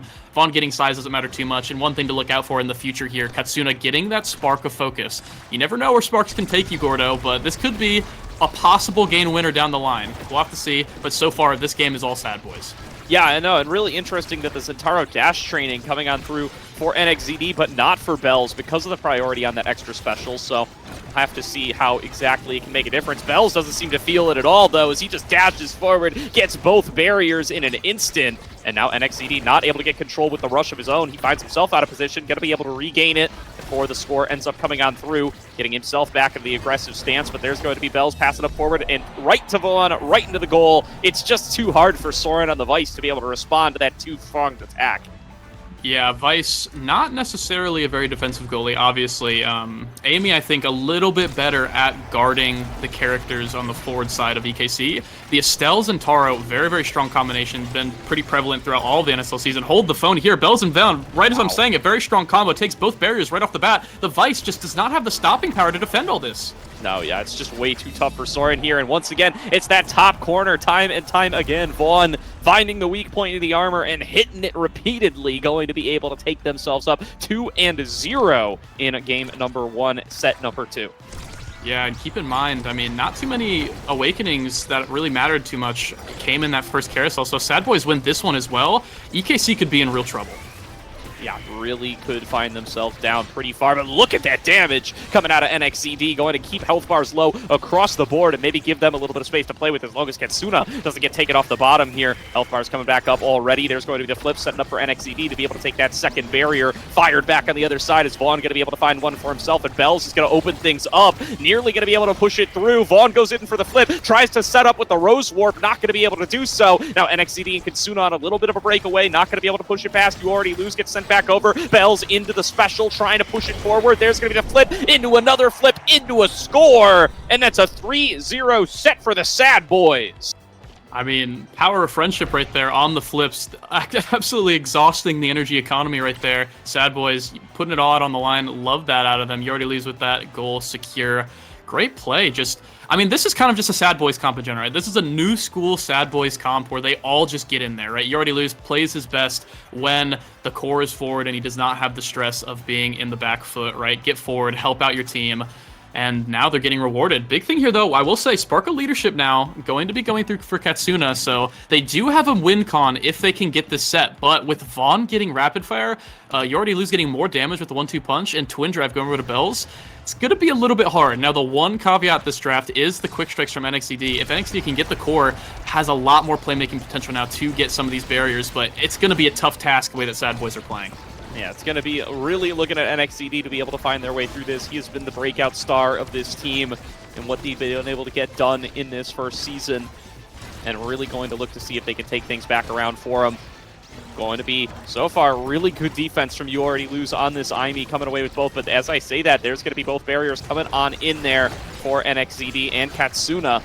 Will they be able to take it all the way through, though? There's going to be the come out from Soren, trying to push it forward. Not going to be able to clear things out, and Vaughn going to be able to keep up on the aggression. Passed on down towards Bells. Bells going to try to get onto that barrier.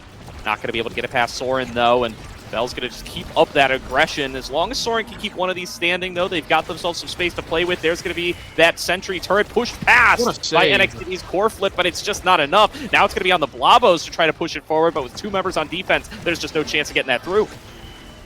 Yeah, and Bell's full balls to the wall there. I mean, Ults does not care about tanking that Vice ult damage. Oh, but it doesn't matter. NXT with a great strike past You Already Lose. I mean, you got to get it in there one of those times, right? You already lose with so many incredible saves, but finally cracks a little bit there. Bell's great barrier take, but Soren had a good clear, getting it right back around to NXT before You Already Lose could get back some of those Amy abilities. So, nothing too crazy coming in here yet, though. I mean, finally, EKC get a point, losing the streak and get both barriers. I mean, could this be a turnaround here? NXT with the KO, Katsuna puts it in at the end.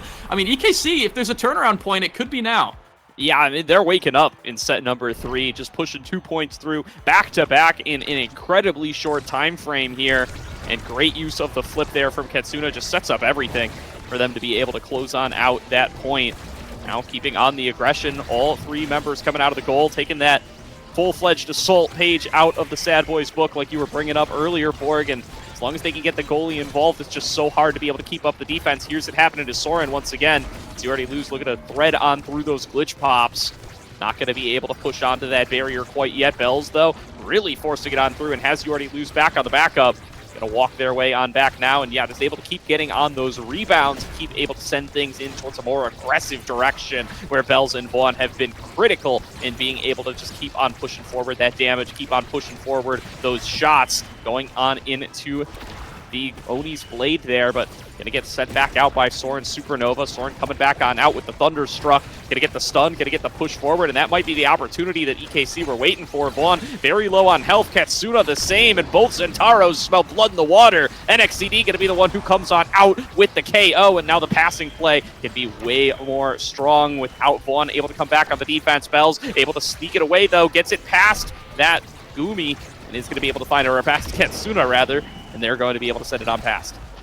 Yeah, one thing to notice here is Katsuna is actually spending so much more time on the back foot there defending, but now that Katsuna's gone, it feels like Soren can't hold by himself, and Vaughn puts it away. Bells actually went down there, found a KO. NXT, I believe, got the credit for it, but it didn't matter as Vaughn comes in clutch right when they're needed most. Level 8, highest in the game. I mean, he's been pretty silent this whole game in terms of no crazy showy plays, but he's been pretty much the rock of this game so far, getting it to Bells over and over again and making sure Caleb, You Already Lose, can stay safe in the back foot. There's been a lot of times where the Amy just doesn't eject button back because Vaughn is there to cover, right?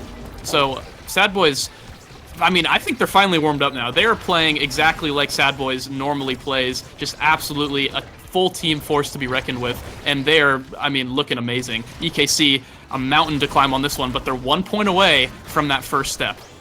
Yeah, going to be very much closer to being able to close out game number 1, or at least being able to keep it competitive as long as they're able to save this set.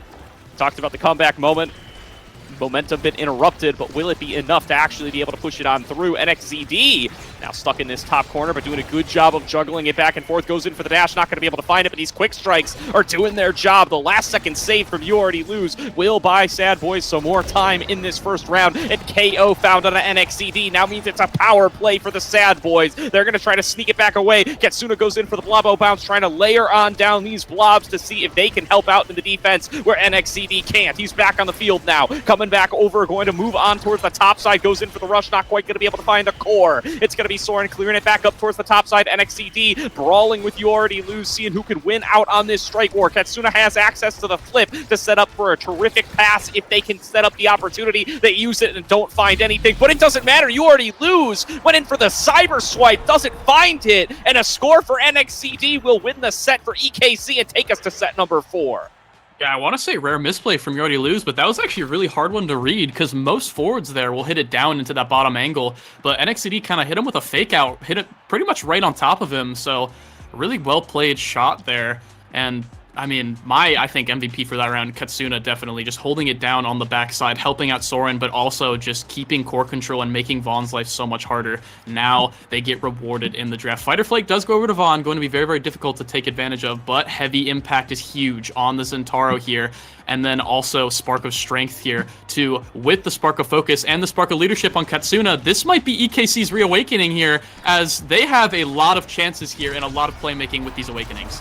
There's just so many stats coming on through from that Spark of Leadership, and it is going to be setting up for such a powerful Era's Kitten Club coming into the later game that they've now earned themselves off the back of that set number 3 win. Look at this damage on towards Vaughn with these bonus sparks. The Spark of Strength really going to be pumping up NXCD's damage numbers, and some of these really tight windows where somebody was barely getting away, they're going to start to go into EKC's favor more often than not. And there's the first of the KOs coming on through, and there's going to be plenty more left in this game number 1 at the rate things are going. Vaughn going to be taken very low on the health bar. NXCD found himself in a one-on-one with You Already Lose, now going to look to repeat that success. Moving forward, the Thunderstruck for the backup. Soren getting involved, stunning the back on the other side, and not going to be able to push it through for the goal, but going to at least keep it open for now as Vaughn's on the back foot. Bell's setting up for a passing play, but Vaughn already getting it cleared on out by NXCD. Another KO comes through for Katsuna, and it's a 3 versus 1 push towards You Already Lose. The KO's found, and EKC take the first point.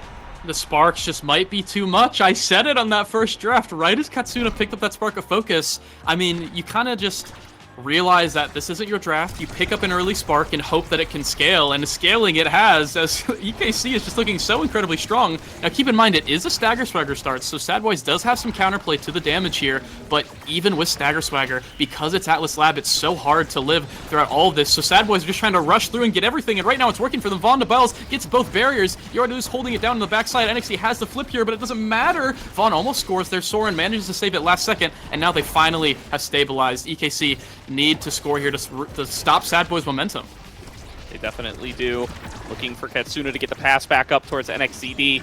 That full-fledged assault to start things off. It didn't quite come up with the goal, but it did get both barriers. Now they just need another opportunity to be able to push it through. Here's all 3. The core flip gonna buy them the time. Counter flip comes through from Vaughn, though. Sets up for the piercing shot and gets a solo goal over towards the Sad Boys captain. Yeah, really, really good patience there from Vaughn. Knows that his primary is coming off cooldown very soon. Waits until like at least a strike or two, an ability or two come offline since there's so much being thrown out there, and gets the secure on that goal. Now Sad Boys, reawakened, have their footing again, and can get back in this game to close out the first game of the series. Going to be what they're looking for. 2 points away from doing it. The momentum has been in EKC's favor. They've been so strong in the last couple of rounds. Here's that full assault once again, though. Bell's going to be able to find the second barrier now. Bell's with a chance. One-on-one versus Soren was looking dangerous, but will be able to clear things out. You Already Lose forced to use the core flip and his own one-on-one up against NXCD. There's going to be the flip from Katsuna, moving it back up. NXCD doesn't get the strike off, but the KO off the Supernova will be enough to buy the space. It's a power play now for Era's Kitten Club as NXCD wants to be able to get a hold of it. It goes down towards Soren. The glitch pop! Beautifully placed from You Already Lose will score the point for the Sad Boys. The missile prop pickup in that second set, rather, I mean, coming in clutch there for You Already Lose. Just extends the range of that primary, allows it to go from goal box to goal box, catches Soren completely off guard there, and puts it right in. I mean, beautiful, calm play there from Sad Boys to hold strong and just wait until Bells comes back online, or until some sort of play awakens here. Now they get a KO, or rather, EKC gets a KO on Vaughn. So EKC just trying to blitz them, but Sad Boys are looking so good right now. Yeah, Vaughn playing sub-goalie here, doing a great job of it. Manages to keep the barrier alive, and You Already Loses back. Does have to use that core flip, though, just defensively earlier on. Doesn't snag anything. There goes down the second barrier, and now Vaughn has to clear things back out. Bell's low on HP, trying to set up for the play, but it gets cleared right past his Oni's blade. NXCD now with an opportunity. Piercing shot from Vaughn will send it back over. Soren going to be able to keep up the defense. NXCD takes it with the rush. Here comes the Blabo to help out with the passing play, but it's Bells who actually managed to sneak it back over to the left and find the first barrier. NXCD, though, setting up with another one. The slice and dice doesn't get it past You Already Lose. It's now going to be pushed on over towards Katsuna and Soren, the Supernova, to buy some space. Soren tries to blink out with the Thunderstruck, tries to use the flip. Nothing is successful, though, at least until he can get on over here. And NXCD, he's perfectly set up with the Oni's blade. They're going to take it to point number 5. Yeah, Katsuna doing God's work here, getting it down into that bottom corner over and over again until You Already Lose and or Vaughn. I mean, both of them are playing goalie at this point. Either one of their resources are depleted. NXCD follows up perfectly with the Oni's blade there to keep track of it and keeps the core flip. Uses it there. Not quite ideal there, but it doesn't matter too much. 2-2. They still have some momentum in this game. Katsuna has to put in so much work. It's almost, I mean, it's turned from a Zentaro battle into a midfield battle here, Gordo. Yeah, as it does. Once we start to get some levels under the belt, they are going to keeping up that pressure so effectively. NXCD trying to sneak it off on the other side. Bells goes in for the flip. This could end the game right here. Bells rushes forward, goes in for the slashing strike. One more. Not going to be able to find it. You Already Lose coming in for the assist. NXCD going to be able to clear things back out with the rush, but it's still going to be continuous aggression from the Sad Boys. Not slowing down yet. Bells with the Oni's blade yet again. Not going to be able to get it past Soren, and Soren able to defend against so many plays in these last couple of seconds. Will keep it alive, but it's not over yet. The flip from You Already Lose blocked again by one more power chord, and now NXCD finally has his chance to set up with Katsuna. There's going to be the flip, pushed on forward, second barrier down into the Oni's blade. Bells trying to sneak it on past. You Already Lose with the assist. Bells goes down, but it's too late. Vaughn has put it in the goal, and the Sad Boys will take game number 1. And that was so tragic for EKC too, because Vaughn was actually sliding almost to his death there from that Juno slime, but strikes it on the way there. So well played there for the Sad Boys, just to keep composure, even though EKC started getting a really, really scary draft. So well played. They get that first game and a step closer to getting that bracket reset. Needed another one, and then they have to do another best of 3. So keep in mind, stream, this next one is not series point for Sad Boys. This is going to be the reset point. And EKC have a lot of time to stabilize, though, Gordo. Yeah, they definitely have got the scale as the game time goes on, but that's going to be its own challenge, right? Sad Boys, they've been part of long series before. They've been part of bracket resets before, but EKC, they're new to the league, let alone new to the playoffs, let alone new to the grand finals. It's going to be tough to be able to just keep playing the same opponent time in, time and again, over and over throughout the entire day, throughout, over an hour, as if this bracket reset does come on through, and adapt more to them than they're able to adapt to you. Yeah, and I mean, keep in mind too, let me just bring someone up here. I was just thinking about it. This is a Sad Boys losers run. So keep in mind, everybody, it might seem like everyone's favorite, oh, Sad Boys going to win like normal.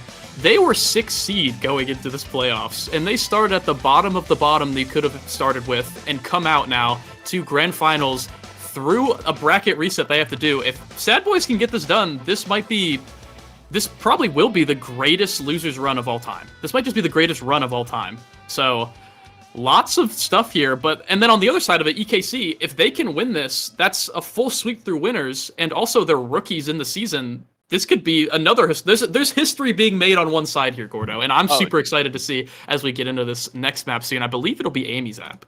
Yeah, no doubt there. I mean, it's been a tremendously difficult run for the Sad Boys, having to play up against Core Overflow in their first round. I mean, that's a team that was able to beat them in the regular season. That's a team that a lot of people had pegged as potential upset contenders in the grand finals. Nobody thought EKC would be here, but if it wasn't going to be Demons Raw Sad Boys, it was going to be Core Overflow. They take them down. They conquer their demons literally as they beat Demons Raw in the losers semis, and they have been able to make it all the way to be able to face off here in this grand finals, getting taken to 3 games by Bun Bun Bonanza as well.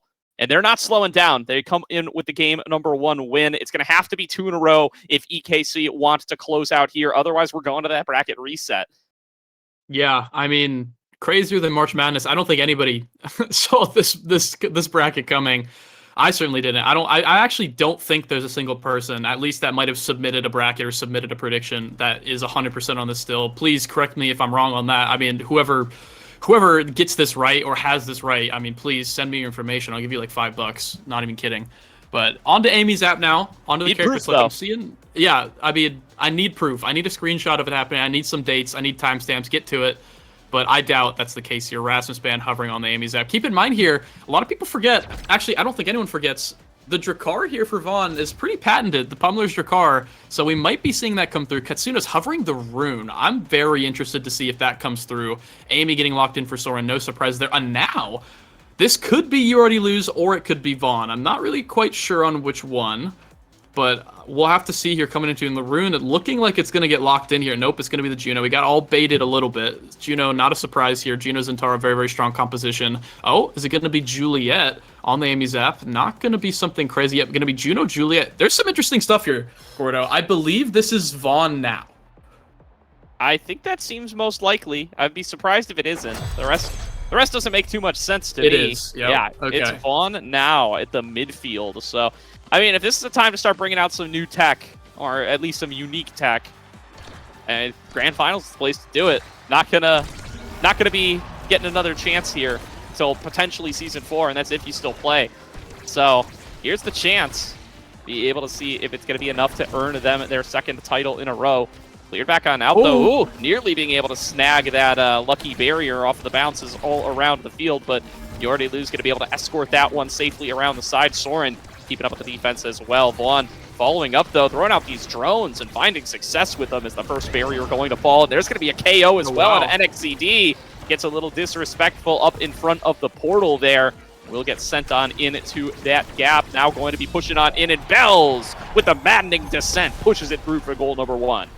So I think Stream was pulling their hair out on why we're so confused with the now. It's a Monu start, Gordo. Well, there you go. It is a monumentalist start. We don't get to see the starting awakenings on our end, guys. Just to be fair, we do not see the starting awakenings. We have to like actually look at Stream like a minute late to see them, or if we get told and whatever. But it's not a big deal. It's monumentalist start with the twin drive. Everybody going to be running twin drive. Actually, Soren and Katsuna both running Monu. I'm surprised Soren actually running the monumentalist. I feel like twin drive Amy is very, very strong. But regardless, Vaughn obviously running the monumentalist now. Very strong, I would say pretty OP overall, but I mean, we'll have to see here. Already looking strong. Vaughn and Bells looking super strong. Grabbing that barrier, almost get the goal here. It looks like it's only a matter of time. Vaughn with the core flip into that top corner, and You Already Lose with that sentry turret for, I mean, a little bit of show there. Just completely secured that goal, and Sad Boys are looking unstoppable right now, Gordo. Yeah, and Sad Boys looking comfortable now. Spamming their emotes, dancing around as they get their second goal in a row. And if they start feeling confident, this bracket reset starts looking more and more likely. Look at Bells just waiting for the receipt, trusting that Vaughn and You Already Lose are going to be able to keep up the defense and send it into his hands, and they are going to be able to push it on in for that second barrier. Sneaks past Vaughn, though. There's going to be the barrier found on the other side. If a breakaway can be found for Era's Kitten Club, it's a good opportunity for them. NXCD finally hitting that level 2, by the way, in point number 3. Oh, now going to have access to that Flame Flurry, and Bells setting up for the crash down. Not going to be able to find it. There was going to be that KO. That power play still going to be alive for now. Vaughn sends it back on over. Bells in with the crooked leverage. Sends it past Soren. And it's a 3-0 set. Sad Boys. Yeah, I mean, Bells looking incredibly dominant right now. Just the Kazan against the Juno just feels so incredibly good. You know, you don't have to worry about the slimes just as much because you have that crooked leverage. You have the pole to really secure it here. And then now, wow, he has the primetime. He gets rewarded. Primetime Kazan for the knowers out there, or for the non-knowers out there. Probably, I would say, his best awakening. Just provides so much more. If you feel like Pulse Strike is, I mean, Pulse Strike is very, very strong. He gets 2 of them now. So keep that in mind here. Fight or Flight also now going over to Vaughn. I don't even see this. This is insane. I feel like this game is almost already over, but there is a little bit here. Spark, like we said last game, Spark going over early to Soren. Katsuna gets a dash training, and NXCD gets 1-2 punch. So nothing bad gets taken for EKC here. I'm a little bit afraid whenever I see that prime time on the Kazan. Yeah, I mean, it's definitely dangerous territory here if Bells is able to find it. And Bells already coming out aggressive, finding that first barrier, looking for the score here. And I just think Sad Boys, if they can get a really rapid pace of gameplay, they are just some of the best. And I mean, they're some of the best at all stages of the game, but the Bells, if they're able to rush on through and just push in the first 10 to 20 seconds, just immaculate gameplay there. Not quite able to send it through, but there's going to be the score. And Soren just not quite ready for it that time. It's going to be another point for the Sad Boys. That makes it 4 in a row. Yeah, pretty tough save there for the glitch pop, but sadly gets own gold there. I feel like Bells probably would just hit it in anyway, so it doesn't really matter in the end. Now, yeah, I mean, Sad Boys, I feel like it's just the comp prep, right? I feel like they're so prepared for this Amyzap map, right? They have so many different comps, so many different characters they can play. Vaughn pulling out something he hasn't pretty much played all season. And, you know, we all know that he can play. It's now, and it is Vaughn. Oh, but NXCD here gets the KO onto Bells. Finally, something in return for EKC. And if they can get the goal here, you already lose having to flip for it. Now, NXCD looking for it here, but Yordilu saving it. Oh my gosh, Vaughn saving it. Yordilu's going down. Now the Now has to come in clutch. Vaughn, this guy does play goalie. Remember, everybody, Bell's coming in clutch now. He has to defend 5 more seconds until Yordilu comes back online. Vaughn going to be dribbling, trying to keep it away, but the Juno slimes are just a little bit too much. Katsuna finally hitting it in there. Almost incredibly heroic from Sad Boys. But yeah, I mean, that's that not was the end of it. It's only one to one. Only one to one. Ridiculous. I mean, wild. Absolutely wild. Yeah, we just completely insane if Sad Boys were able to secure that. So the streak is going to be broken, and the last time EKC were able to do this, they actually came away with a set win, and were able to make that game number 1 a little bit closer. Let's see if they're going to be able to keep it up this time. Once again, though, Bells on the aggression, going to be able to find that barrier so damn fast, and Yordilu's going to come on out of that goal arc to make it happen. There's no goalie in the arc, and there's another point for the Sad Boys. 2-1 in set number 2. Yeah, I mean, it's pretty hard to live when you have now Monumentalist Minds just peppering you throughout the match, and you have a Kazan with not 1 ability on each form, but 2 abilities on each form, for a grand total of pretty much 8 abilities across his kit, not counting his ults, which is his form swap. So that's a lot of abilities, Gordo.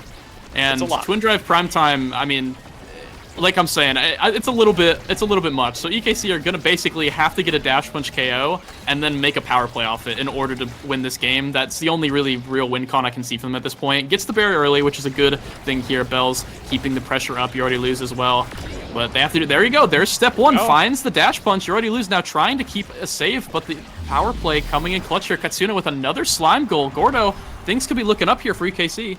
The Slimes are coming in clutch in this set number 2 as they find their second goal here. Slime MVP, perhaps, if they try to tie on up game number 2, and a big opportunity here to not just secure themselves a set win, but also secure themselves some opportunities to get a little bit more in the draft, as it has been so much more effective for the Sad Boys, at least on paper, for what they've been able to get so far in this game. And Bell's already finding himself another KO, gets those extra top spins and makes good use of them.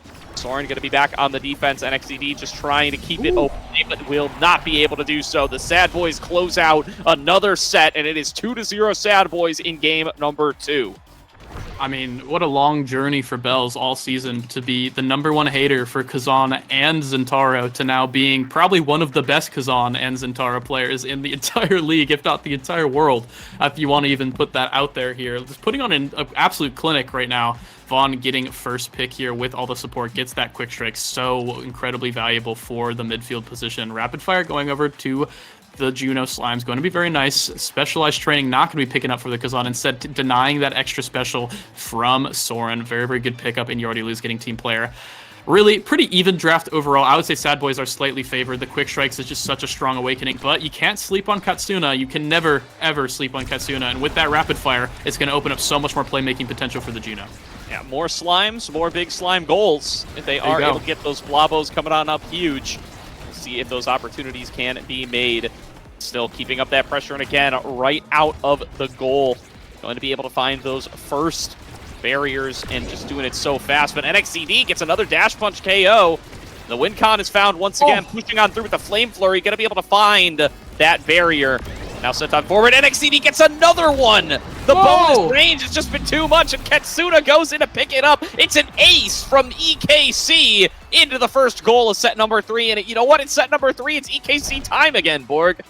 I mean, that's a momentum swing if I've ever seen one, Gordo. I mean, a triple KO ace right there for EKC. And not only that, Vaughn had core flip and died with it too. So it's an energy reset as well. So now EKC is basically like they're on another first point with a little bit more energy. And now there's another KO. NXT's on a killing spree with that prize fighter 1-2 punch. This guy cannot be stopped. He is clutching up here in game number 2, trying to deny the bracket reset on this Juliet. We talk about his Zentaro all day long, but coming in on a less popular selection these days is absolutely dominating in set number 3. Will they be able to keep this one going? Goes in for another one on a You Already Lose. This time he's going to be able to stay alive, but Katsuna has access to the flip, as does Vaughn. How are they going to be able to navigate this? The flip comes on through for Katsuna. Vaughn not going to be able to find it. NXTD with a chance, but it gets cleared back away by the glitch pop. NXTD takes another KO. A flip out of Soren into the goal. That's 2 in a row for Era's Kitten Club. EKC is going crazy right now, Gordo. They do not care. They're going full force. They do not want to lose this. They do not want Sad Boys to get the bracket reset. They say, we've been waiting long enough. It's time to win. NXTD is going crazy on this Juliet. And like you said, a little bit of a less popular pick as of recent with the Kazan and Zentaro being so dominant. But if you can get 1-2 punch and prize fighter stacked up, there you go. Things like that happen, especially on Amy's app, a map where Juliet is so favored. I mean, things are just looking a little bit scary for Sad Boys here, but Bells gets a return KO, and now can the Slimes put it in? But no, Soren can! The blink, the cyber swipe gets it in that top corner. Bells could not evade strike that one, and now EKC get their first set. It's EKC coming up again. Now they get their first pick of the litter. It's going to go over to Soren. Quite a few strong picks here. The Deadeye, the missile prop. Yeah, the Knives Edge here is big here. I believe You Already Lose will be taking the Knives Edge away. Yep, Timeless Critter going to Soren, who has the Monu and the Siege Machine. Very, very strong build for Soren here. Knives Edge has to be denied so the Julie doesn't get even more strong, but the Julie now has Stagger Swipe, which means it's going to be even harder to kill the Julie, which was your goal kind of early on anyway. Explosive Entrance being denied from the Kazan, one of Kazan's strongest awakenings by the Juno. The Juno now going to be able to dash across the entire map, which will be crazy, but I wouldn't be mad if I were the Kazan here. You get size, you get a little bit more playmaking potential with those bigger hooks, right? So pretty even draft overall, but I think EKC are definitely making full use of it, especially right now. I mean, storming the keep, as I've been saying recently, getting that barrier early on. But Sad Boys aren't done yet. They get the first barrier, and they're looking for push. Yeah, some crazy damage coming through out of Katsuna there, and they're going to be able to finish the job. It's a power play to the Sad Boys. NXTD tries to equalize, but Bells will be able to evasive his way out of the combo. And look at Vaughn with the reset there. Gets it off the rebound, sends it right back through. And the first point of the set will go to the Sad Boys. They still have a chance to force the bracket reset here, and they're 2 goals away from doing it. Yeah, I mean, we've been seeing a lot of KOs recently, so people might have forgotten, but this is still Monumentalist now. So as long as NXTD doesn't get rolling too crazy far with that prize fighter, I think things are a lot easier for Sad Boys. So that should be priority number 1 here, and there we go. Now 0 prize fighter stacks, and Sad Boys are going to go on a tear now. Yeah, it is a rough position to be in for NXTD here, especially when you need to be able to find success in this set to avoid the bracket reset. They are pushing on forward for even more. The flip comes on across from You Already Lose, but the KO is found. That's going to be Bells taken off the board. What else can they find for themselves here as they need to get onto this barrier? Not quite going to be able to get it. You Already Lose playing a little bit of forward as they try to get themselves on in towards that barrier. Not going to be able to do it. Soren able to keep up on the defense. The respawn comes on across. It's back to a full 3-on-3. Katsuna isolated on the bottom side as that pressure is unrelenting. 2 points in for the Sad Boys on the set. 1 goal away from the bracket reset.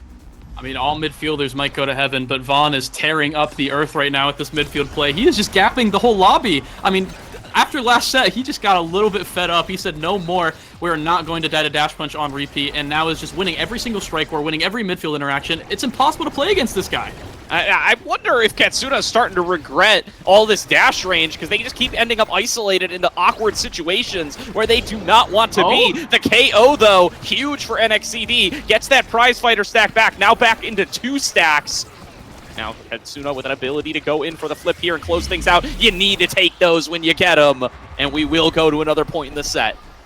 You know, the double dash ring definitely awkward, but a little bit of a rare caster buff there, Gordo. As you were saying that, jumps across the map and gets the barrier. So well played from Katsuna there, and obviously NXT getting that dash punch KO to get those stacks back up. Looking a little bit better now for EKC, but keep in mind, this is still bracket reset point here. Sad Boys get the barrier early on. Bell's looking to put this away, but they get a little bit of a break. EKC now need to do something, and there's step 1. All right, now Katsuna over on the aggression. This is a 2 versus 1. Soren able to clear it back out, sneaks it down past Bells, and a 2-man push now coming on through for the side of EKC. The respawn is here for Bowen, but there's going to be the dash in from Katsuna, the flip from You Already Lose, and they are able to push it through. Soren was out in a cyber swipe, drops the sorry, and it is going to be a bracket reset. Sad Boys 2-0. Take it to a bracket reset up against EKC. The biggest thing here for EKC, this is a bracket reset, so again, for the chat that maybe not have been listening, or just tuning in, either or, this is a bracket reset here, so now we have one more best of 3. Whoever wins this one will be the NASL Season 3 champions, which means that EKC is not done yet. They might have lost 2-0 on this one, but they have a little bit of time to kind of, compose themselves, relax a little bit, and formulate possibly just a little bit of a different plan, as we'll get a different draft for map pick and bans here as the break happens. So, I mean, Sad Boys, though, Gordo, putting in a clinic. I mean, there's no other word for it, right? Just putting in an absolute clinic. Vaughn just running the midfield in pretty much every single game. Bells scoring so many goals. This game actually evenly split for Vaughn and Bells there. Bells kind of just being more of a CC damage bot that game, but man, I mean, Sad Boys want to win this. They really do, and what a fantastic showing in those first couple of rounds here. And it's going to be back to a clean best of 3 this time. No more winner's bracket advantage available for EKC. It's been, I don't want to say squandered, right? They're starting to warm up. They were starting to get a little bit better there in that game number 2, but not enough against these Sad Boys. And now maybe you start to consider, are you going to change up your map picking bans here, right? I mean, Imy's app looking so good for the Sad Boys. Are you willing to give them that again? Yeah, I'm not too sure. I definitely would not give Sad Boys Amy's app here. Looking pretty strong. I don't think... I mean, maybe they got something in the back pocket, right? EKC might have a different plan, but the plan that they showed already did not quite seem to be working. It feels like Sad Boys are a little bit onto them, right? They have a lot of different picks they can run. They have Vedrakar. They have the random now pull up, right, with the Monu start. I mean, Sad Boys can just play so much. It's a very strong map for the Amy goalie as well, which is You Already Lose's best pick. So I wouldn't take them there again. I think the Atlas Lab looked fine. I think they can definitely win a game on Atlas Lab. I definitely would feel pretty comfortable there. I don't know, Gordo. I'm not sure what other map they can pick. Maybe throw in a surprise Clarion, something like that. Maybe a Night Market. Try to get to there. But we'll have to see. They're doing it right now, so we have a bit of time to yap a little bit. For those who don't know, obviously Game 3, if that went to Game 3, would have been Clarion. So EKC did have the Clarion for the Game 3 there. But I don't know. Maybe they want to bring it in sooner. They need to change something up. Yeah, I mean, the other question is going to be, do you feel as confident in the Atlas Lab for game number 1? I mean, that was EKC's pick when they had most of the map pool available, and it did not go their way. They ended up getting taken down 2-0, started to come back in set number 3, very similar to game number 2, and it just wasn't enough to be able to stabilize. Maybe you trust that you'll be able to do better in those first couple of sets now that you're a little bit more warmed up, but that's a big gamble to try to make at this point. Your back's against the wall here. It's going to be one more series for NASL Season 3, one way or the other. You would have hoped that you could drag out that first series maybe a little bit longer, just to find yourself some more strats that appear to be working, but Sad Boys close it out quick and fast, and now it's time. You put it up or shut up.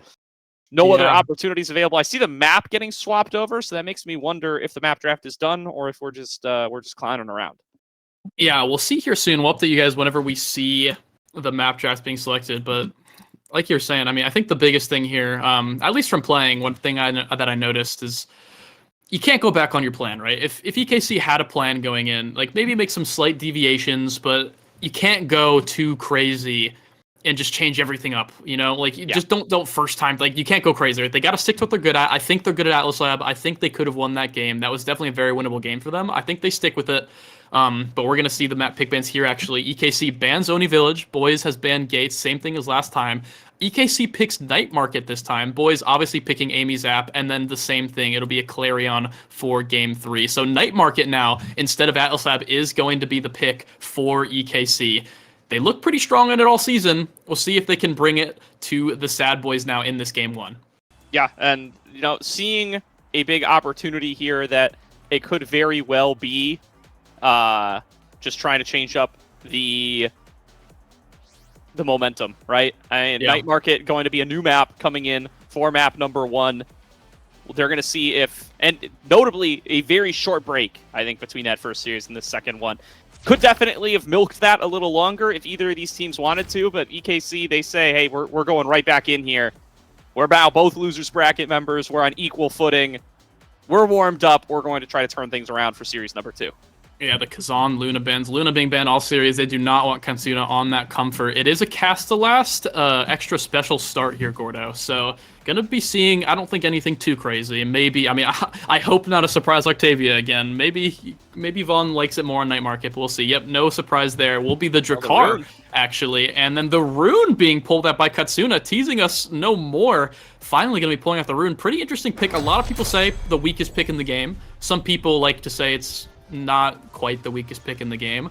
Definitely not popular, that's for sure. And Katsuna, someone who does love to pilot this Rune, so maybe they'll prove us wrong. I mean, I want to see it.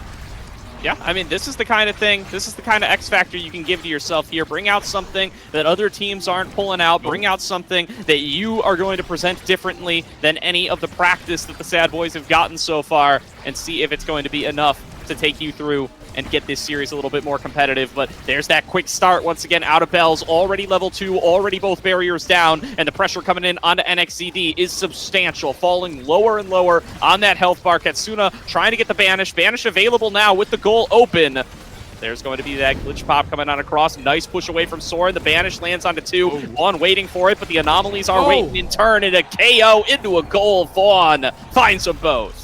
Yeah, I love that from Bells there. Gets chunked completely by that Rune Banish Pillar combo. Says, I don't care, dashes in with the passive, then just kills Katsuna with that primary, and then the Vaughn with the shotgun to bring it in. So, I mean, Vaughn really loves the Drakkar, has played it for so long, coming all the way back from beta, even before that in alpha. Just such a strong such a strong player on that character, right? Can pilot this for very, very easily. Now gets that first barrier, gets a KO, and this is looking, I mean, very, very Sad Boys favorite, Gordo. Yeah, they are looking strong. They are picking up right where they left off in series number 1, and they are not slowing down. Good defense there.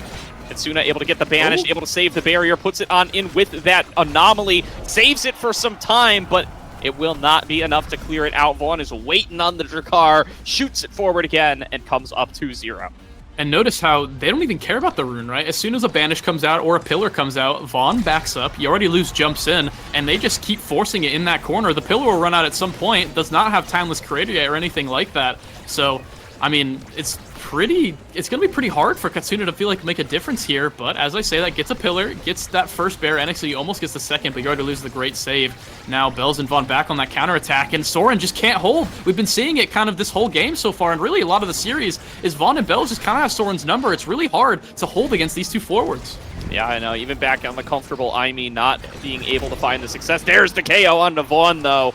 NXCD gets himself a power play, gets himself some XP, and this could be their chance to come on back into it. Has access to the slashing strike, pushing forward. There's going to be the second barrier falling on down. NXCD with a scoring chance. Soren dashes forward. KO again for NXCD, and passed on down towards Soren. Soren sends it over to NXCD. There's going to be the glitch pop. Push forward yet again. Katsuna keeps up the aggression. Bells is clearing it out, though. Vaughn comes in on the sub goalie and clutches it up once again. There's going to be the Oni's blade. Sent back over by the Anomaly. Pushed on forward by Vaughn, and Bells pushes it in. A 3-0 set. The Sad Boys are not slowing down. Yeah, not slowing down at all. Vaughn coming in clutch after You Already Lose gets taken off with a few really critical saves, and then Bells dribbling it out and then creating an offense from there was just so crucial. And then now we get into draft. It looks like there's not really going to be any Spark saviors this time around, Gordo, as some of the most important Sparks, as well as Spark of Leadership, already going into play. Heavy Impact 1-2 Punch going to be traded back and forth. Bells getting slightly the better of that in the Heavy Impact. Vaughn getting that Knife's Edge pretty strong on the Drakkar. Can find a lot of those KOs off the side if anyone is a little bit too careless. Katsuna going to be getting basically a Dead Awakening with that Spark of Leadership early, and You Already Lose getting that Twin Drive. I mean, this is all Sad Boys right now. Yeah, it's real dangerous now with You Already Lose having that extra mobility, that extra ability to get involved. Going to be so tough when these teams are able to do so much as a group. Great damage comes through out of Vaughn, though. That Banish coming up successfully. NXCD able to get him taken off the map. A good power play here, going to send that second barrier. NXCD really doing a good job so far, and that's a quick point found as Soren comes on out of the goal arc and puts it in with the glitch pop. Yeah, I mean, EKC, we've been seeing it every single game, right? They have some sort of resurgence during the game, whether it's after the first set, after the second set, they find some footing and they can figure something out to, get there. But Sad Boys, end up reading them and they end up finding another way to beat them.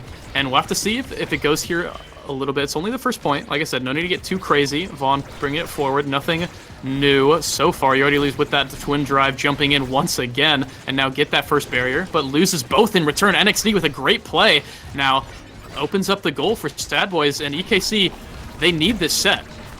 They really do. They need something to be able to come back into this game, come back into this extended couple of series, be able to keep themselves in contention for a NASL title. Do not want to get swept out here by the Sad Boys, but this is another couple of pairs, just flips coming on across, and Bells nearly pushes it through. Good defense from Soren. NXCD alone with You Already Lose on this side of the map, but You Already Lose able to push it on past somewhere that he can't reach it. Now going to be, again, another aggressive push for the Sad Boys. Great positioning on that sentry turret, but they are able to sneak it past.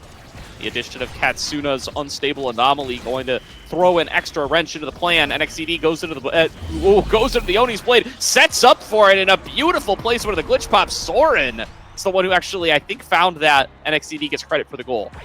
Yeah, Soren pushed it forward a little bit more to help NXCD get it. I think that's actually why Vaughn didn't core flip there. Vaughn figuring, they can stop the NXCD, they can stop the Oni's Blade there, but the Soren glitch pop coming in clutch to kind of keep it forward. Caught him off guard a little bit there, but like I said, 2-0. Sad Boys still looking strong, just not quite finding it there. Vaughn missing a core flip a little bit, might have been a buffer there, but NXCD looking real low. Bell's trying to find the KO. Vaughn also shotgunning him, looking for it. You Already Lose now getting involved. I mean, EKC is just faring a little bit better right now, it seems. Yeah, doing a really good job in these last couple of points, and doing it this time at set number 2 instead of set number 3. That's definitely a little bit of a better look. They are going to be able to get that banish on across. NXCD dashing on in. Here comes that sentry turret to be able to push forward for another barrier. Bell's trying to get it past Soren. Soren able to defend once again. You Already Lose throws down their own sentry. It gets cleared on out by the glitch pop. Yet again, Soren goes in with that cyber swipe, setting up for NXCD, who has the flip, waits out the slice and dice. Bell's still able to deflect it back away with the follow-up strike, and now Bells has their own flip, waiting to be able to send it, and they get it on past. I think that was a bounce off of the anomaly. Yeah, it was the rune pillar that the unfortunate primary from Katsuna there. Just a little bit of miscommunication. I mean, definitely not the first time I've seen one of those happening. But, 2-1. They still have the lead there, and it took a lot from Sad Boys to end up getting there. They did get a KO as well. Oh, we might see another KO here from Katsuna. Not quite. The pillar combo not quite able to do it. Bells, but now very, very low HP. NXT going to be hunting to bring this entire off the map, while Vaughn just takes the EKC's whole base. Yeah, just completely demolishing those barriers. Bells still holding on the top side, not going to be sent down, and just pushes it through. Health bar or no, Bells will send it into the goal, and that is going to be 2-2 in this set number 2. Yeah, and Sad Boys bringing it back now, 2-2. They kind of figured, it's like I said earlier, EKC found their resurgence, but Sad Boys, I think, has figured them out once again. Don't get hit by the Unstable Anomaly, or I should say, don't get killed by the Unstable Anomaly. And there you go. A little bit of a formula found there. I think Vaughn and Bells still kind of have Soren's number here. Katsuna needs to get involved and help Soren out with these pillars in order to save. Let NXCD cook. I believe the Zentaro can take the Amy, just really has to rely on that forward. Definitely does here, and it is just continuing to mount up in the face of Soren, trying to keep on the defense, trying to send things back away, but Bells and Vaughn together are so tough to respond to. Pass down from You Already Lose. Bells takes it in towards that barrier, finds the KO, pushing in for one more. Not going to be able to find the score quite yet, but they are not done yet. There's going to be You Already Lose, passing it down to Vaughn. Vaughn going to go invisible. It gets sent back in the other direction by NXCD's Oni's Blade. It's going to be Bells looking to push forward on towards the other side. It's going to be Vaughn sending it on in. There is the Oni's Blade. There's the KO. There's the score. Bells on a streak, turns it around, reverse sweeps. Set number 2. I mean, the momentum is just all Sad Boys right now. Vaughn and Bells are just destroying the defensive side of EKC. EKC just has to figure this out. They have to figure out how to get it through Vaughn and how to not get overwhelmed by the pressure from the Bells' Zentaro.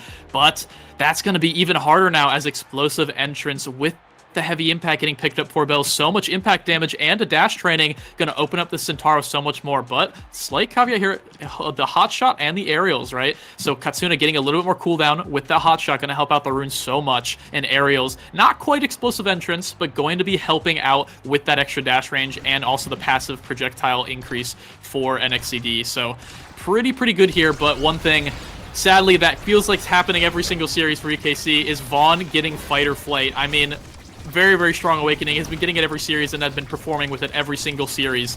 So can they tame it this time around? It doesn't look like it, as they're both on low health bars and have 0 barriers. Not going to go in though, surviving for now. Actually, Vaughn almost going to go down from the Anomaly Pillar combo, and now it's almost an even game. Yeah, coming really close to it. Soren doing his best to fight back with those quick strikes and just try to hang on up against this unrelenting pressure, but so far it has not been enough. They've lost the barrier. There's going to be the flip from Bells, and he's going to send it home. Another goal for the Sad Boys. 2 more away from being able to go up 1-0 in this reset grand finals. Yeah, excuse me there. I was feeling a little... That play, core flip there is very good from Bells, feeling a little bit... Oh, looking here, sorry about that. Bells and Vaughn going to be getting that first barrier again. I mean, there's just nonstop pressure, right, Gordo? I feel like Bells is just calling out Soren pretty much every single time any clear is happening, but NXCD trying to do the same thing, but You Already Lose has his number, now going to be stopping it, but the Banished Pillar combo from Rune going to be taking out... going to be taking out You Already Lose, so a little bit of a power play for EKC here, something they just really need.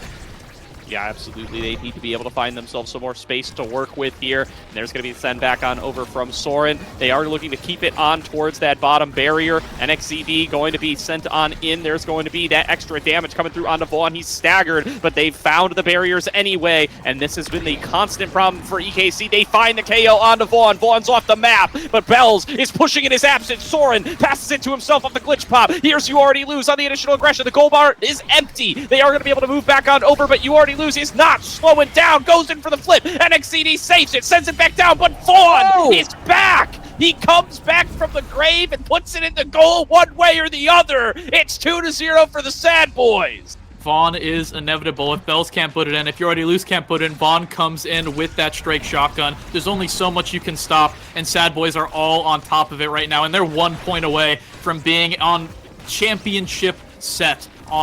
Championship game, right? So they need to win this and then win one more, and they're in prime position for it. Bells with that core flip. You Already Lose jumping in here. They want the barriers. Bells getting that first one with the core flip. You Already Lose coming in here, dishing it to Bells one more time. The sentry turret trying to get one more, but the pillar going to be stopping them in their tracks for now. Yeah, going to be able to at least push it back onto the top side with NXZD. Soren falling lower on that HP. There's going to be the banish. Good damage comes out of Katsuna. Is that damage going to be enough? It hasn't been the whole game long. Core flips are available. Soren is stuck here in the bottom, going to be able to come on out.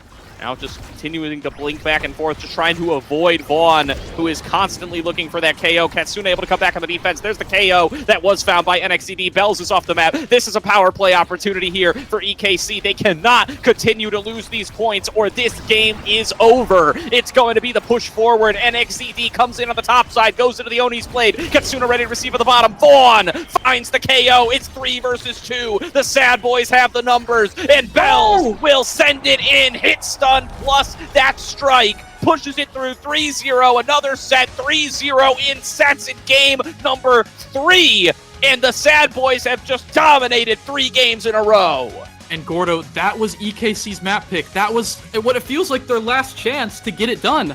But now, Sad Boys taking them to Amy's app. This is looking like it's almost over. Sad Boys, I mean, there's just so much momentum. It feels like they just can't be stopped. Bells with an incredible MVP performance there on the Zentaro. 5 goals, 3 assists, and so much damage on that Zentaro. Vaughn, no slouch either, getting the most redirects in the game and also helping out with some of those goals. About the same shots, 36 and 38 on both. And then, honestly, You Already Lose felt like that was like the easiest game for him. Didn't really have to do much, just kind of helped out a little bit, waited until it needed to be a threat and blink in.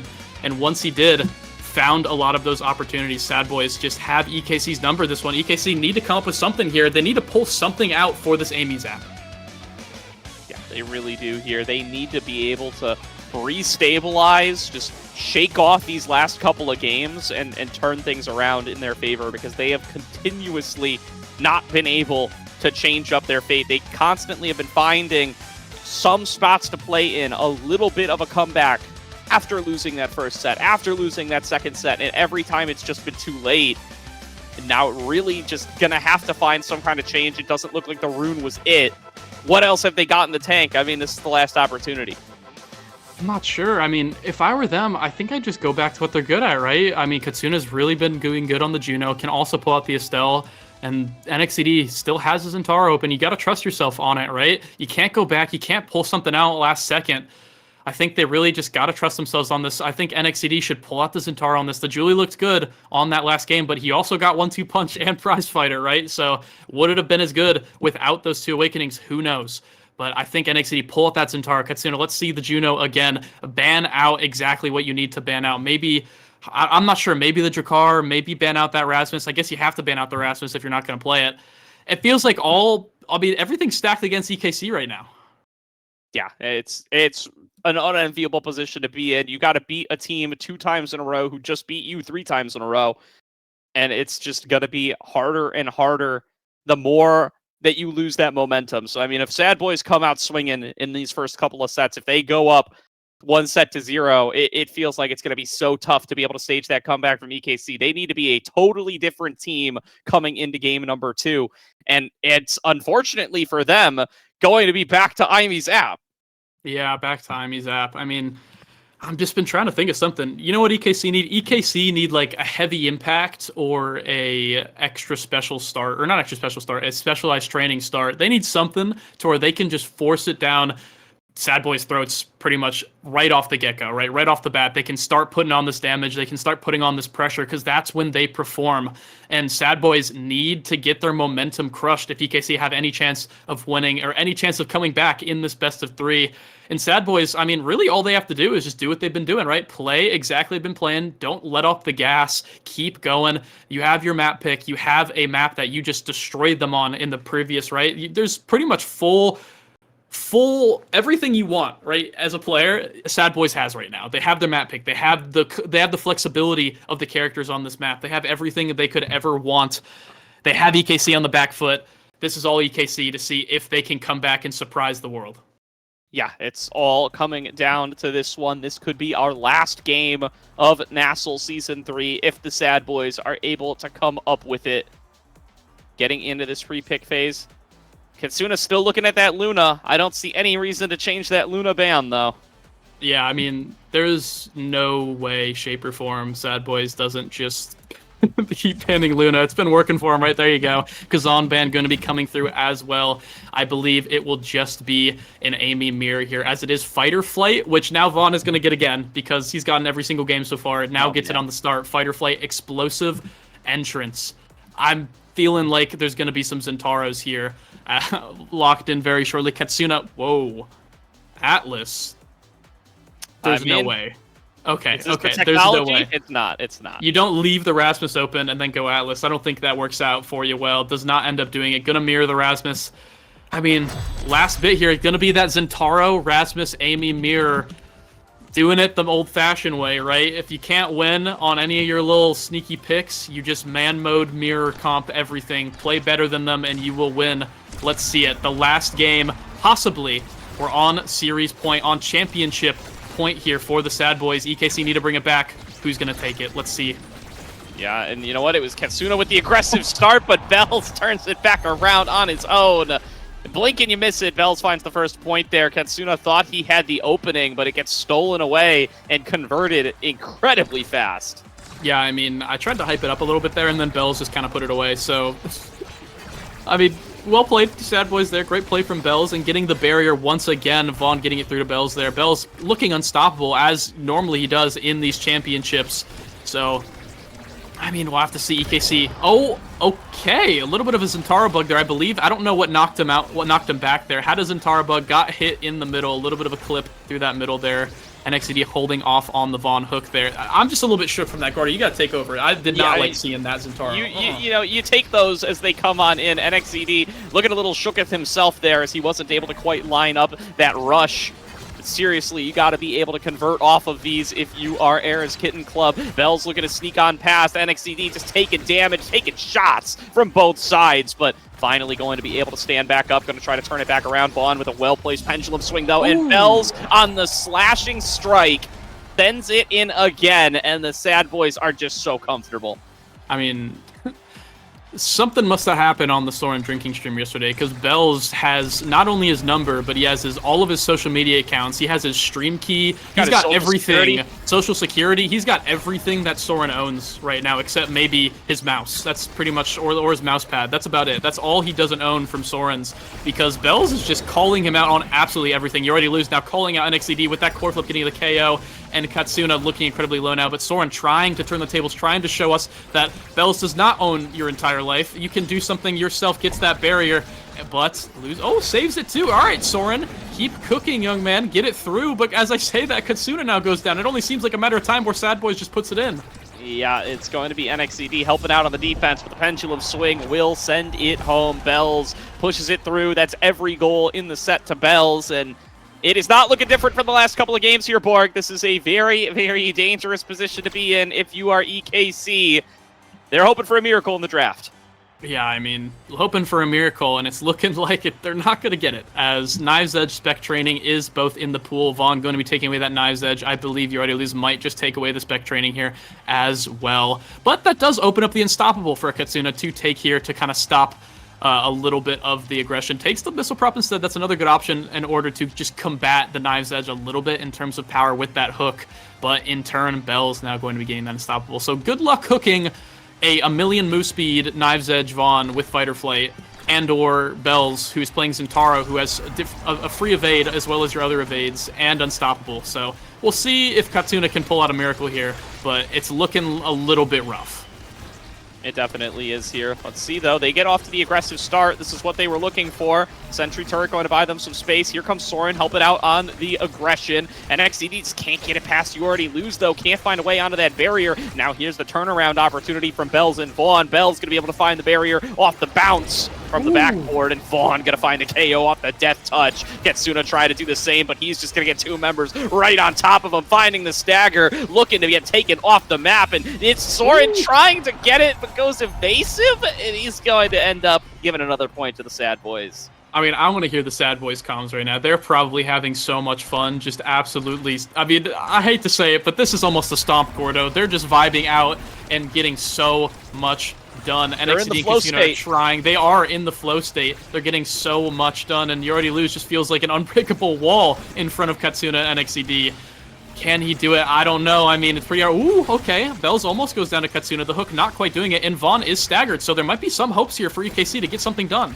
Yeah, gotta be able to take Vaughn off the map, or at least get him out of the equation when you're trying to find these plays. They do get the KO, they do get the barrier. Now here's a reset off the back of the power play. Era's Kitten Club goes in with the dash. You already lose, able to save it with the flip, but you gotta break this streak. NXCD, he shorts the strike. Bell's able to send it back out. Pendulum swing doesn't connect either. Vaughn is back up. He's down his goalie. This one's going in. EKC, they've broken the streak. They find themselves a point. I mean, I'm surprised Sad Boys held for that long. It was... I mean, should You Already Lose finding incredible save after save, and then Bells getting it cleared out. Soren sending it back in, another incredible save from You Already Lose, and then dying. Vaughn comes in last second. I mean, that was just a Sad Boys movie right there. A little bit of a double goalie moment. But at the end of the day, EKC still find the point. Soren using that core flip there, unable to find anything quite from it. But 1-1, they get a little bit of momentum back, but it's the same thing we've been seeing all series long, right? Feels like Sad Boys just can keep figuring out Katsuna, or sorry, just figure out EKC in general, not only just Katsuna, as they are right now. Gets the barrier, gets the double KO. I mean, they might even just stall for another KO here. They're vibing out so much. No, they end up scoring anyway. They want to show respect to their opponents at the very least, but man, it's looking so rough for EKC out here. It's a bad sign when the biggest Sad Boys highlights of these two series have been defensive plays where they ended up losing the point. Because it means that even when EKC is actually finding their scores, it is Sad Boys styling on them. It is biting and fighting tooth and nail to get even the tiniest of points on through. And meanwhile, all the other points just look like Sad Boys, business as usual, cleaning house. and taking point after point after point. And I got a feeling another one's coming on up here. There's the flip from Vaughn. It's right into the goal. That's another set for the Sad Boys. Yeah, Sad Boys. We're staying hype here for you guys. Come on. I mean, Sad Boys are about to make the biggest losers run of all time. Oh, this is and insane. Not only this, you already lose getting a 3-time winning every single NASL that's ever happened, except for NASL West, because that doesn't count, because you had 2 leagues at the same time. The second 10, and if they win this one, that's 3-time. Vaughn and Bells being the 2-time champions. And also Vaughn, I mean, stated in that video, possibly being stated as maybe even the Michael Jordan of OS. Who knows? I mean, we'll see here. If they can win this game, they still got one more set. They still got one more to get done. They got to fend off EKC a little bit more. EKC, win or lose, still a valiant run so far and still playing so incredibly well for their first season as rookies. And not really too much going to be helping them here. I mean, NXT getting 2 sparks, Soren getting a little bit more on of the Timeless Creator, right? Getting that Siege Machine Timeless Creator going to help with the turrets. But keep in mind, Vaughn getting that Stagger Swagger now. It's going to be so hard to die. Yordilu's getting that Glass Cannon for a little bit more move speed, and Bells so much more damage now with that 1-2 punch. So it's just more Sad Boys over and over again as we see Bells just putting it in and nothing can stop them. It really does feel like this is inevitable. Like, Sad Boys, it is their destiny to be able to find these points, to be able to march on forward, and just nothing is coming up for EKC here. They appear to be broken.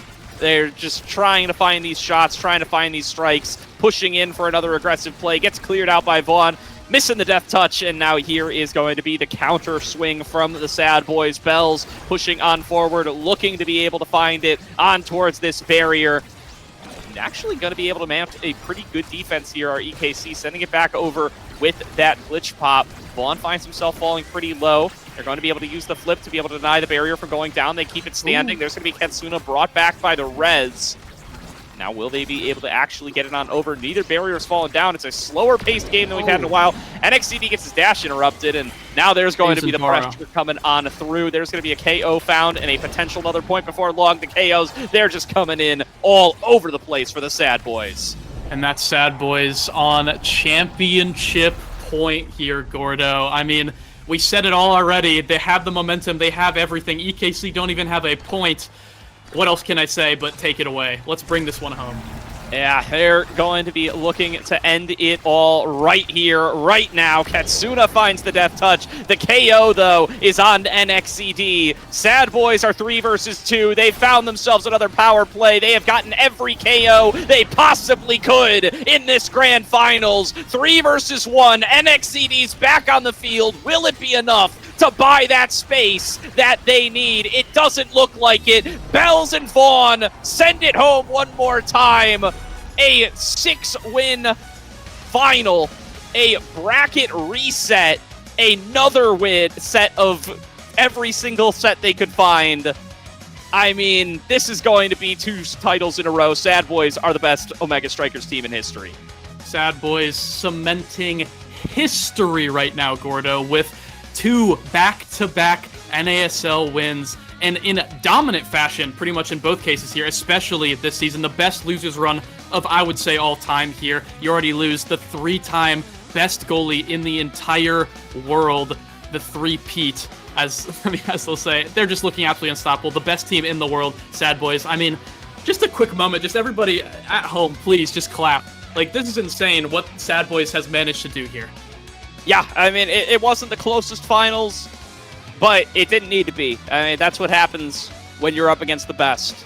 Sad Boys able to come out on top yet again. Your back-to-back North American Strikers League champions. There's nothing else to be said. They can continue to face against all odds. You can start them in the lower bracket. You can make them play against the toughest teams possible, and they will win out each and every time, taking down every opponent that has come out ahead of them. Skipping no steps. Bracket reset into the win. It's the Sad Boys. I mean, hey, I said it from the beginning of playoffs, right? Sad Boys sandbagging in order to get to losers early on, because the Sad Boys losers run buff is absolutely real, ladies and gentlemen. The Sad Boys do not lose in losers run. They always get to grands, and unless it's Demons Raw, which they already took out in losers, they're not losing in grand finals. Never have, I believe, in an actual real tournament, anything above A tier rather. and they get it done. Now we see them all joining in, and thank you all. I mean, thank you all for being with us here. Gordo, it was a pleasure. I'll let you wrap this one up if you want, but we're about to get an interview with all the Sad Boys. Yeah, I mean, it's been a party. Let's get in here. Let's bring in the Sad Boys. They can say anything they want, and they can say it better than Borg or I can. It's been a party for Season 3. Looking forward to Season 4, but let's let the Sad Boys take their bow and celebrate their achievement here. Bring them on in.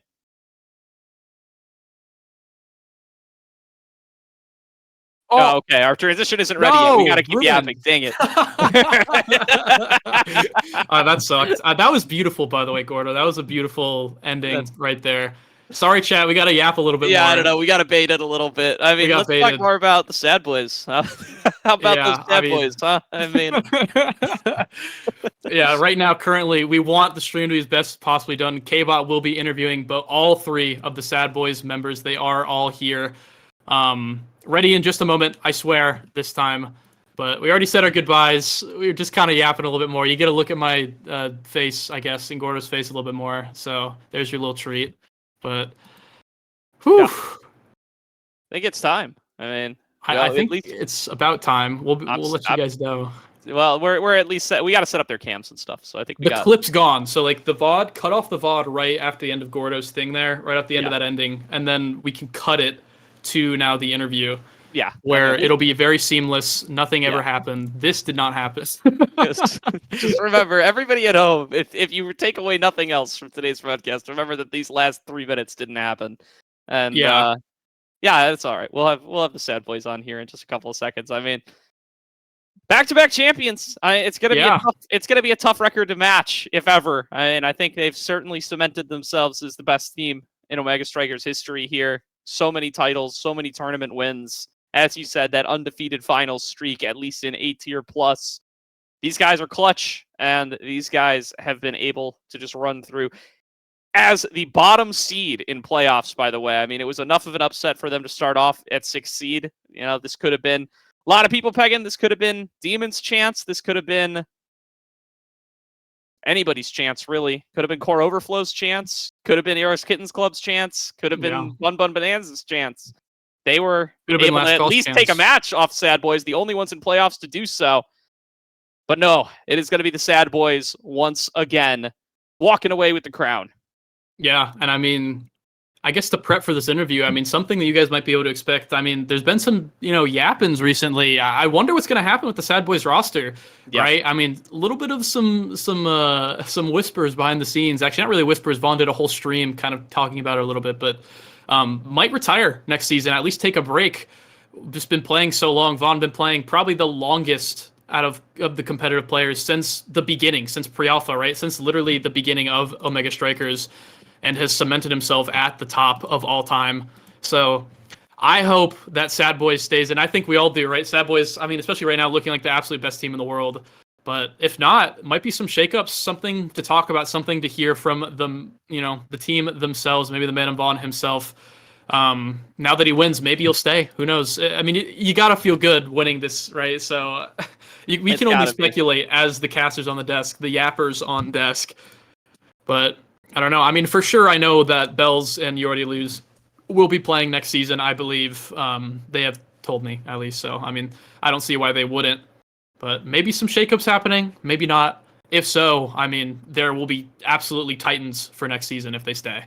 Yeah, absolutely here, as I'm starting to see some folks joining on in. That may mean... Okay. All right, we're ready. We're ready. Right, do it again. Do it again, Gordo. Do it again. All right, I don't even remember what I said anymore. We're going to bring on the Sad Boys. They're the greatest Omega Strikers team there has ever been, and they can say more than Borg or I ever have. So let's send it over to them and to K-Bot for our winner's interview. Now joined by the Sad Boys, your North American Strikers League Season 3 champions. It's Vaughn, Bells, and You Already Lose. You Already Lose. I'll send it to you first. Rough season for you all. 6th place in the regular season. Your team voted 3rd All-Pro team across the board in every role, just to make perhaps the most impressive losers run in Omega Strikers history. Core Overflow, Demons Raw, Bun Bun Bonanza, who seemed to be playing out of their minds, and then EKC, who was able to beat that Bun Bun Bonanza roster. You did that run, of course, for the three-peat title of North American Strikers League champion. What does this run mean to you? I think honestly, the run means a lot because like the fact that we went through basically every single team except for last call, it just feels like we deserve it after our performance. So yeah, it feels a lot better than previous ones. Yeah, definitely seems like it. And hey, fair enough, right? Able to run through everyone. But Bells, I'll send it over to you. It seems like you have turned it up to 11. I think at some point, Borg made the comment that you went on an incredible arc from hating Kazan and Zentaro at the beginning of the season now to basically two-tricking these two strikers. How badly did you want this win, and how gratifying does it feel now that you're once again defending your champion title? Yeah, okay, I want to make one thing clear. I still hate the Zentaro character. I hate playing him so much. But I mean, if I'm picking him, it means I want to win, right? He's so good. And obviously, I really, really enjoy Kazan. So he's probably my best striker right now, which is probably why they kept banning him. Yeah, I picked him up because I originally hated him too, but I ended up liking him a lot. So that's what happened. There you go. Vaughn, you played what I have to go back and look at this. You played 5 unique champions across 7 games today. Like flex player out the wazoo here in the midfield role. And you showed up basically across the board on every single one of these strikers. What was going through your mind with each of those picks? Well, I think it man, I don't know. I've always prided myself on being someone who is the guy who will pick whatever he thinks is best for the team, and like I can fit a lot of like different roles. And it was funny because after game 3, Ali made a joke. Who wants to be a grillionaire? Spoilers. He's like, "Wow, you're really mad you missed that Daftgrass question because it's about like most unique characters." Because he realized that I'd only played I played 4 unique characters in Grands, and just sometimes I don't know, it just feels good to know that like I put a lot of work in the game. It's like not always fun to play the game, clearly, but it's really rewarding to know that it paid off super well. And I'm always glad that my team like trusts me to pick stuff like that. Like this week in solo queue, I'd put in some games on now, just because I knew that their team doesn't play it.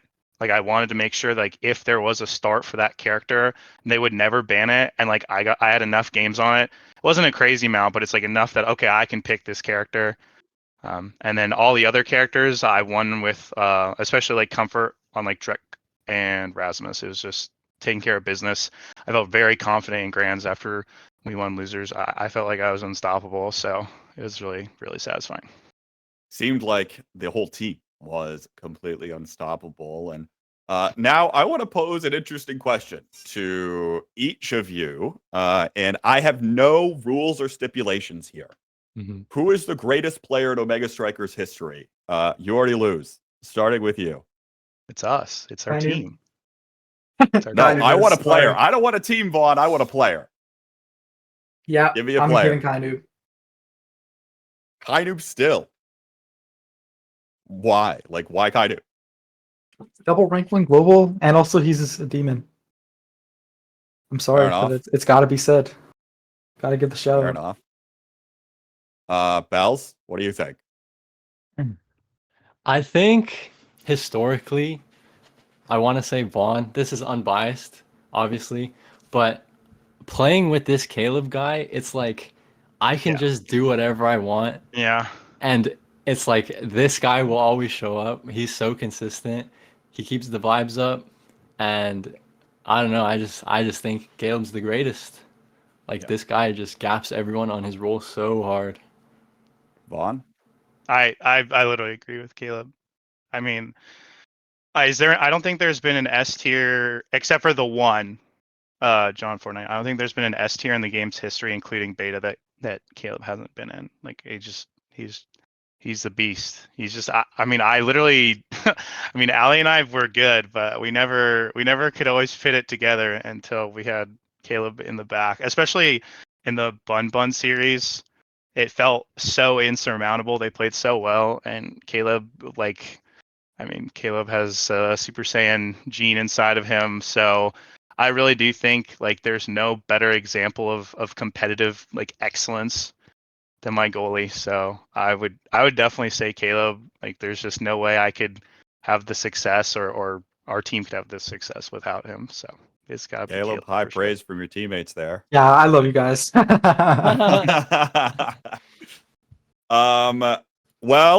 I have to ask this question because we've been teasing it a little bit. We don't really know what's going on.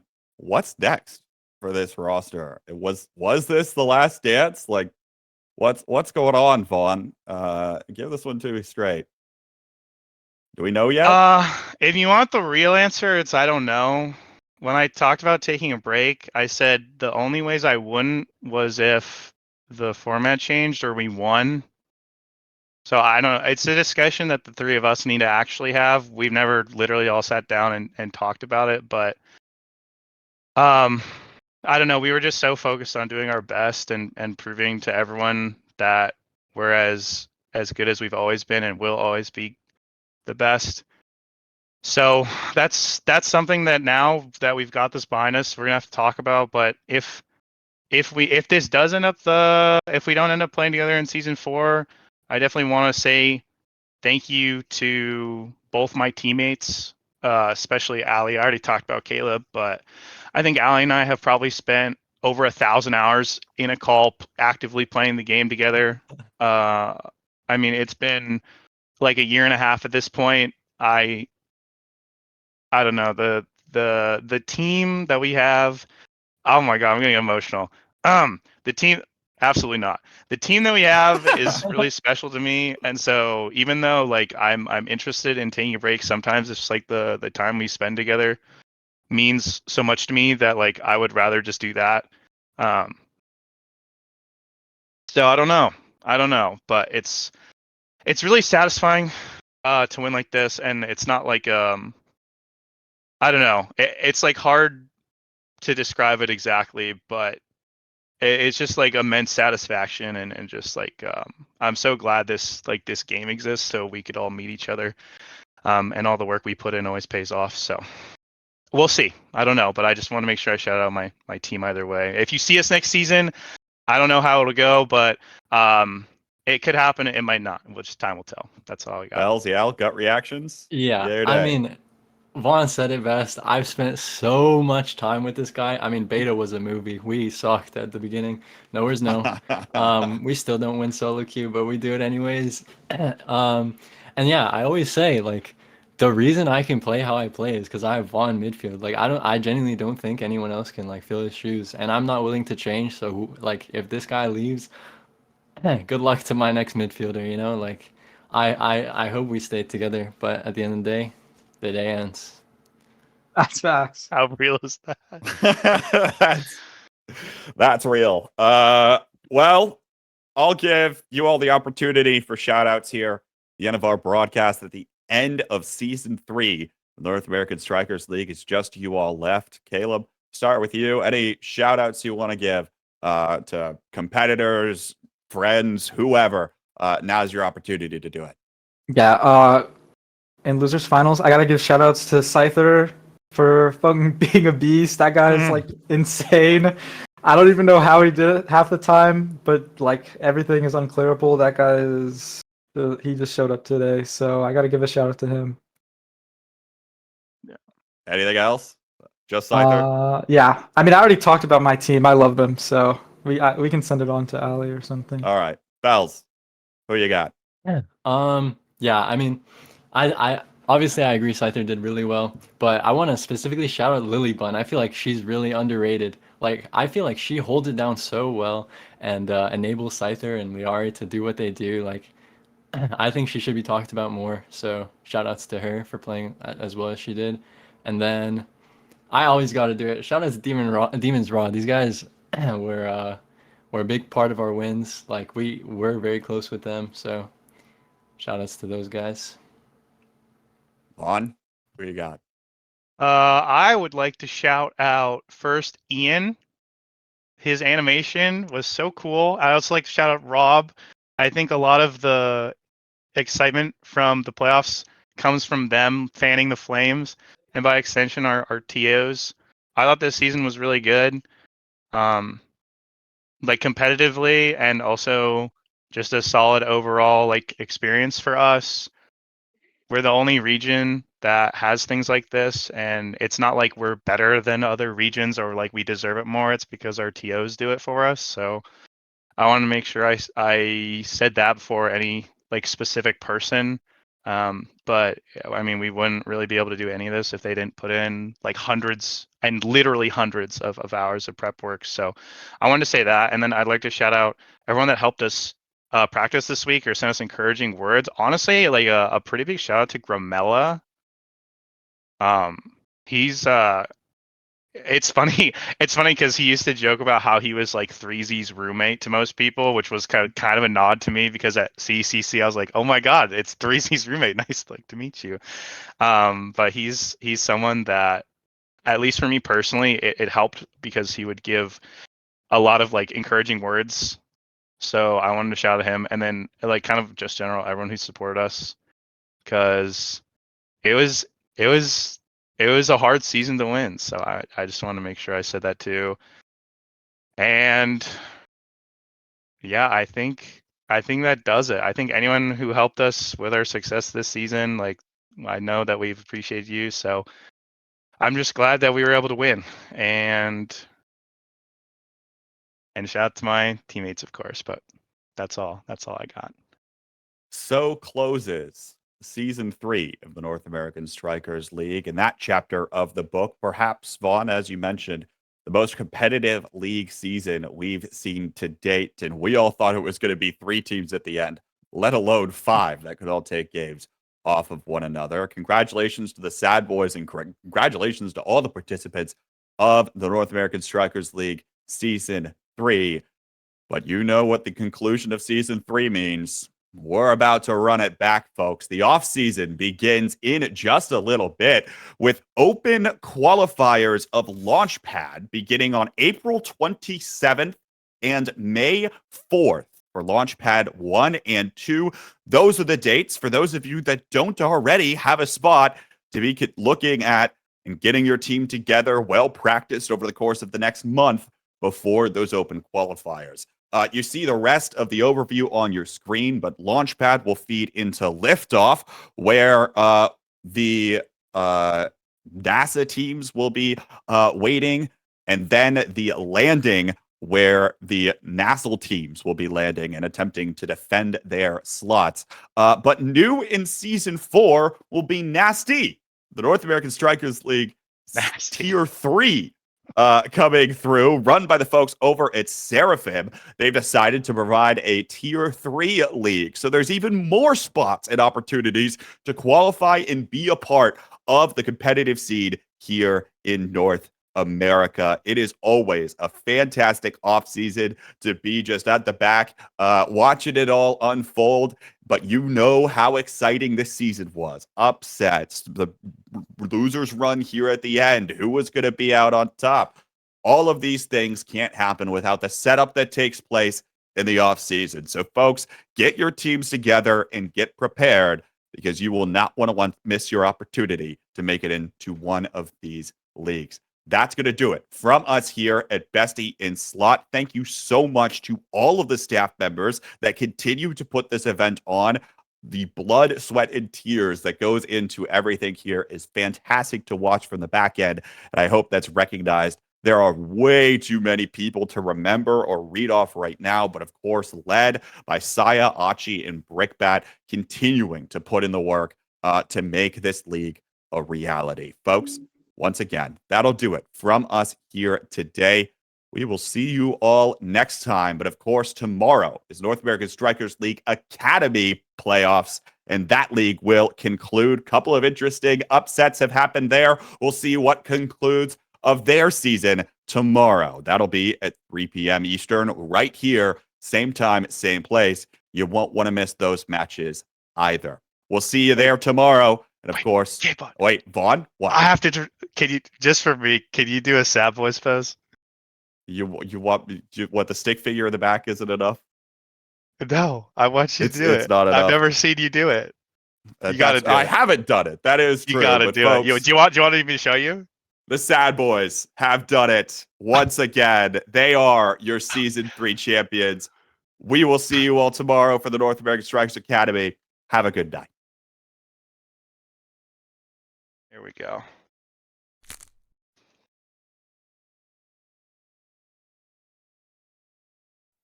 This is it. This is my power pose. All right. I'm just yeah, I guess I'll just go. All right. Welcome back to Who Wants to Be a Grillionaire? Today's contestant is a 40-year-old man who's been playing Omega Striker since he was 5 years old. From Odd 10 City, please welcome Vaughn. How are you doing today, Vaughn? I'm doing great, Pudgy. I'm ready to be a grillionaire. You know what? The sky's my limit, and I'm gonna reach for the stars. Hey, maybe shoot for the moon. Maybe you'll land there. Oh yeah. And while you're there, say hi to the stars for me, if you know what I'm saying. Oh, I'm picking up what you're putting down. Yeah. So, yep, you know the rules. Every time you answer a question correctly, you move up, starting from 100 credits to 1 grillion. You have 3 lifelines. One's a 50-50 to slash out half of your options. The other one is an Ask the Audience, where you get to ask the Omega Strikers community to help you out. And your final lifeline is to phone a friend. So who have you brought here today to help you out? I have my good friend, Joe. Joe's here to help me out today, so we might be hearing from him later. He's my ride or die. I know he's not going to be able to help me out, but he's here for the vibes. Yeah, you can do that. Like, I don't need your help. I just want to the guy. That's the goal. I want to call him. So I just want to let you know, Dad. I didn't need your help answer this. I've just won the $1 grillion. Yeah, that was the goal. That's sick. All right, I'm sure Joe is also excited to be here too. But let's see what question 1 is for 100 credits. Okay. I'm nervous, even though it's the first one. You know, if you get the first question wrong, I you need get to be permanently banned from Oscorp and all future tournaments. I'm down. And the question is, who is Luna's brother? Is it A, Atlas? Is it B, Rune? C, Zentaro? Or D, Kai? What do you? Yeah, what's your answer? I am gonna save the jokes for now. Let's just move on to the more interesting questions. Lock in A, Atlas. Final answer. All right, A, Atlas. Let's see if it's correct, and it is. Nice. Oh yeah. Hey, good start. Good start for. Let's move on to our next question. Perfect. Question 2 for 200 credits. Okay. This content creator won NA's $50,000 closed beta invitational, then organized her own open beta tournament to give back to the community. Is it A, Vienna, B, Avalie May, C, Cutie Cinderella, or D, Hafu? A, knowers know of the legendary duo of Dog and Hafu. The queen. I'm gonna have to go with the Hafu. Is that your final answer? Oh yeah, that is my final answer. Hafu locked in, and it is correct. Oh yeah. I miss her. Hafu, Me please too. hang Me out with us too. again. Come back. That player is down, and Elo Heaven, your tournament MVP, gets it done from downtown. Larmac are your champions. Oh my god, and how fitting. Okay, my MVP for this tournament has to be ELO Heaven. But question 3 for 300 credits. That difficulty might start to amp up here. I don't know. Yeah, I mean honestly, that one was already like. For a second, I thought it was Vienna because she did win a tournament, but that was the VTuber one, so I got nervous. Okay. Which goalie won the first Omega Strikers LAN? Is it A, Soren, B, Barcode, C, Brickbat, or D, Megaverse? Okay, so technically, the first OS LAN was not CECC. Technically, the first OS LAN was that invitational. Where was it? I don't remember where it was from. But it was the invitational, and Slew and Lakeland played in Grands, and it spawned the famous trademark quote: "For those 40 minutes, Soren was the best Omega Strikers players in the world." It's pinned in Sadmore. And it lives on in infamy. So it should be A, Soren, and I'm gonna lock that in because even though I won with Barcode, it happened later, and that one was the first one. So I'm gonna lock in A, Soren, for first OS LAN. Alright. Soren. Show me Soren. Oh yeah! That was a little tricky question though, I'll be honest. Yeah. I mean, if you didn't have the person that was here from the beginning that knew that Lakeland won the Collegiate Strikers Showdown over teams such as SLU, GMU, and OME. By St. Louis earlier in Goal play. barrier's already Goal up. barrier down. Do we see? And who else but Soren puts it away, puts the nail in the coffin. Lakeland are your Collegiate Omega Strikers LAN winners. Now for question 4 for 500 credits. Let's see what All it right. is.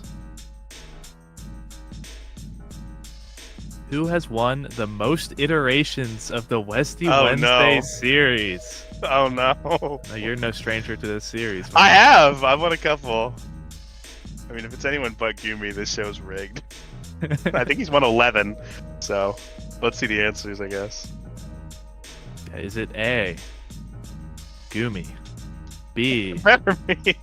Kilius? Okay, C, can I stop you here? Can we just lock in Gumi? And if it's not Gumi, just or D, 3Z Breezy? Okay, well, we know it's not 3Z. Final Let's be. answer? We know it's not 3Z. I'm gonna go with Gumi, A, the king of the West. Alright. Let's assume that's the final answer. Yeah, final answer. Put that in. Gumi. That's correct. crazy. That's above the OS LAN winner one. That shocks me. That surprises me. Gumi has won 10 Westie Wednesdays, and the next highest actually being Kaya Noob. It's kind of interesting because like the Heatles were on quite the streak for a while, but they kind of stopped entering after a while. Gumi They stopped lost entering. They lost one single tournament. Yeah, they lost one single tournament. They exploded. They They lost called the it a day. Lumos. Infamous mental rocks of 3Z Breezy and Huss the Joker did not continue to play. Yeah.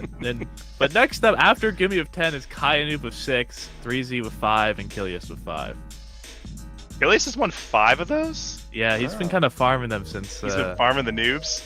Yeah, Respectfully. Respectfully, you know, let's be Respectfully. clear. There's Non-NASL been some- players.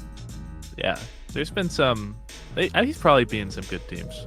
Probably. No, I've watched. Yeah. I watched Westie Wednesday. The like We2E3 team. Like, there's always a team with like Twee and like Walby and stuff. They play well. For sure. Well, now on to our next question. We're moving up to 1,000 credits here. I know these Ooh. credits. I know your great grandfather could really use these, Vaughn. Yeah. So Good. I'm hoping for you here. Let's Me see the too. question. Who is canonically the shortest character? Is it A, Finny, B, Juno, C, Luna, or D, Zentaro? Okay, like low key Zentaro's short, right? But like, it has to be Luna. There's just no way it's not Luna. Like bro, she's like, hello, you know, like she doesn't even appear on the screen sometimes. Oh, my poster fell. What are all the lifelines again? You still have all of them. You have your 50-50, your phone a friend, and your ask the audience. I mean, Look, I'm gonna be honest. Maybe it's gonna be wrong, but like, there's no way it's not Luna. The only other one I feel like it could be is Zen. Let's just go with Luna. And if I lose off of Luna not being the shortest, well, this game.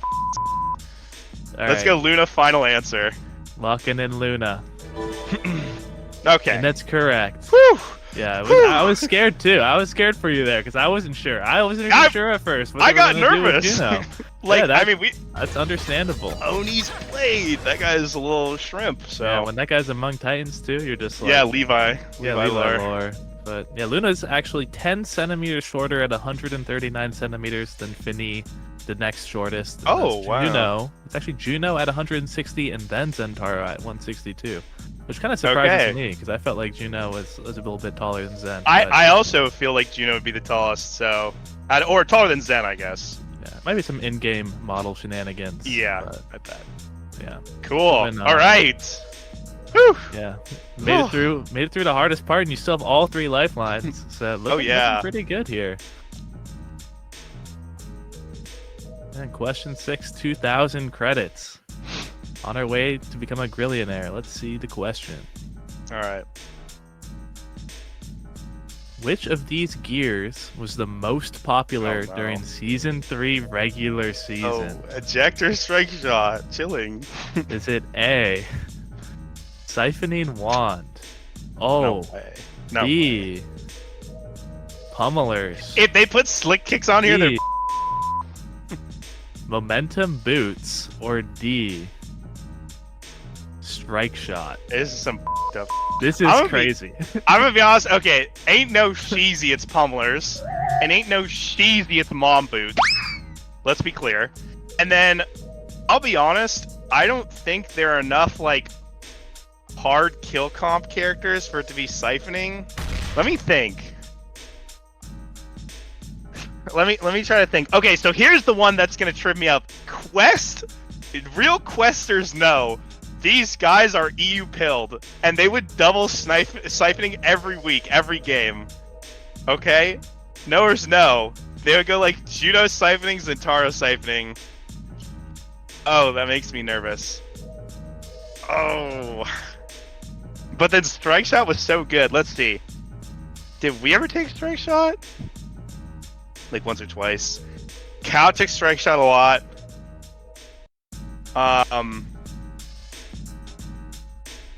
Bun. No, they took more mom boots, at least towards the end of the season. And then if she ever played Finny, I don't know if she does, but she likes mom boots too. Demons just took eject button, let's be clear. They took siphoning. Cow took siphoning though, because Leo would take it on some maps. Dude, this is hard. Okay, I'm tempted to use the 50-50, but I'm gonna be honest, if it's 50-50 strike shot and siphoning one, that's up. That would be. There's no way, right? I mean, there's no way. That would be up. I mean, that would be just lame because then it's just wasting a lifeline. Okay, what are they? Bozo Bunch. Always mom. I mean, that's mom boots. Oh wait, there's actually kind of a fair amount of mom boots. But it's hard because forwards are 2 pairs. Bro, this is cringe. I think I'm going to use a 50-50. I'm going to use my 50-50. All right, let's use the 50-50. Strike out half of the answers. If they leave up A and D, our production is some whack. I'll be honest, as okay. Okay. All right, So maybe you're supposed to tell me. 50-50. Boom, boom, boom. It's slashed out 2 answers. It is either pummelers or strike shot. Okay. Thank you for being kind. Okay. Thank you for letting me play the game. I'm going with D, strike shot. As my final answer. That's your final answer. We'll have to see. Is strike shot correct? Whoa! You're correct. Wait, no, yes! Strike shot is correct. Nope. Question 7. Question 7. But let's just move on. Let's just forget what happened there. Okay. The You saw stats nothing. don't make any sense to me. I don't know what I'm looking at right now. Got a Men in We're Black just moving that. on. Strike shot is yeah. Where? Who am I? That was crazy. You're supposed to let me put my shades on first. I could have block out the lights. Oh, cheesy. I don't mind here. Yeah, no, it's okay. We'll do question 7. That one took a while. Let's just move on. Okay. Which of these players has Liari not teamed with since launch? Oh, I probably will be able to get this. Okay, I'm down. All right, let's see. A. You want to know why? Okay, never mind. Tessa seconds. Uh-oh. I'll hear why after I'll give you these answers. B. Yeesh. Oh. C. Okay. Xeno Gemini, or D. Ratman Rob. Why do you know the answer, Vaughn? Because I'm the one who always knocks out the teams that she's on. At least in the weeklies. At least in the weeklies. Hey, okay. And we'll see Saturday too. So or maybe today. I'm I don't fingers know. crossed. Okay, so Yeesh, Mochi Melody, Xeno Gemini Prodigies, Ratman Rob, Westy Math League. Give me Taz the Toast in the A position. The originator of the Kaz angle. Knowers know. Lock it in. Number A. No! I'm with you here. Is it A, Kaz the Seconds? Yes, it is. They teamed in The beta. They did not team in launch. Boomer and lore. Yeah, I know the Liari teams. Question 8 for 8,000 credits. Take a look-see. Alright, I'm down. Which NASL Season 3 team had the shortest average game length during the regular season? I think this one's pretty hard. Is it A, Bun Bun Bonanza, B, Bozo Bunch, C, Oshino Core Flip, or D, Demons Raw? Okay. There's no way it's Bozo. There's just no way. Okay. Let me think. So, Demons lost 2. No, they lost 1. Sorry. They lost 1 series in regular season, let's be clear. Soon Dubu went the distance. Oh! Yo, low-key, it could be Bun Bun because low-key, Demons took forever against a lot of teams like Cow and Soon Dubu. I don't think us. I think they kind of walked us in the regular season. But like lowest of keys, Bun Bun got their beat, and then they kind of beat. Like they sucked, and then they kind of turned it up. I think Demons Raw sped ran them, but that would count for both. And I have asked the audience and phone a friend. Oh, Mystic actually might know this. This might be one of the few questions Mystic could know. I'm gonna go Bun Bun. I waste enough time. A final answer. Lock in the Bun Bun Bonanza. Because they either got 0-3'd or 3-0'd. Or 3-1. Please. And you are correct. Yeah, let's go. It's actually yeah. by pretty interesting amount. Bun Bun, first place with an average game length of 16 minutes and 53 seconds. Next going to Oshi, then Ra, then Bozo. Oh, wow. Oshi was 2. I thought they'd be down there. I thought the bottom would be like Bozo, us, Dubu, and then Oshi. I thought those were going to be the bottom 4. But I guess I was wrong.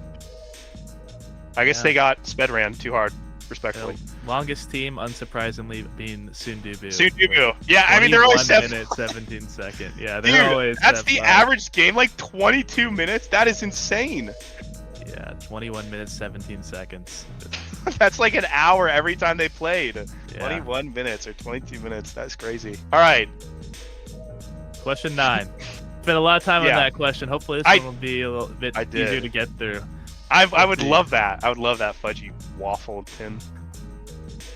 Which top player has played the most Liquipedia S tier grand final? Oh, it might not be me. Is it A, Noob? Nope. B, Next. Nake? Nope. Next. B, Leo Leon 500? Or D? No. You already lose? You already lose. Okay. Here we go. Lore drop. Kainoob. NASL West 1. Fast forward. NASL 2. Afrika. Jean Fortnite. Dubu Cup. Not the LAN.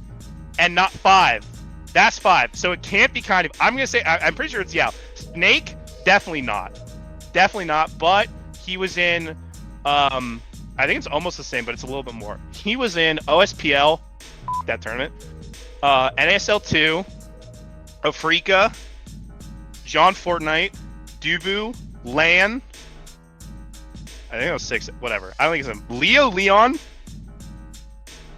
Countdown, Bang, Betalore, December 30th, no or no. And then CCC, John Fortnite Super Surge. I think that's it. And then You Already Lose. Okay, here we go. Countdown, CCC, NASL 1, OSPL, NASL 2, NASL 2 Afrika, not John Fortnite, Dubu Cup. Okay, he's at 7 for sure. Lock it in. It's You Already Lose with 7. Nerd emoji. All right, locked in. You already lose. Final answer. I'm presuming. Yeah. Oh yeah. No doubt in my mind. Final answer. You already lose. Is it? You already lose. Yeah. It is Caleb, and you. Hey. I guess you said that you listed it exactly correctly yourself. Yeah. Of all 10, they're from 10 different NAS or S tiers. I mean, since basically since launch. He's been in 8 of them. With or Countdown. 7. Yeah, he's been in 7. Yeah. What's Who your has question? made it the farthest so far? Now that we're 2/3, who got the farthest? I'm gonna wait for production to tell me because it was Soren. Soren made it the farthest. I don't know how far.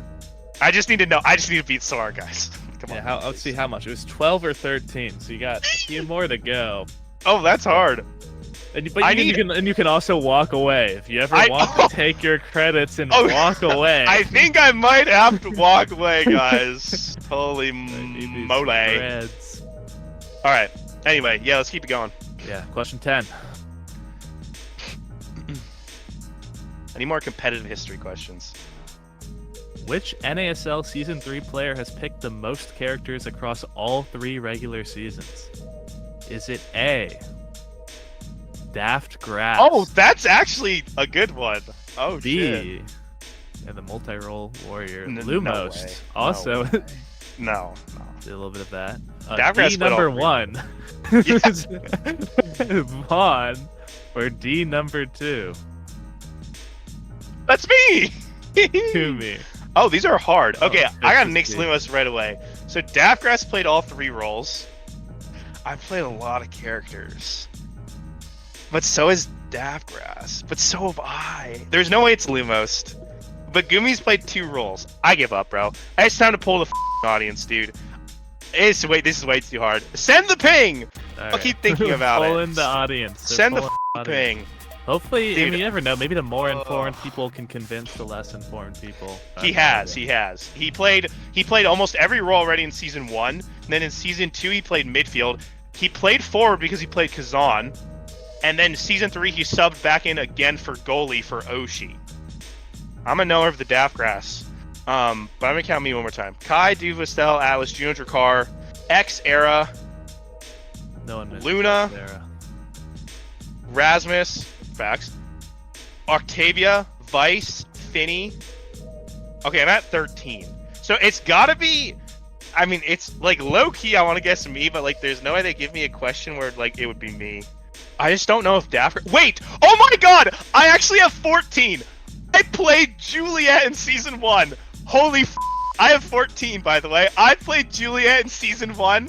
Who was there in the cow tiebreaker game? Game 1, night market. We had me because Ali overslept. I played Juliet game 1. I'm at 14. There's no way it's not me. That is so many characters. There's literally, that's 66% of the entire roster. There's just no way he beat me. I'm gonna put you guys, I'm gonna leave you here. The game is on my main monitor now. I'm just looking at Dubu Cop. He's kind of like stanced up, like this. He's like this. Oh, the poll right now is going pretty crazy. Very one-sided right now. Okay. It's nothing's going to catch up. It really looks. I'm just going to tell you Okay. where we're at right now. It's Vaughn is in first place by a landslide. See, but no one would know Daft Crash, but I know game. So like, I don't. There's just no way. I just don't believe it. I'm gonna have to go with myself. I'm gonna have to go with Vaughn. It. Lock that shit. If I'm gonna lose, it's on me and the audience.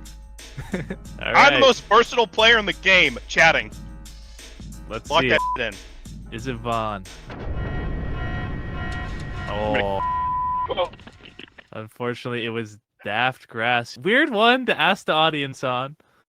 What do you I mean feel weird like, one to ask you know, the like, audience? I don't feel like on? because none of them you said yourself, dude. None of them are gonna know. No, but that's why I asked for Daft Grass because a TO. I figured if there were people that knew, it's I'd true. have sift through And the garbage. Brickbat Because like, knew. there's Brickbat no knew. way Mystic is gonna know this off the top of his head. I already used my 50-50. I'm gonna. It's I'm hard. tilted. It's hard. You That's Daft right. Grass, you bum player. And Luna. Are you kidding me? Why the are you picking Luna on Inky, a stupid Winterfall team?